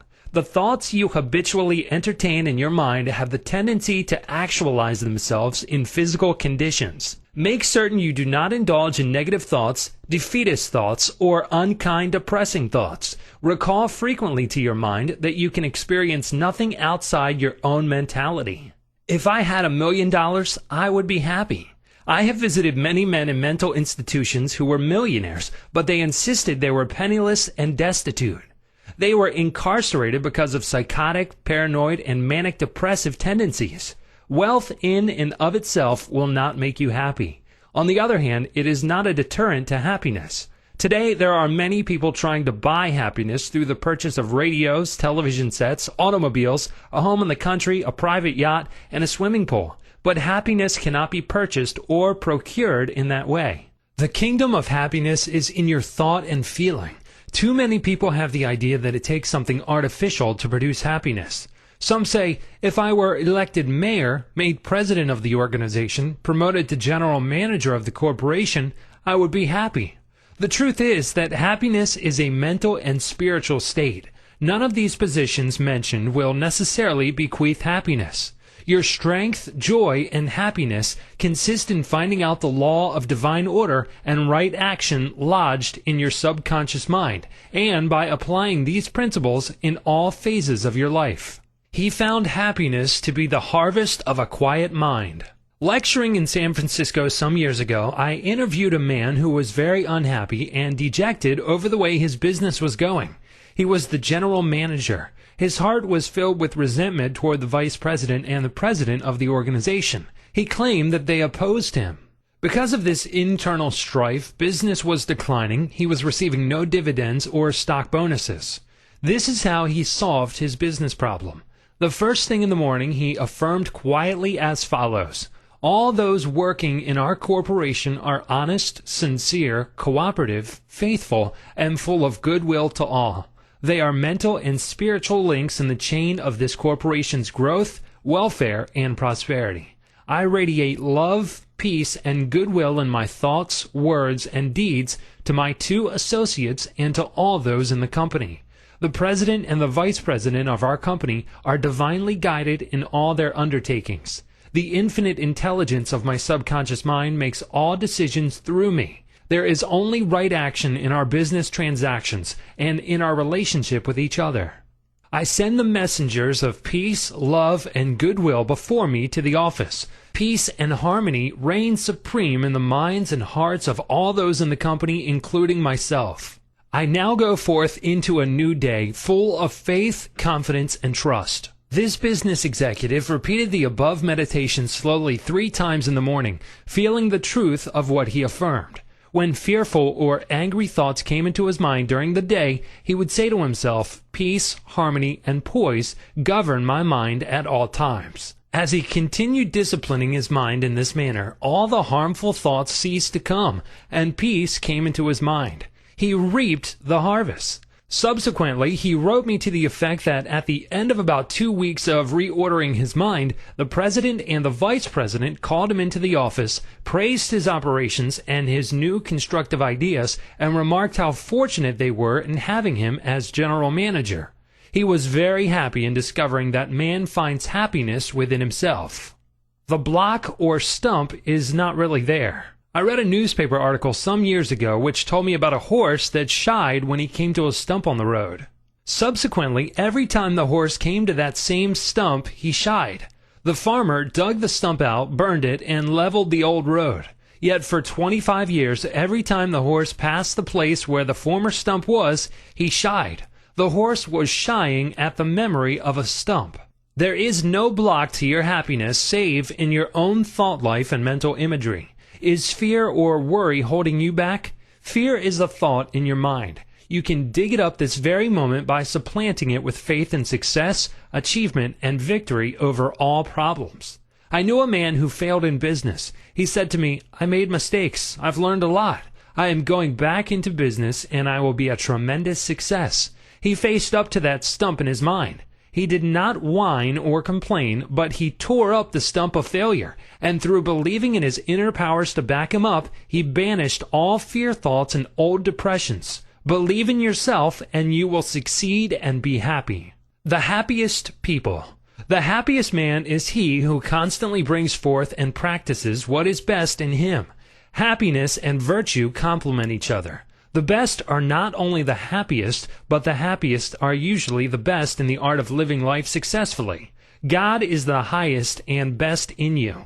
Express more of God's love, light, truth, and beauty, and you will become one of the happiest persons in the world today. Epictetus, the Greek Stoic philosopher, said, "There is but one way to tranquility of mind and happiness. Let this, therefore, be always ready at hand with thee, both when thou wakest early in the morning and all the day long, and when thou goest late to sleep, to account no external things thy own, but commit all these to God."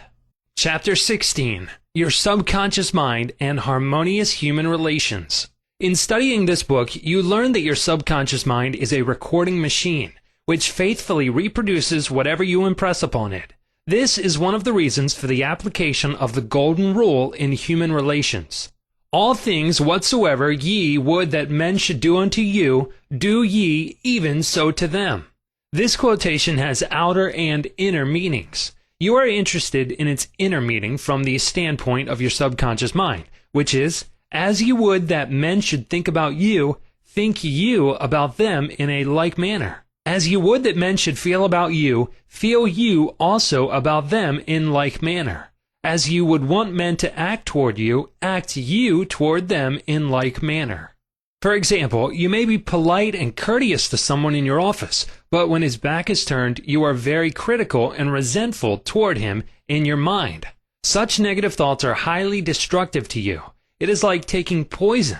You are actually taking mental poisons, which rob you of vitality, enthusiasm, strength, guidance, and goodwill.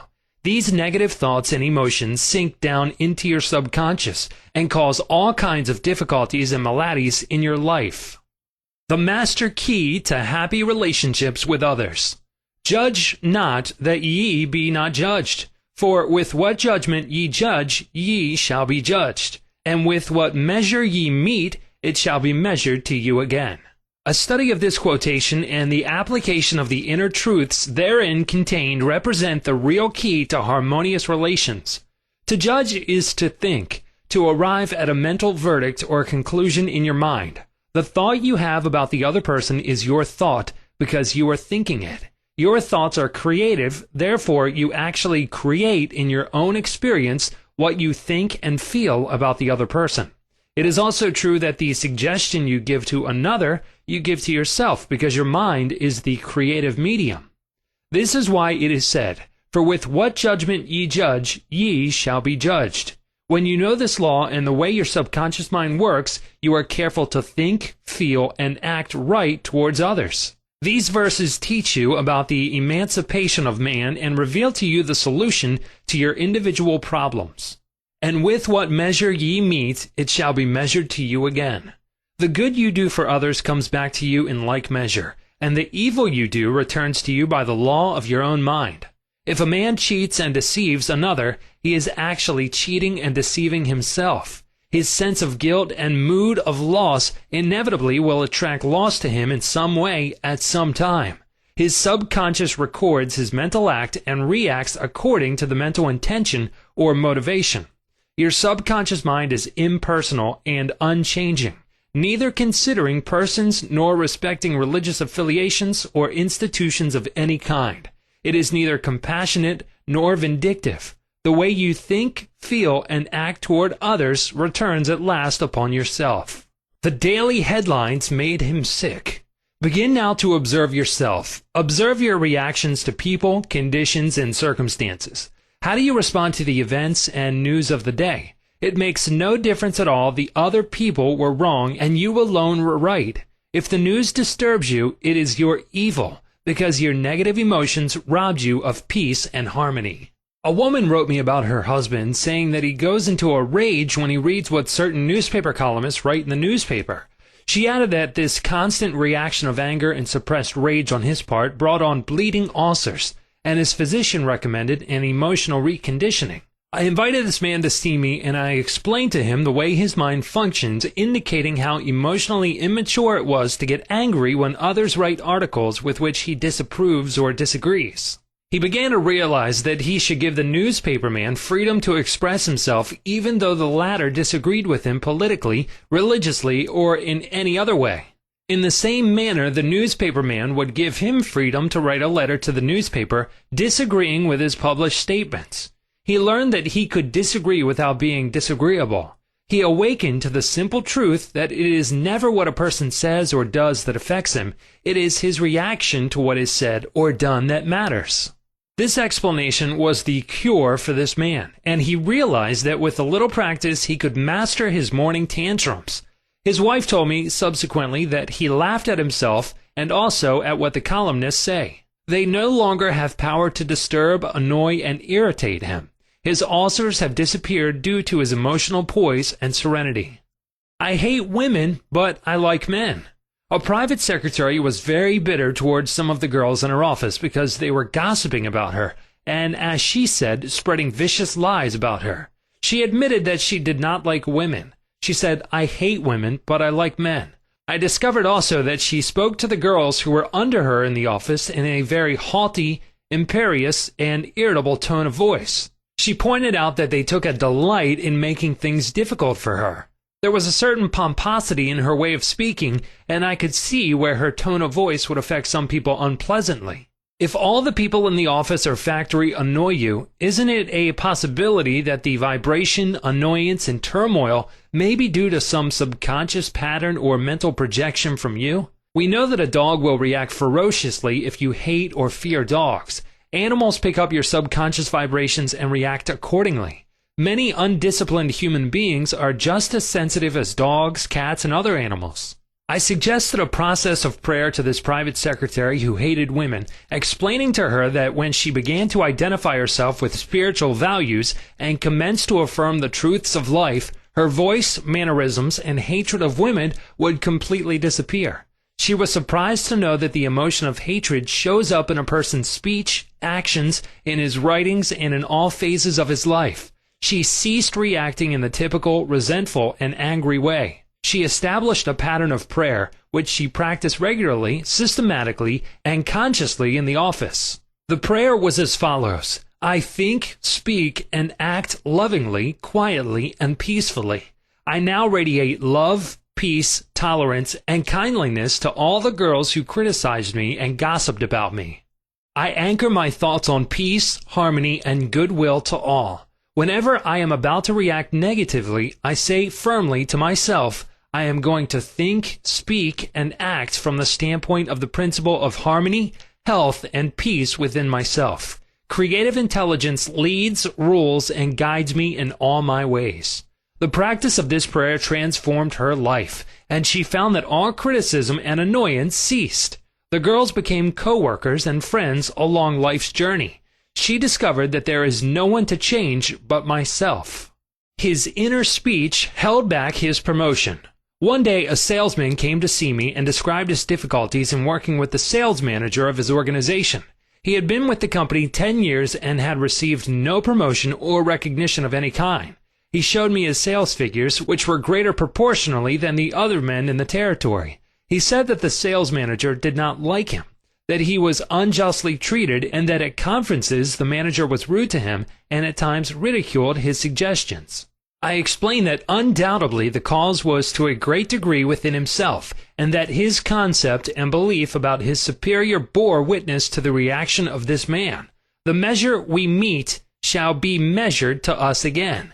His mental measure or concept of the sales manager was that he was mean and cantankerous. He was filled with bitterness and hostility toward the executive. On his way to work, he conducted a vigorous conversation with himself filled with criticism, mental arguments, recriminations, and denunciations of his sales manager. What he gave out mentally, he was inevitably bound to get back. This salesman realized that his inner speech was highly destructive because the intensity and force of his silent thoughts and emotions, and personally conducted mental condemnation and vilification of the sales manager entered into his own subconscious mind. This brought about the negative response from his boss, as well as creating many other personal, physical, and emotional disorders. He began to pray frequently as follows: I am the only thinker in my universe. I am responsible for what I think about my boss. My sales manager is not responsible for the way I think about him. I refuse to give power to any person, place, or thing to annoy me or disturb me. I wish health, success, peace of mind, and happiness for my boss. I sincerely wish him well, and I know he is divinely guided in all his ways. He repeated this prayer out loud, slowly, quietly, and feelingly, knowing that his mind is like a garden, and that whatever he plants in the garden will come forth like seeds after their kind. I also told him to practice mental imagery prior to sleep in this way. He imagined that his sales manager was congratulating him on his fine work, on his zeal and enthusiasm, and on his wonderful response from customers. He felt the reality of all this, felt his hand shake, heard the tone of his voice, and saw him smile. He made a real mental movie, dramatizing it to the best of his ability. Night after night, he conducted this mental movie, knowing that his subconscious mind was the receptive plate on which his conscious imagery would be impressed. Gradually, by a process of what may be termed mental and spiritual osmosis, the impression was made on his subconscious mind, and the expression automatically came forth. The sales manager subsequently called him up to San Francisco, congratulated him, and gave him a new assignment as division sales manager over 100 men with a big increase in salary. He changed his concept and estimate of his boss, and the latter responded accordingly. Becoming emotionally mature. What the other person says or does cannot really annoy or irritate you except you permit him to disturb you. The only way he can annoy you is through your own thought. For example, if you get angry, you have to go through 4 stages in your mind. You begin to think about what he said. You decide to get angry and generate an emotion of rage. Then you decide to act. Perhaps you talk back and react in kind. You see that the thought, emotion, reaction, and action all take place in your mind.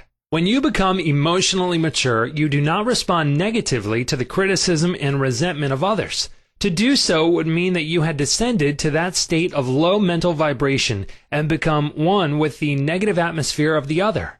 Identify yourself with your aim in life, and you do not permit any person, place, or thing to deflect you from your inner sense of peace, tranquility, and radiant health.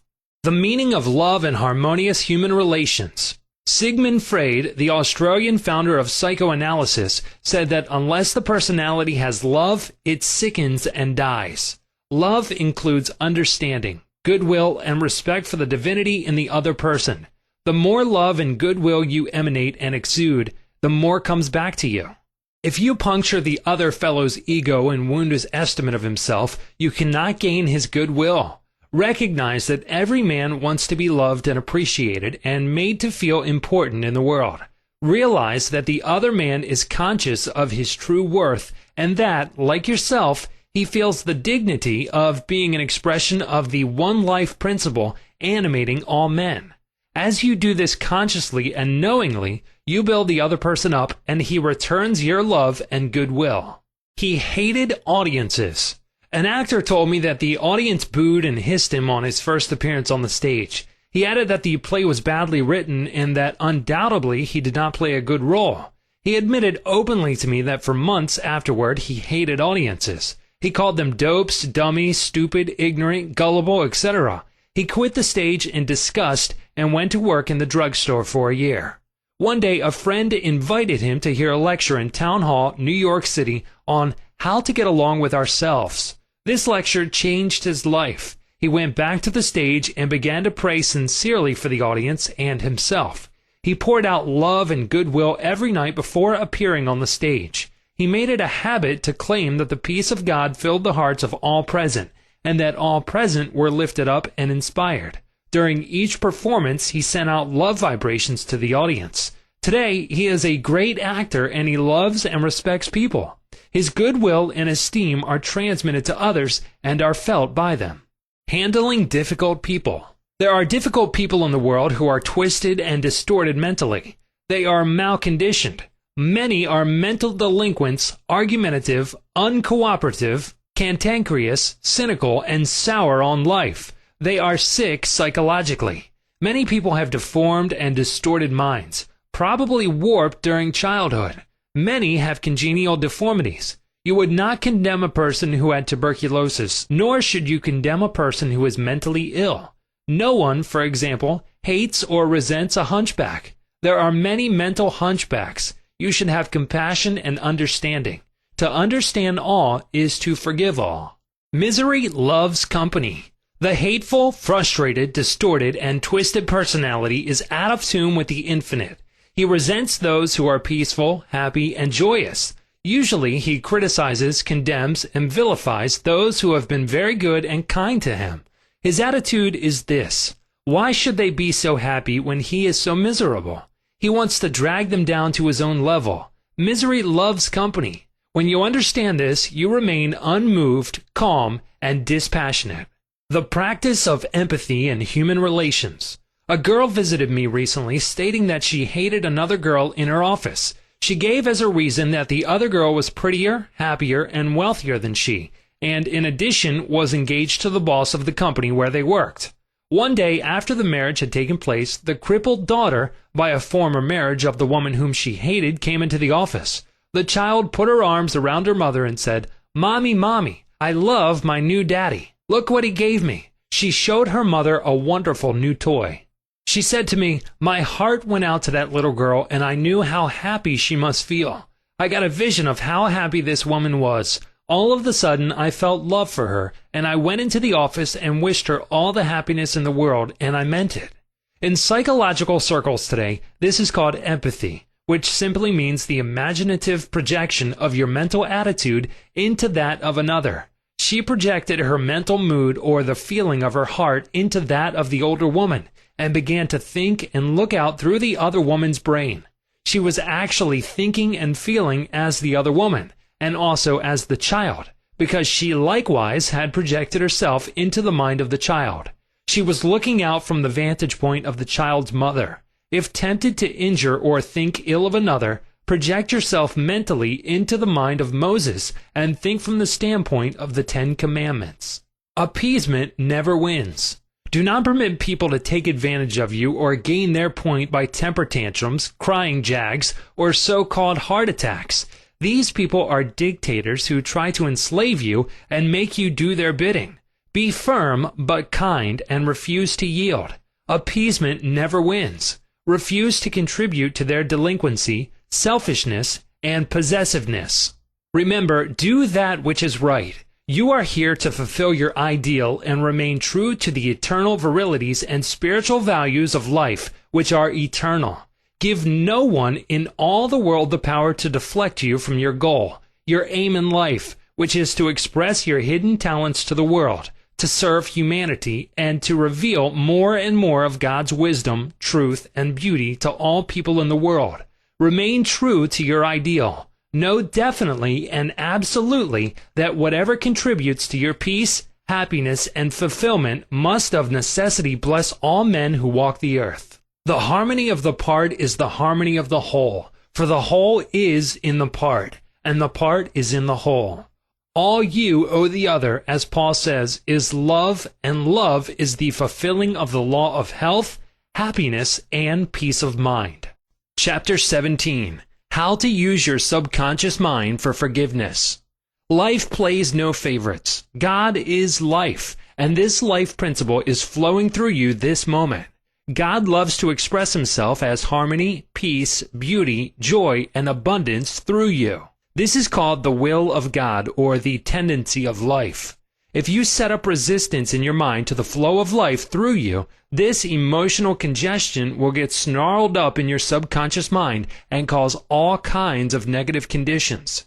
God has nothing to do with unhappy or chaotic conditions in the world. Man's negative and destructive thinking brings about all these conditions.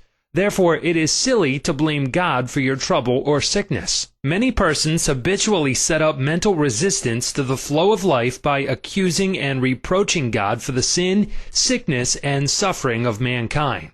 Others cast the blame on God for their pains, aches, and loss of loved ones, personal tragedies, and accidents. They are angry at God, and they believe He is responsible for their misery. As long as people entertain such negative concepts about God, they will experience the automatic negative reactions from their subconscious minds.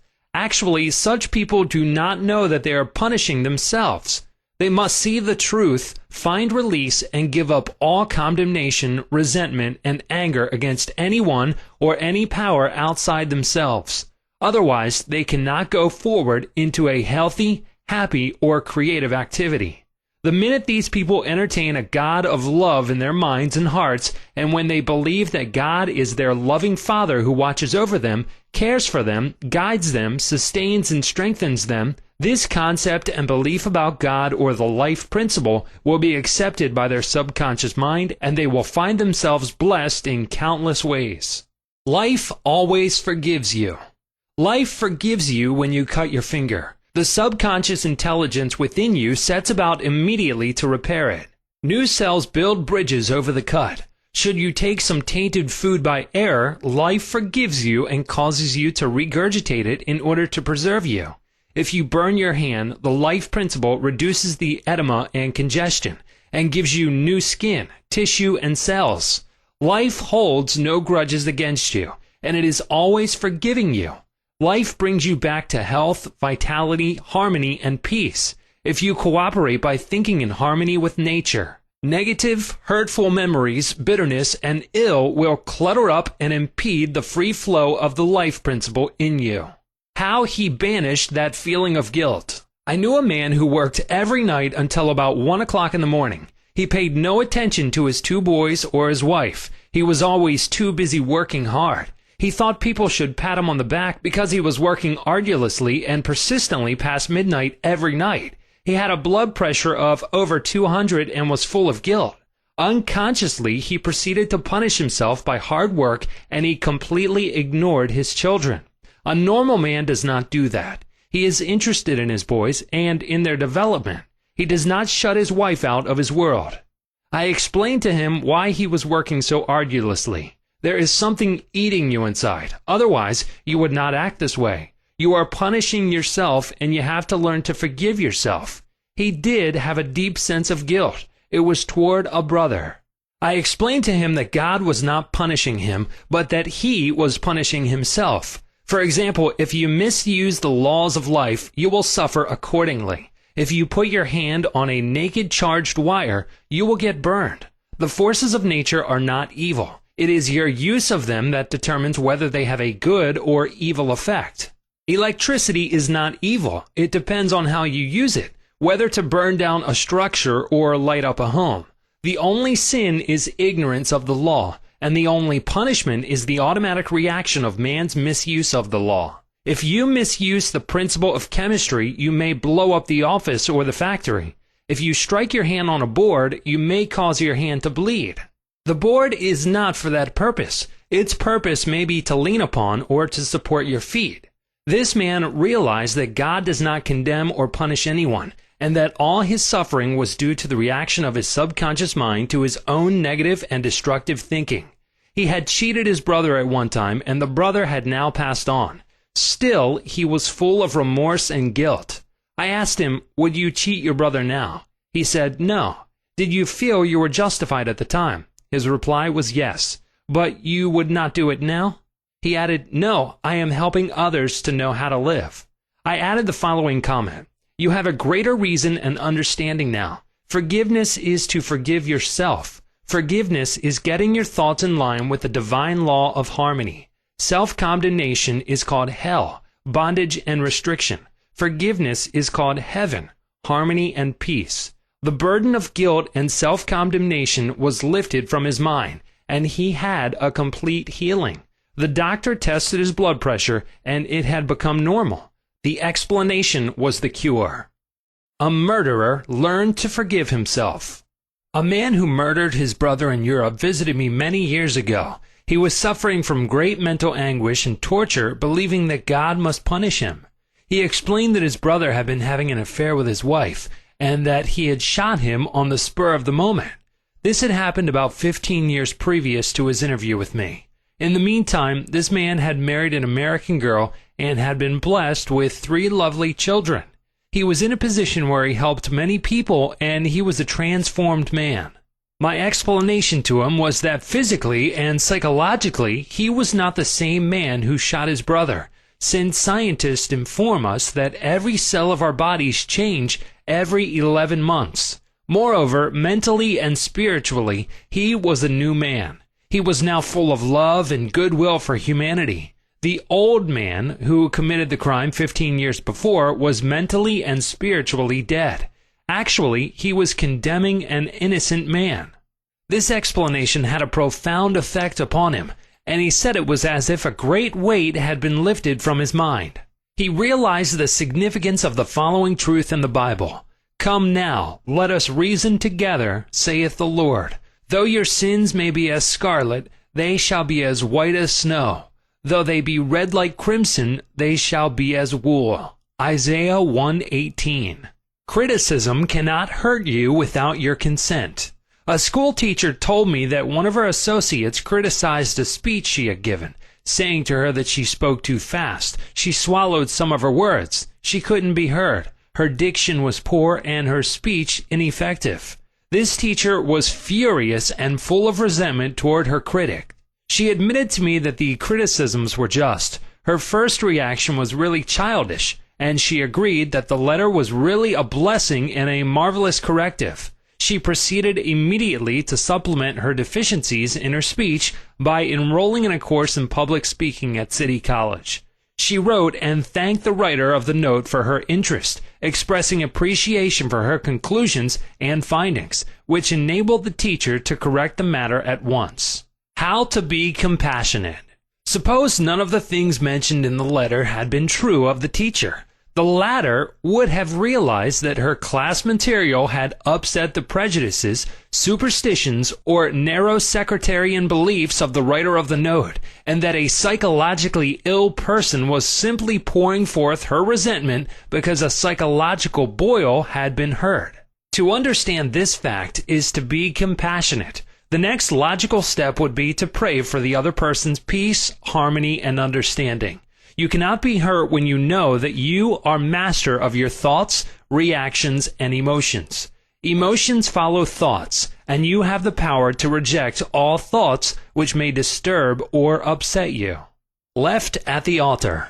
Some years ago, I visited a church to perform a marriage ceremony. The young man did not appear, and at the end of 2 hours, the bride-to-be shed a few tears, and then said to me, "I prayed for divine guidance. This might be the answer, for he never faileth." That was her reaction, faith in God and all things good.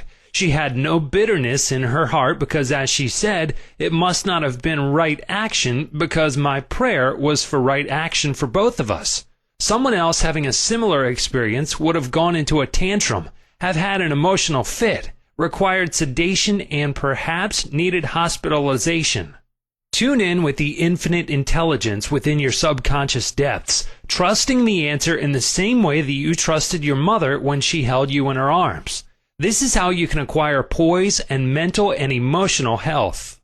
It is wrong to marry. Sex is evil, and I am evil. Some time ago, I talked to a young lady aged 22. She was taught that it was a sin to dance, to play cards, to swim, and to go out with men. She was threatened by her mother, who told her she would burn eternally in hellfire if she disobeyed her will and her religious teachings. This girl wore a black dress and black stockings. She wore no rouge, lipstick, or any form of makeup because her mother said that these things were sinful. Her mother told her that all men were evil, and that sex was of the devil and simply diabolic debauchery. This girl had to learn how to forgive herself as she was full of guilt. To forgive means to give for. She had to give up all these false beliefs for the truths of life and a new estimate of herself. When she went out with young men in the office where she worked, she had a deep sense of guilt and thought that God would punish her. Several eligible young men proposed to her, but she said to me, "It is wrong to marry. Sex is evil, and I am evil." This was her conscious or early conditioning speaking. She came to me once weekly for about 10 weeks, and I taught her the workings of the conscious and subconscious mind as set forth in this book. This young girl gradually came to see that she had been completely brainwashed, mesmerized, and conditioned by an ignorant, superstitious, bigoted, and frustrated mother. She broke away completely from her family and started to live a wonderful life. At my suggestion, she dressed up and had her hair attended to.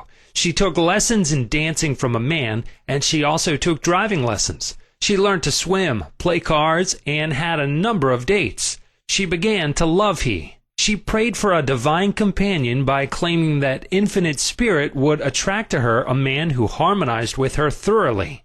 Eventually, this came to pass. As she left my office one evening, there was a man waiting to see me, and I casually introduced them. They are now married and harmonize with each other perfectly. Forgiveness is necessary for healing. Forgiveness of others is essential to mental peace and radiant health. You must forgive everyone who has ever hurt you if you want perfect health and happiness. Forgive yourself by getting your thoughts in harmony with divine law and order. You cannot really forgive yourself completely until you have forgiven others first. To refuse to forgive yourself is nothing more or less than spiritual pride or ignorance. In the psychosomatic field of medicine today, it is being constantly stressed that resentment, condemnation of others, remorse, and hostility are behind a host of maladies ranging from arthritis to cardiac disease.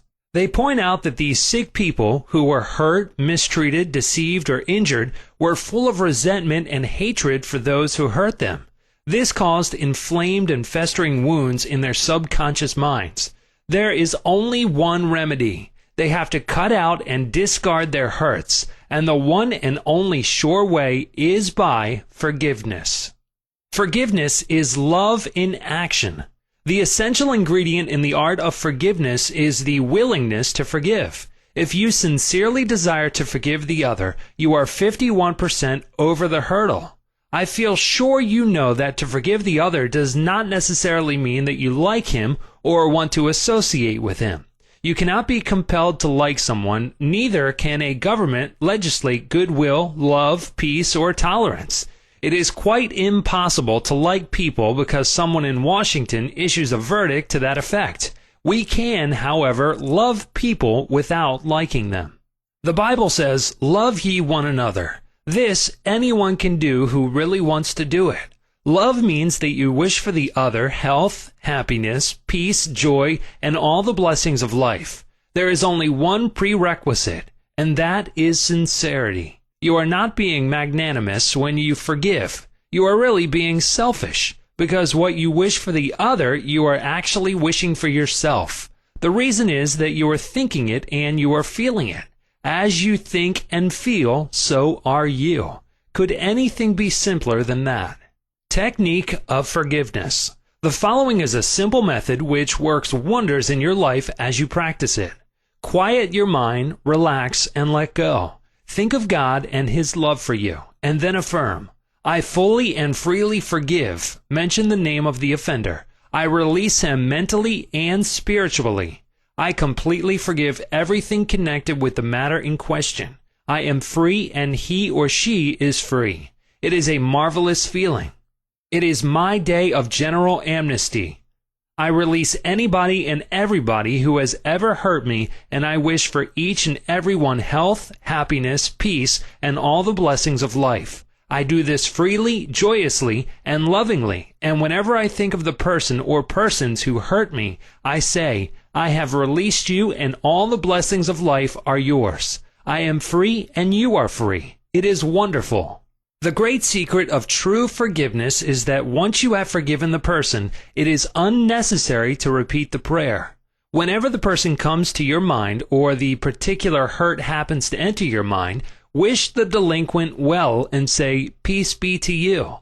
Do this as often as the thought enters your mind. You will find that after a few days, the thought of the person or experience will return less and less often, until it fades into nothingness. The acid test for forgiveness. There is an acid test for gold. There is also an acid test for forgiveness. If I should tell you something wonderful about someone who has wronged you, cheated you, or defrauded you, and you sizzled at hearing the good news about this person, the roots of hatred would still be in your subconscious mind, playing havoc with you. Let us suppose you had a painful abscess on your jaw a year ago, and you told me about it. I would casually ask you if you had any pain now. You would automatically say, "Of course not. I have a memory of it, but no pain." That is the whole story. You may have a memory of the incident, but no sting or hurt anymore. This is the acid test, and you must meet it psychologically and spiritually. Otherwise, you are simply deceiving yourself and not practicing the true art of forgiveness. To understand all is to forgive all. When man understands the creative law of his own mind, he ceases to blame other people and conditions for making or marring his life. He knows that his own thoughts and feelings create his destiny.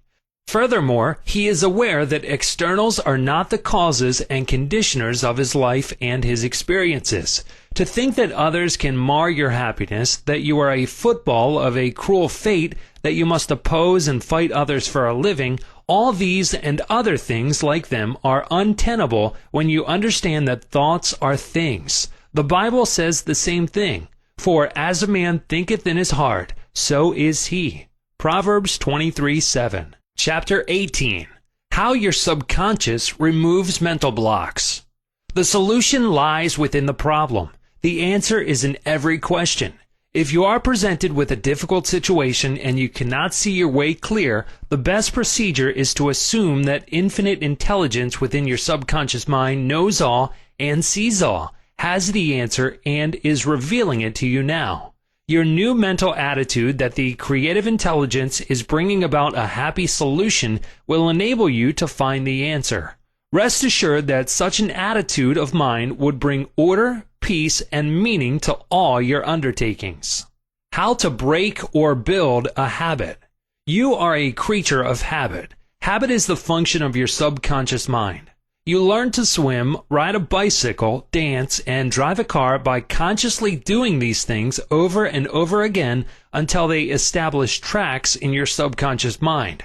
Then the automatic habit action of your subconscious mind took over. This is sometimes called second nature, which is a reaction of your subconscious mind to your thinking and acting.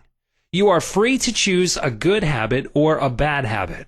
If you repeat a negative thought or act over a period of time, you will be under the compulsion of a habit. The law of your subconscious is compulsion. How he broke a bad habit. Mr. Jones said to me, "An uncontrollable urge to drink seizes me, and I remain drunk for 2 weeks at a time. I can't give up this terrible habit." Time and time again, these experiences had occurred to this unfortunate man. He had grown into the habit of drinking to excess. Although he had started drinking on his own initiative, he also began to realize that he could change the habit and establish a new one. He said that while through his willpower he was able to suppress his desires temporarily, his continued efforts to suppress the many urges only made matters worse. His repeated failures convinced him that he was hopeless and powerless to control his urge or obsession. This idea of being powerless operated as a powerful suggestion to his subconscious mind and aggravated his weakness, making his life a succession of failures. I taught him to harmonize the functions of the conscious and subconscious mind.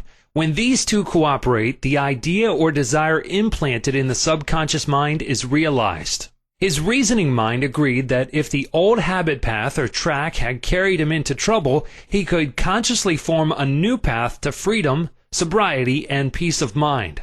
He knew that his destructive habit was automatic, but since it was acquired through his conscious choice, he realized that if he had been conditioned negatively, he also could be conditioned positively. As a result, he ceased thinking of the fact that he was powerless to overcome the habit. Moreover, he understood clearly that there was no obstacle to his healing other than his own thought. Therefore, there was no occasion for great mental effort or mental coercion. The power of his mental picture. This man acquired a practice of relaxing his body and getting into a relaxed, drowsy, meditative state. Then he filled his mind with the picture of the desired end, knowing his subconscious mind could bring it about the easiest way. He imagined his daughter congratulating him on his freedom and saying to him, "Daddy, it's wonderful to have you home." He had lost his family through drink. He was not allowed to visit them, and his wife would not speak to him. Regularly, systematically, he used to sit down and meditate in the way outlined. When his attention wandered, he made it a habit to immediately recall the mental picture of his daughter with her smile and the scene of his home enlivened by her cheerful voice. All this brought about a reconditioning of his mind. It was a gradual process. He kept it up. He persevered, knowing that sooner or later he would establish a new habit pattern in his subconscious mind. I told him that he could liken his conscious mind to a camera, that his subconscious mind was the sensitive plate on which he registered and impressed the picture. This made a profound impression on him, and his whole aim was to firmly impress the picture on his mind and develop it there. Films are developed in the dark. Likewise, mental pictures are developed in the dark room of the subconscious mind. Focused attention. Realizing that his conscious mind was simply a camera, he used no effort. There was no mental struggle. He quietly adjusted his thoughts and focused his attention on the scene before him until he gradually became identified with the picture. He became absorbed in the mental atmosphere, repeating the mental movie frequently. There was no room for doubt that a healing would follow.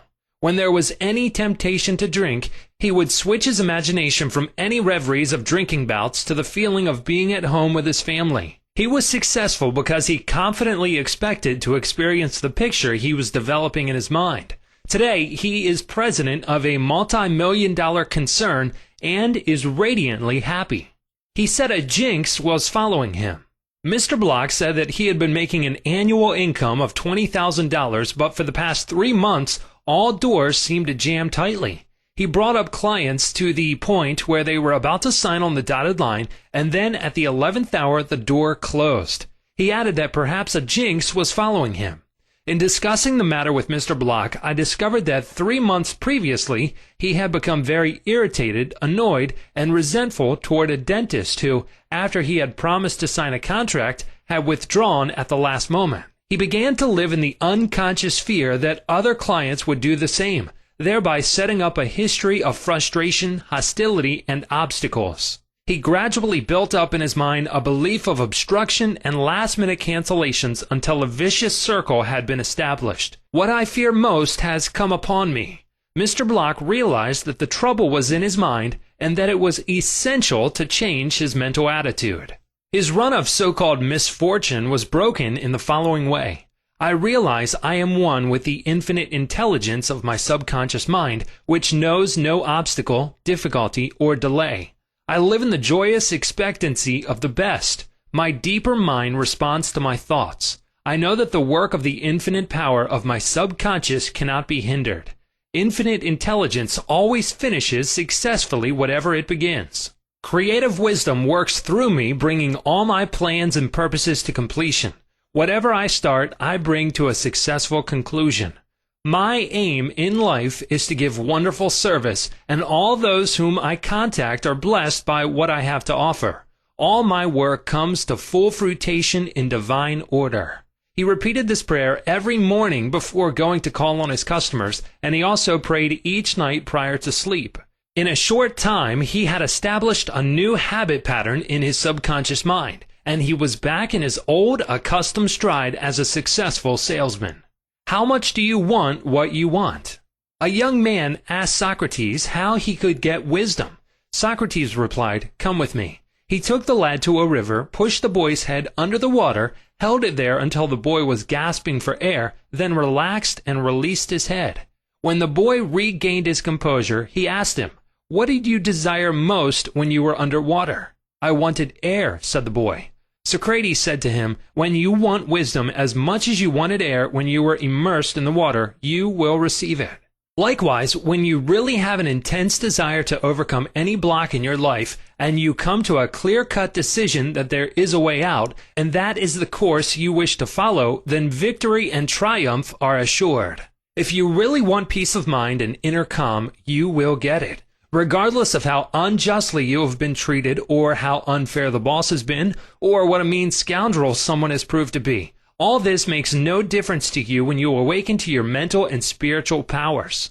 You know what you want, and you will definitely refuse to let the thieves' thoughts of hatred, anger, hostility, and ill will rob you of peace, harmony, health, and happiness.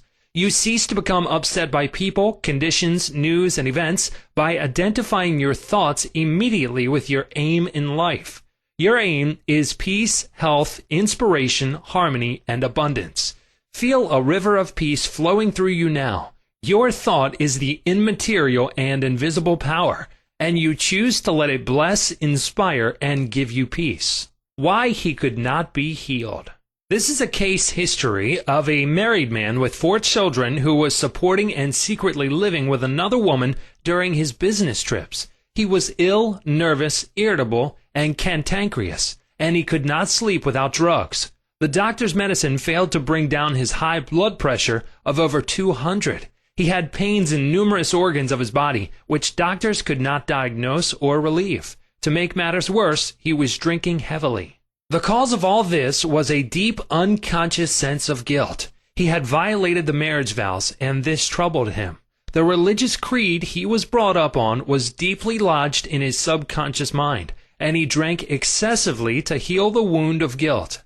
Some invalids take morphine and codeine for severe pains. He was taking alcohol for the pain or wound in his mind. It was the old story of adding fuel to the fire. The explanation and the cure. He listened to the explanation of how his mind worked. He faced his problem, looked at it, and gave up his dual role. He knew that his drinking was an unconscious attempt to escape. The hidden cause lodged in his subconscious mind had to be eradicated, then the healing would follow. He began to impress his subconscious mind 3 or 4 times a day by using the following prayer. My mind is full of peace, poise, balance, and equilibrium. The infinite lies stretched in smiling response within me. I am not afraid of anything in the past, the present, or the future.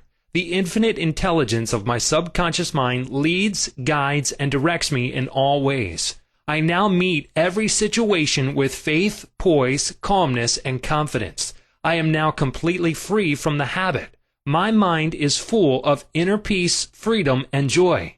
I forgive myself. Then I am forgiven. Peace, sobriety, and confidence reign supreme in my mind. He repeated this prayer frequently as outlined, being fully aware of what he was doing and why he was doing it.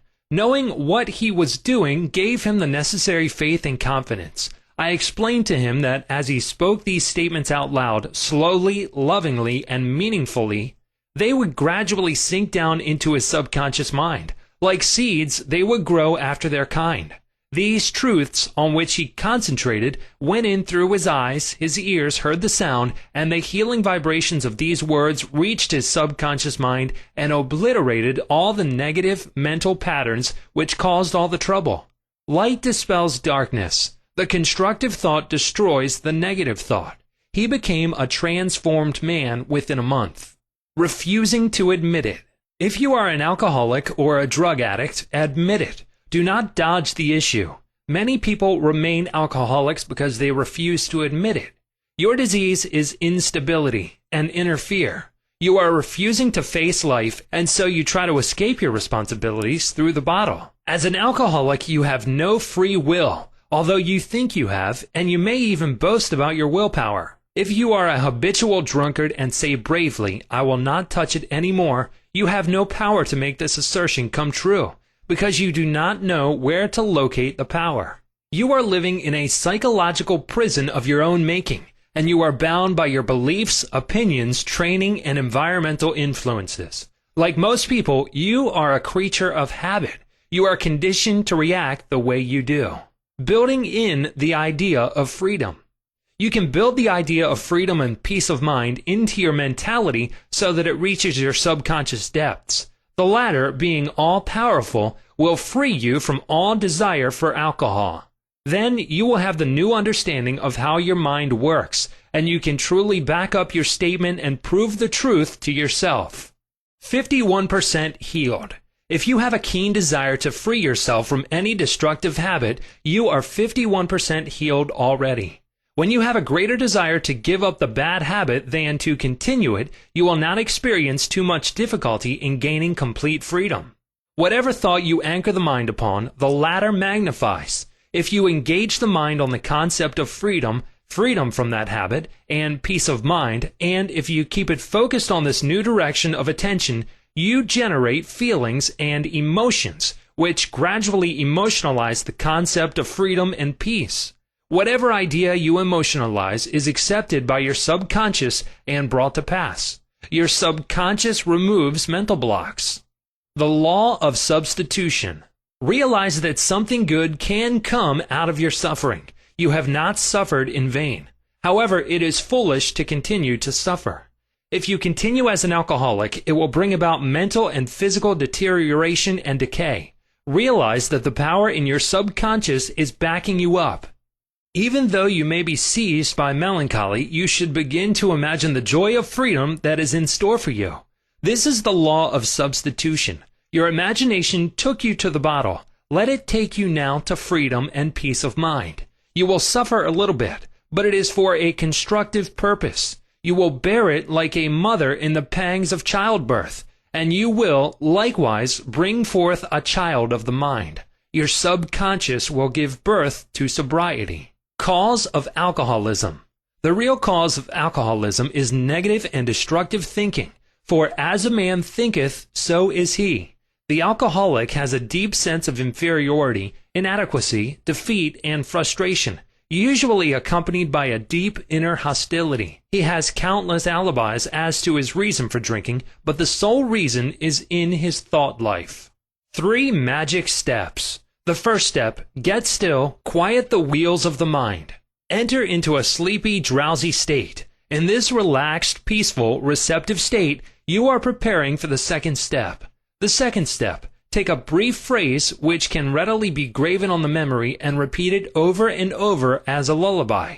Use the phrase, sobriety and peace of mind are mine now, and I give thanks. To prevent the mind from wandering, repeat it aloud or sketch its pronunciation with the lips and tongue as you say it mentally. This helps its entry into the subconscious mind. Do this for 5 minutes or more. You will find a deep emotional response. The third step, just before going to sleep, practice what Johann von Goethe, German author, used to do. Imagine a friend, a loved one in front of you. Your eyes are closed, you are relaxed and at peace. The loved one or friend is subjectively present and is saying to you, congratulations. You see the smile, you hear the voice, you mentally touch the hand. It is all real and vivid. The word congratulations imply complete freedom. Hear it over and over again until you get the subconscious reaction, which satisfies.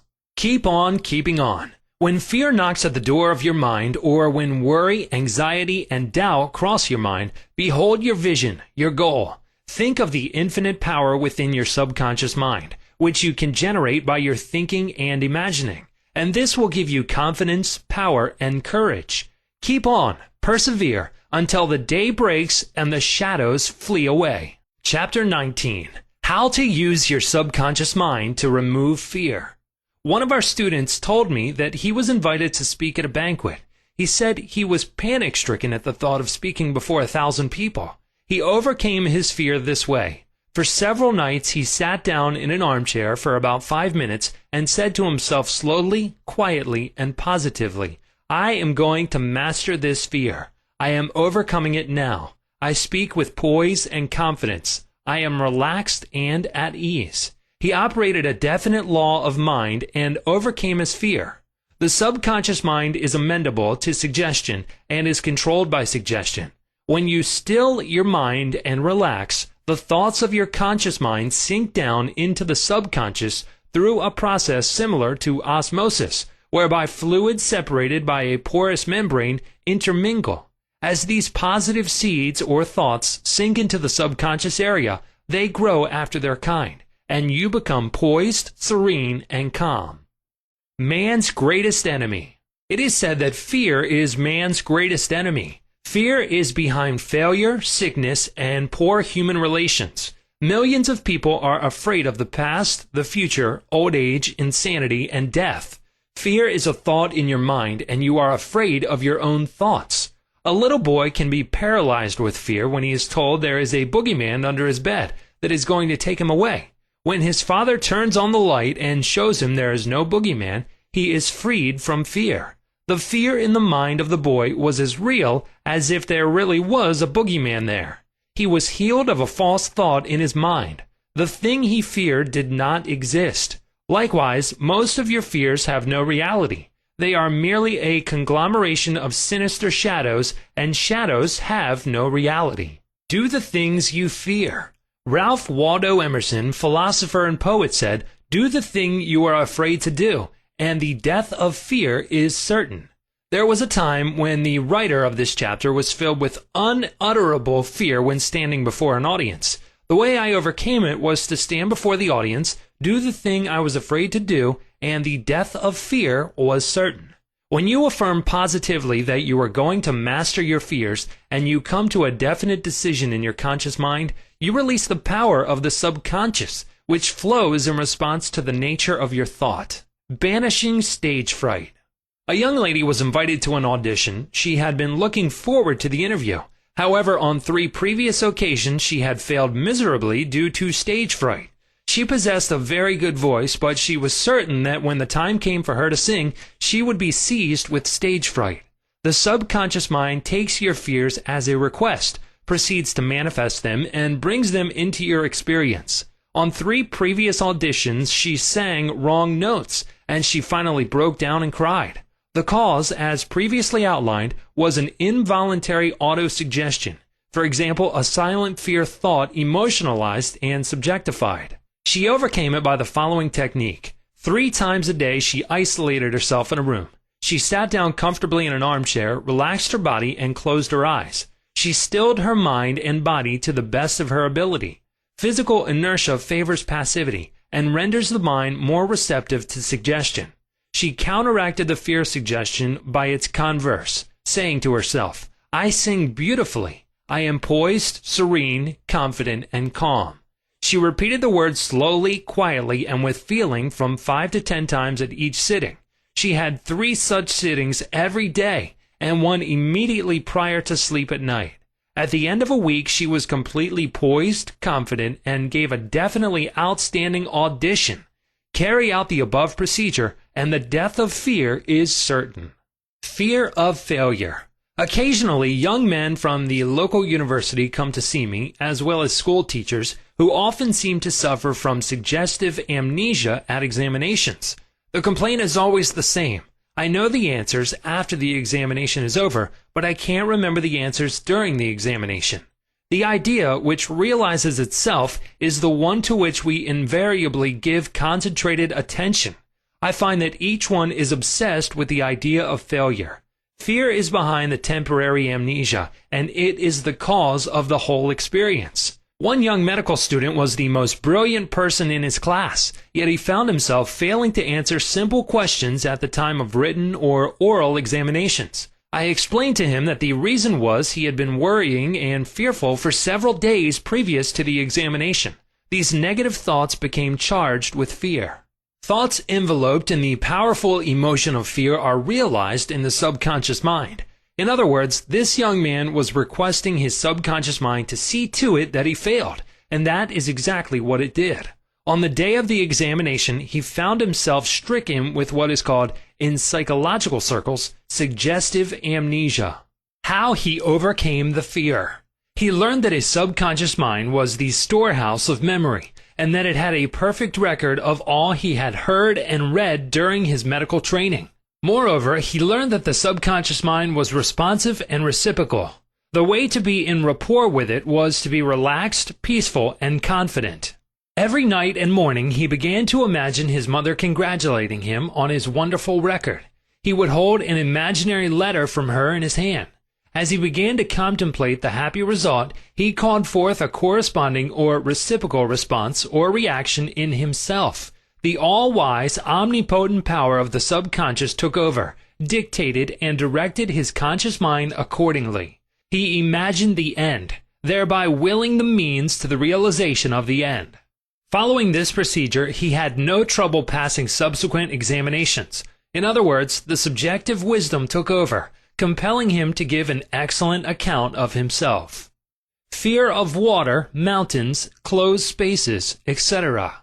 There are many people who are afraid to go into an elevator, climb mountains, or even swim in the water. It may well be that the individual had unpleasant experiences in the water in his youth, such as having been thrown forcibly into the water without being able to swim.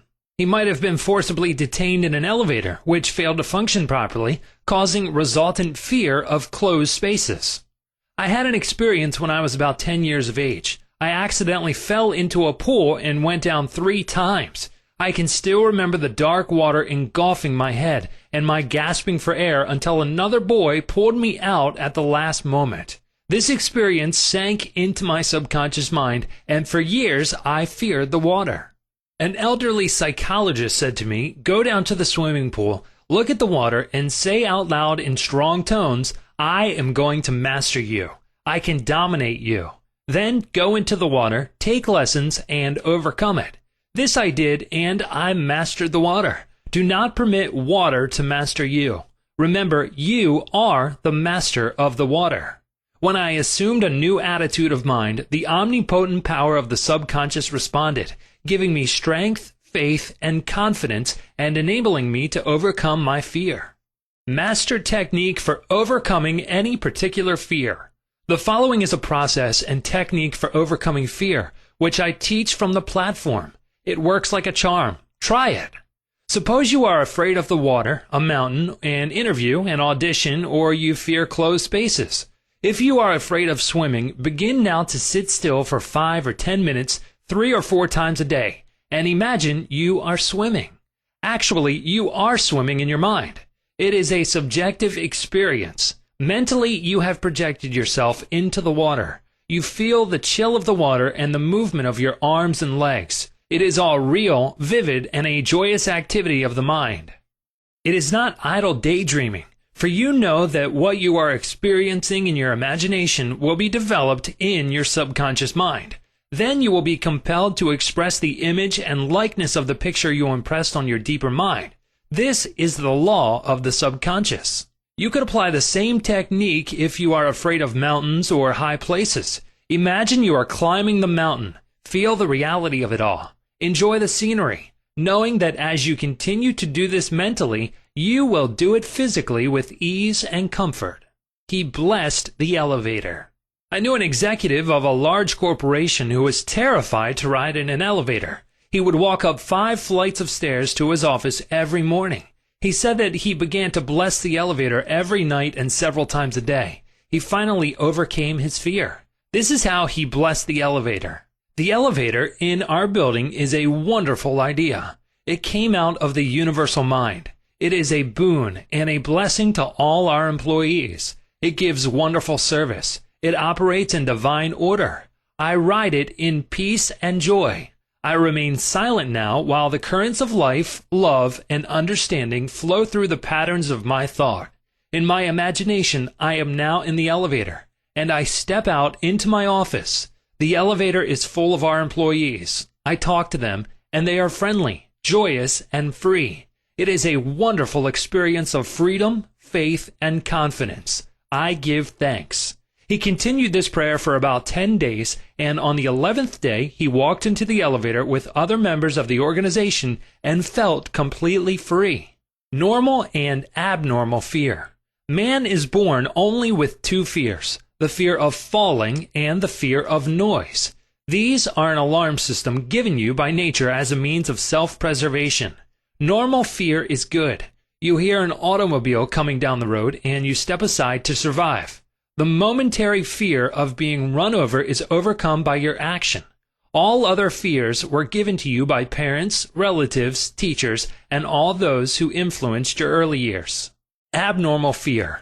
Abnormal fear takes place when man lets his imagination run riot. I knew a woman who was invited to go on a trip around the world by plane.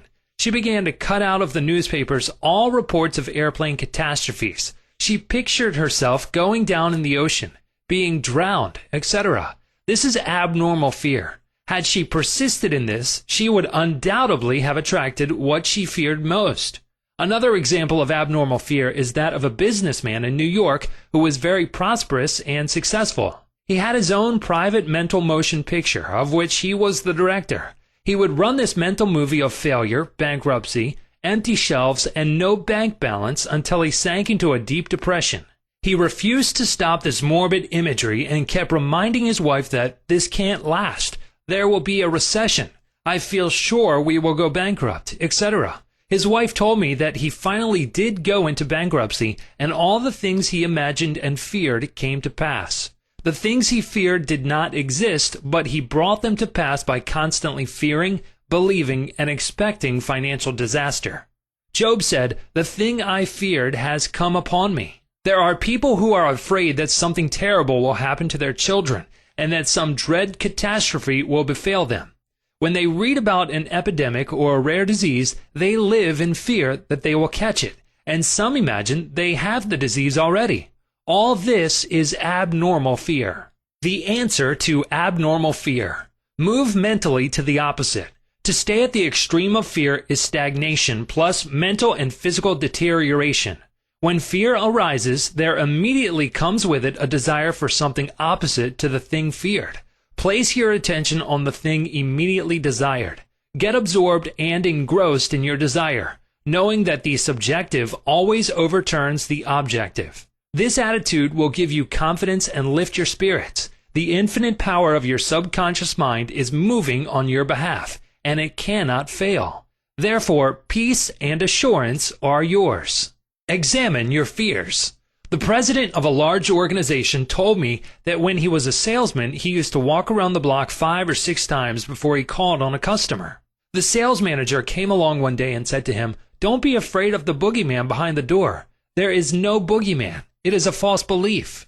The manager told him that whenever he looked at his own fears, he stared them in the face and stood up to them, looking them straight in the eye. Then they faded and shrank into insignificance. He landed in the jungle.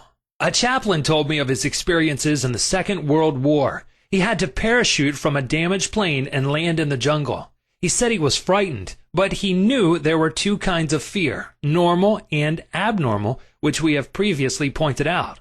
He decided to do something about the fear immediately and began to talk to himself, saying, "John, you can't surrender to your fear. Your fear is a desire for safety and security and a way out." He began to claim infinite intelligence, which guides the planets in their courses, is now leading and guiding me out of this jungle. He kept saying this out loud to himself for 10 minutes or more. Then, he added, something began to stir inside me. A mood of confidence began to seize me, and I began to walk. After a few days, I miraculously came out of the jungle and was picked up by a rescue plane. His changed mental attitude saved him. His confidence and trust in the subjective wisdom and power within him was the solution to his problem. He said, "Had I begun to bemoan my fate and indulge my fears, I would have succumbed to the monster fear and probably would have died of fear and starvation." He dismissed himself. The general manager of an organization told me that for 3 years he feared he would lose his position. He was always imagining failure. The thing he feared did not exist, save as a morbid anxiety thought in his own mind. His vivid imagination dramatized the loss of his job until he became nervous and neurotic. Finally, he was asked to resign.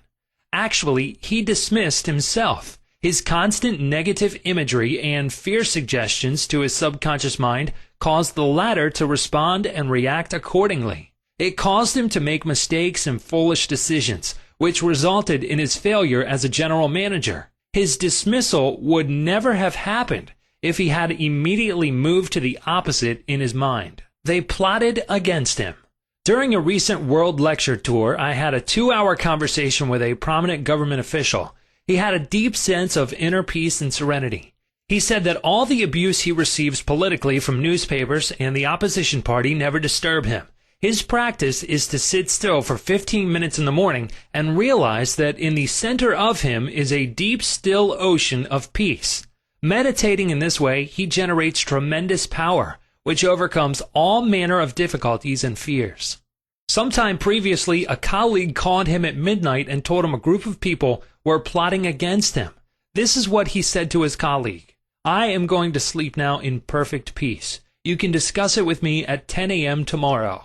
He said to me, "I know that no negative thought can ever manifest except I emotionalize the thought and accept it mentally. I refuse to entertain their suggestion of fear. Therefore, no harm can come to me."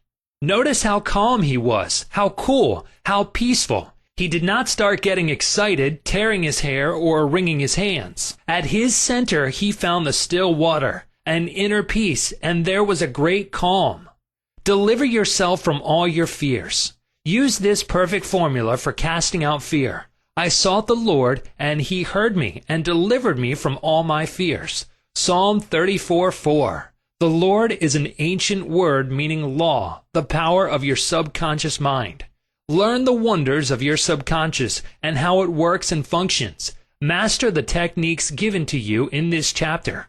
Put them into practice now, today. Your subconscious will respond, and you will be free of all fears. I sought the Lord, and he heard me and delivered me from all my fears. Chapter 20. How to stay young in spirit forever. Your subconscious mind never grows old. It is timeless, ageless, and endless. It is a part of the universal mind of God, which was never born, and it will never die. Fatigue or old age cannot be predicted on any spiritual quality or power. Patience, kindness, veracity, Humility, goodwill, peace, harmony, and brotherly love are attributes and qualities which never grow old. If you continue to generate these qualities here on this plane of life, you will always remain young in spirit. I remember reading an article in one of our magazines some years ago which stated that a group of eminent medical men at the DeCourcy Clinic in Cincinnati, Ohio, reported that years alone are not responsible for bringing about degenerative disorders. These same physicians stated that it is the fear of time, not time itself, that has a harmful aging effect on our minds and bodies, and that the neurotic fear of the effects of time may well be the cause of premature aging. During the many years of my public life, I have had occasion to study the biographies of the famous men and women who have continued their productive activities into the years well beyond the normal span of life. Some of them achieved their greatest in old age. At the same time, it has been my privilege to meet and to know countless individuals of no prominence who, in their lesser sphere, belong to those hardy mortals who have proved that old age of itself does not destroy the creative powers of the mind and body. He had grown old in his thought life. A few years ago, I called on an old friend in London, England. He was over 80 years of age, very ill, and obviously was yielding to his advancing years. Our conversation revealed his physical weakness, his sense of frustration, and a general deterioration almost approaching lifelessness. His cry was that he was useless and that no one wanted him. With an expression of hopelessness, he betrayed his false philosophy. We are born, grow up, become old, good for nothing, and that's the end. This mental attitude of futility and worthlessness was the chief reason for his sickness. He was looking forward only to senescence, and after that, nothing. Indeed, he had grown old in his thought life, and his subconscious mind brought about all the evidence of his habitual thinking. Age is the dawn of wisdom. Unfortunately, many people have the same attitude as this unhappy man.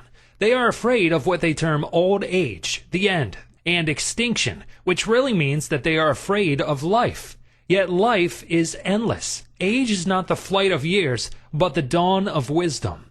Wisdom is an awareness of the tremendous spiritual powers in your subconscious mind and the knowledge of how to apply these powers to lead a full and happy life. Get it out of your head once and for all that 65, 75, or 85 years of age is synonymous with the end for you or anybody else. It can be the beginning of a glorious, fruitful, active, and most productive life pattern, better than you have ever experienced. Believe this, expect it, and your subconscious will bring it to pass. Welcome the change. Old age is not a tragic occurrence. What we call the aging process is really change. It is to be welcomed joyfully and gladly, as each phase of human life is a step forward on the path, which has no end. Man has powers which transcend his bodily powers. He has senses which transcend his 5 physical senses. Scientists today are finding positive, indisputable evidence that something conscious in man can leave his present body and travel thousands of miles to see, hear, touch, and speak to people, even though his physical body never leaves the couch on which it reclines. Man's life is spiritual and eternal. He need never grow old, for life or God cannot grow old.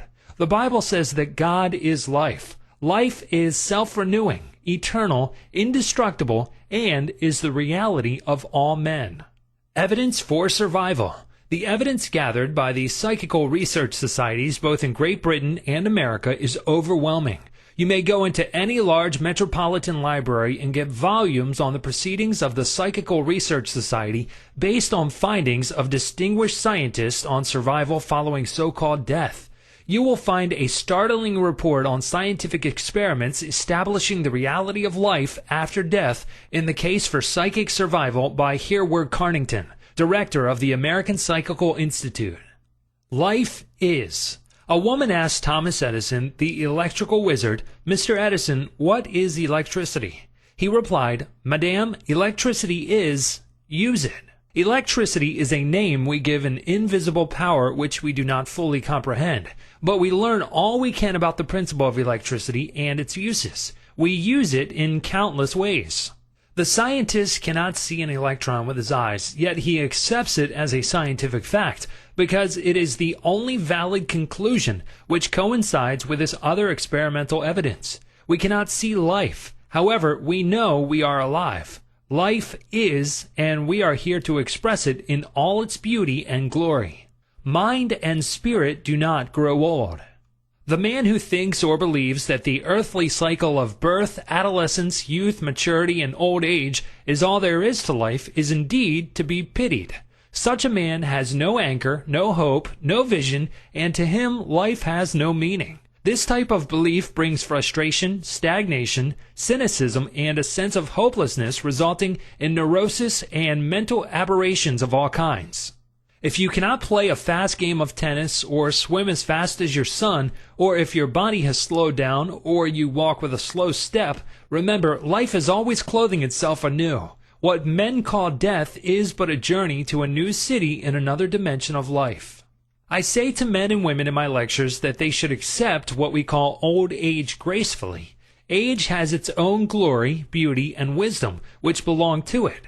Peace, love, joy, beauty, happiness, wisdom, goodwill, and understanding are qualities which never grow old or die.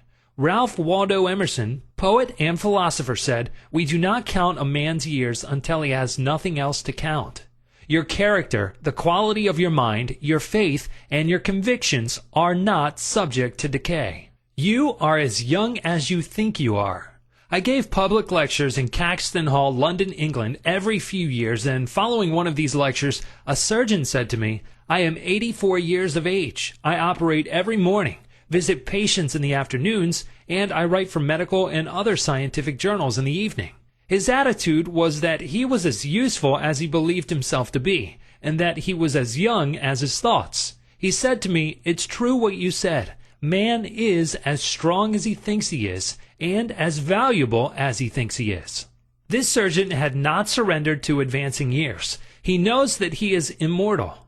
His final comment to me was, "If I should pass on tomorrow, I would be operating on people in the next dimension, not with a surgeon's scalpel, but with mental and spiritual surgery." Your gray hairs are an asset. Don't ever quit a job and say, "I am retired, I am old, I am finished." That would be stagnation, death, and you would be finished. Some men are old at 30, while others are young at 80. The mind is the master weaver, the architect, the designer, and the sculptor.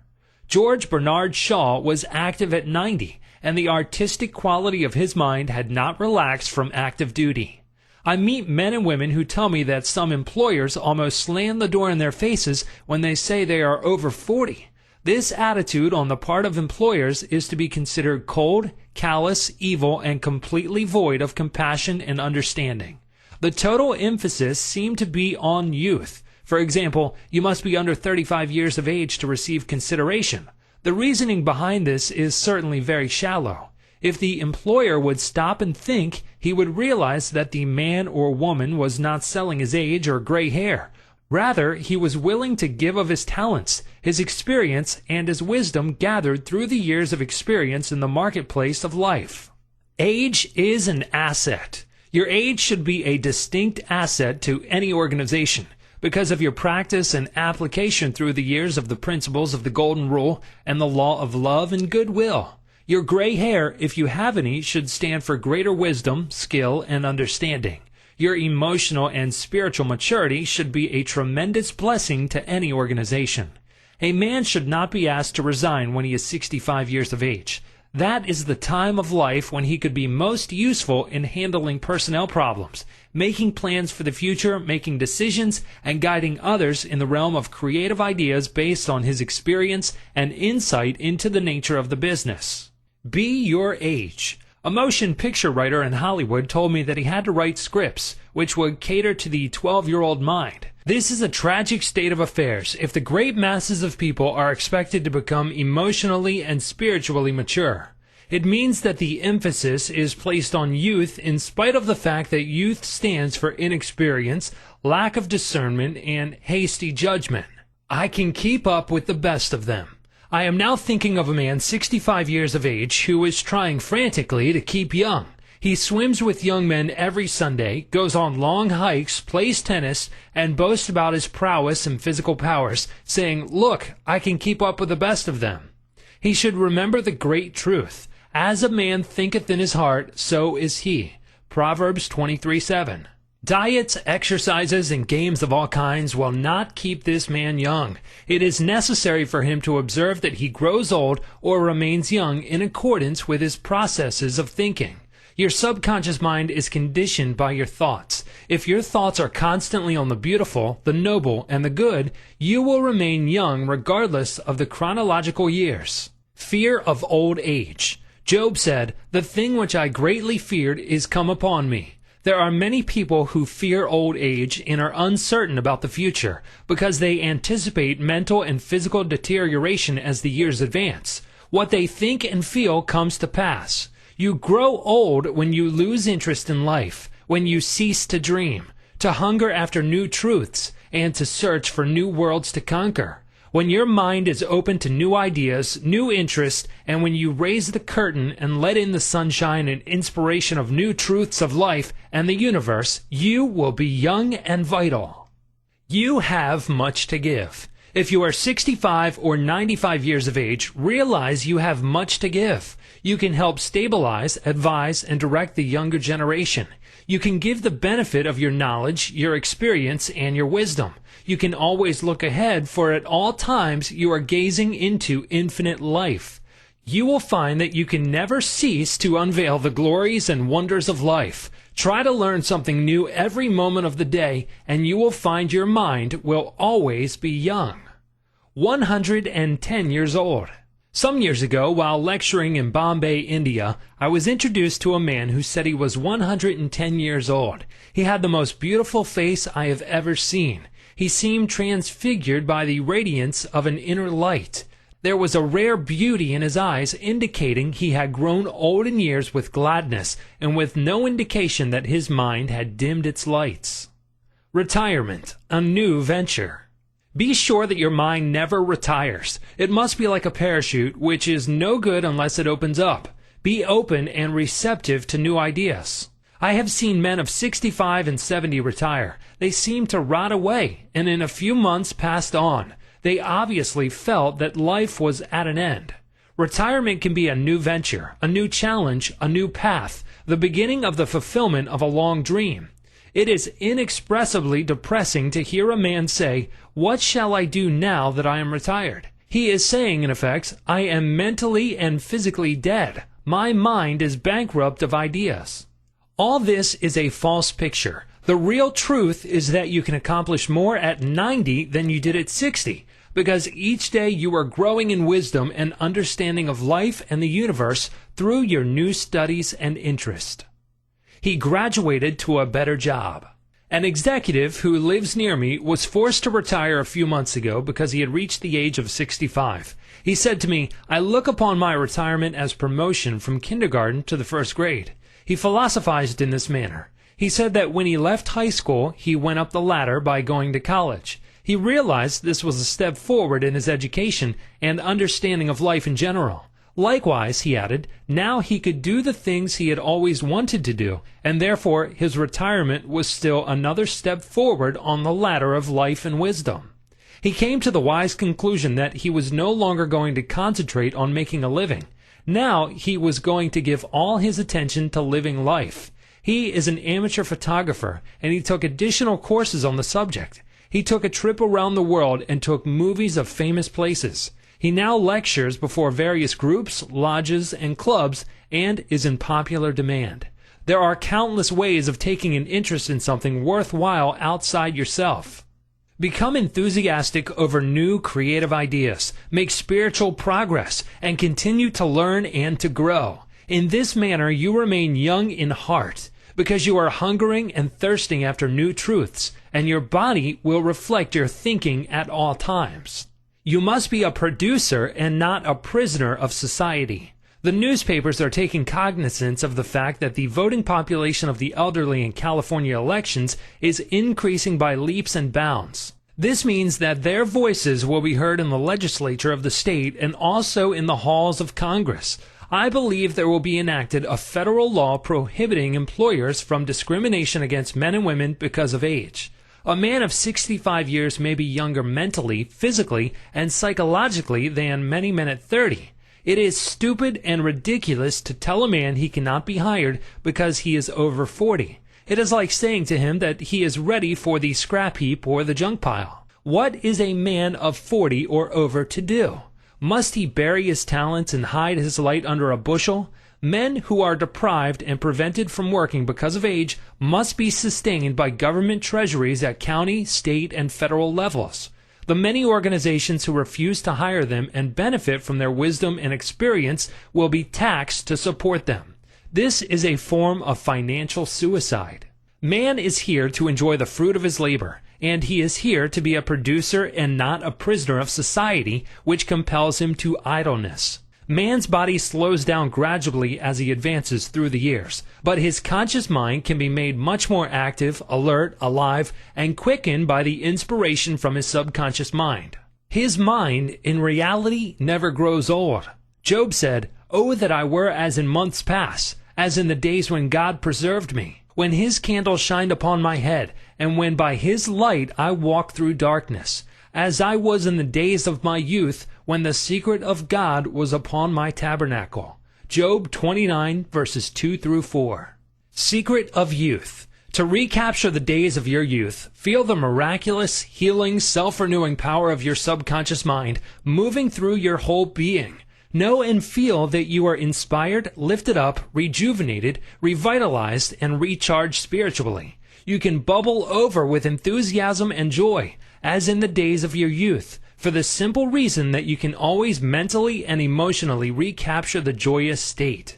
The candle which shines upon your head is divine intelligence and reveals to you everything you need to know. It enables you to affirm the presence of your good, regardless of appearances. You walk by the guidance of your subconscious mind because you know that the dawn appears and the shadows flee away. Get a vision. Instead of saying, "I am old," say, "I am wise in the way of the divine life." Don't let the corporation, newspapers, or statistics hold a picture before you of old age, declining years, decrepitude, senility, and uselessness. Reject it, for it is a lie. Refuse to be hypnotized by such propaganda. Affirm life, not death. Get a vision of yourself as happy, radiant, successful, serene, and powerful. Your mind does not grow old. Former President Herbert Hoover, now 88 years old, is very active and is performing monumental work. I interviewed him a few years ago in his suite at the Waldorf Astoria, New York City. I found him healthy, happy, vigorous, and full of life and enthusiasm. He was keeping several secretaries busy handling his correspondence and was himself writing books of a political and historical nature. Like all great men, I found him affable, genial, amiable, loving, and most understanding. His mental acumen and sagacity gave me the thrill of a lifetime. He is a deeply religious man and is full of faith in God and in the triumph of the eternal truth of life. He was subjected to a barrage of criticism and condemnation in the years of the Great Depression, but he weathered the storm and did not grow old in hatred, resentment, ill will, and bitterness. On the contrary, he went into the silence of his soul, and communing with the divine presence within him, he found the peace which is the power at the heart of God. His mind active at 99. My father learned the French language at 65 years of age and became an authority on it at 70. He made a study of Gallic when he was over 60 and became an acknowledged and famous teacher of the subject. He assisted my sister in a school of higher learning and continued to do so until he passed away at 99. His mind was as clear at 99 as it was when he was 20. Moreover, his handwriting and his reasoning powers had improved with age. Truly, you are as old as you think and feel. We need our senior citizens. Marcus Porcius Cato, the Roman patriot, learned Greek at 80. Madame Ernestine Schumann-Heink, the great German-American contralto, reached the pinnacle of her musical success after she became a grandmother. It is wonderful to behold the accomplishments of the oldsters. General Douglas MacArthur, Harry S. Truman, General Dwight David Eisenhower, and the American financier Bernard Baruch are interesting, active, and contributing their talents and wisdom to the world. The Greek philosopher Socrates learned to play musical instruments when he was 80 years old. Michelangelo was painting his greatest canvases at 80. At 80, C.O. Simonides won the prize for poetry. Johann von Goethe finished Past, and Leopold von Ranke commenced his History of the World, which he finished at 92. Alfred Tennyson wrote a magnificent poem, Crossing the Bar, at 83.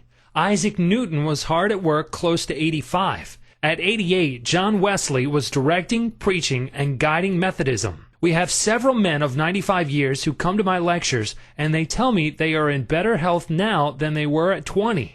Let us place our senior citizens in high places and give them every opportunity to bring forth the flowers of paradise. If you are retired, get interested in the laws of life and the wonders of your subconscious mind. Do something you have always wanted to do. Study new subjects and investigate new ideas. Pray as follows: As the hart panteth after the water brooks, so panteth my soul after thee, O God. Psalm 42:1. The fruits of old age. His flesh shall be fresher than a child's. He shall return to the days of his youth. Job 33:25. Old age really means the contemplation of the truths of God from the highest standpoint. Realize that you are on an endless journey, a series of important steps in the ceaseless, tireless, endless ocean of life. Then, with the psalmist, you will say, "They shall bring forth fruit in old age. They shall be fat and flourishing." Psalm 92:14. But the fruit of the Spirit is love, joy, peace, patience, gentleness, goodness, faith, meekness, temperance. Against such there is no law. You are a son of infinite life, which knows no end, and you are a child of eternity.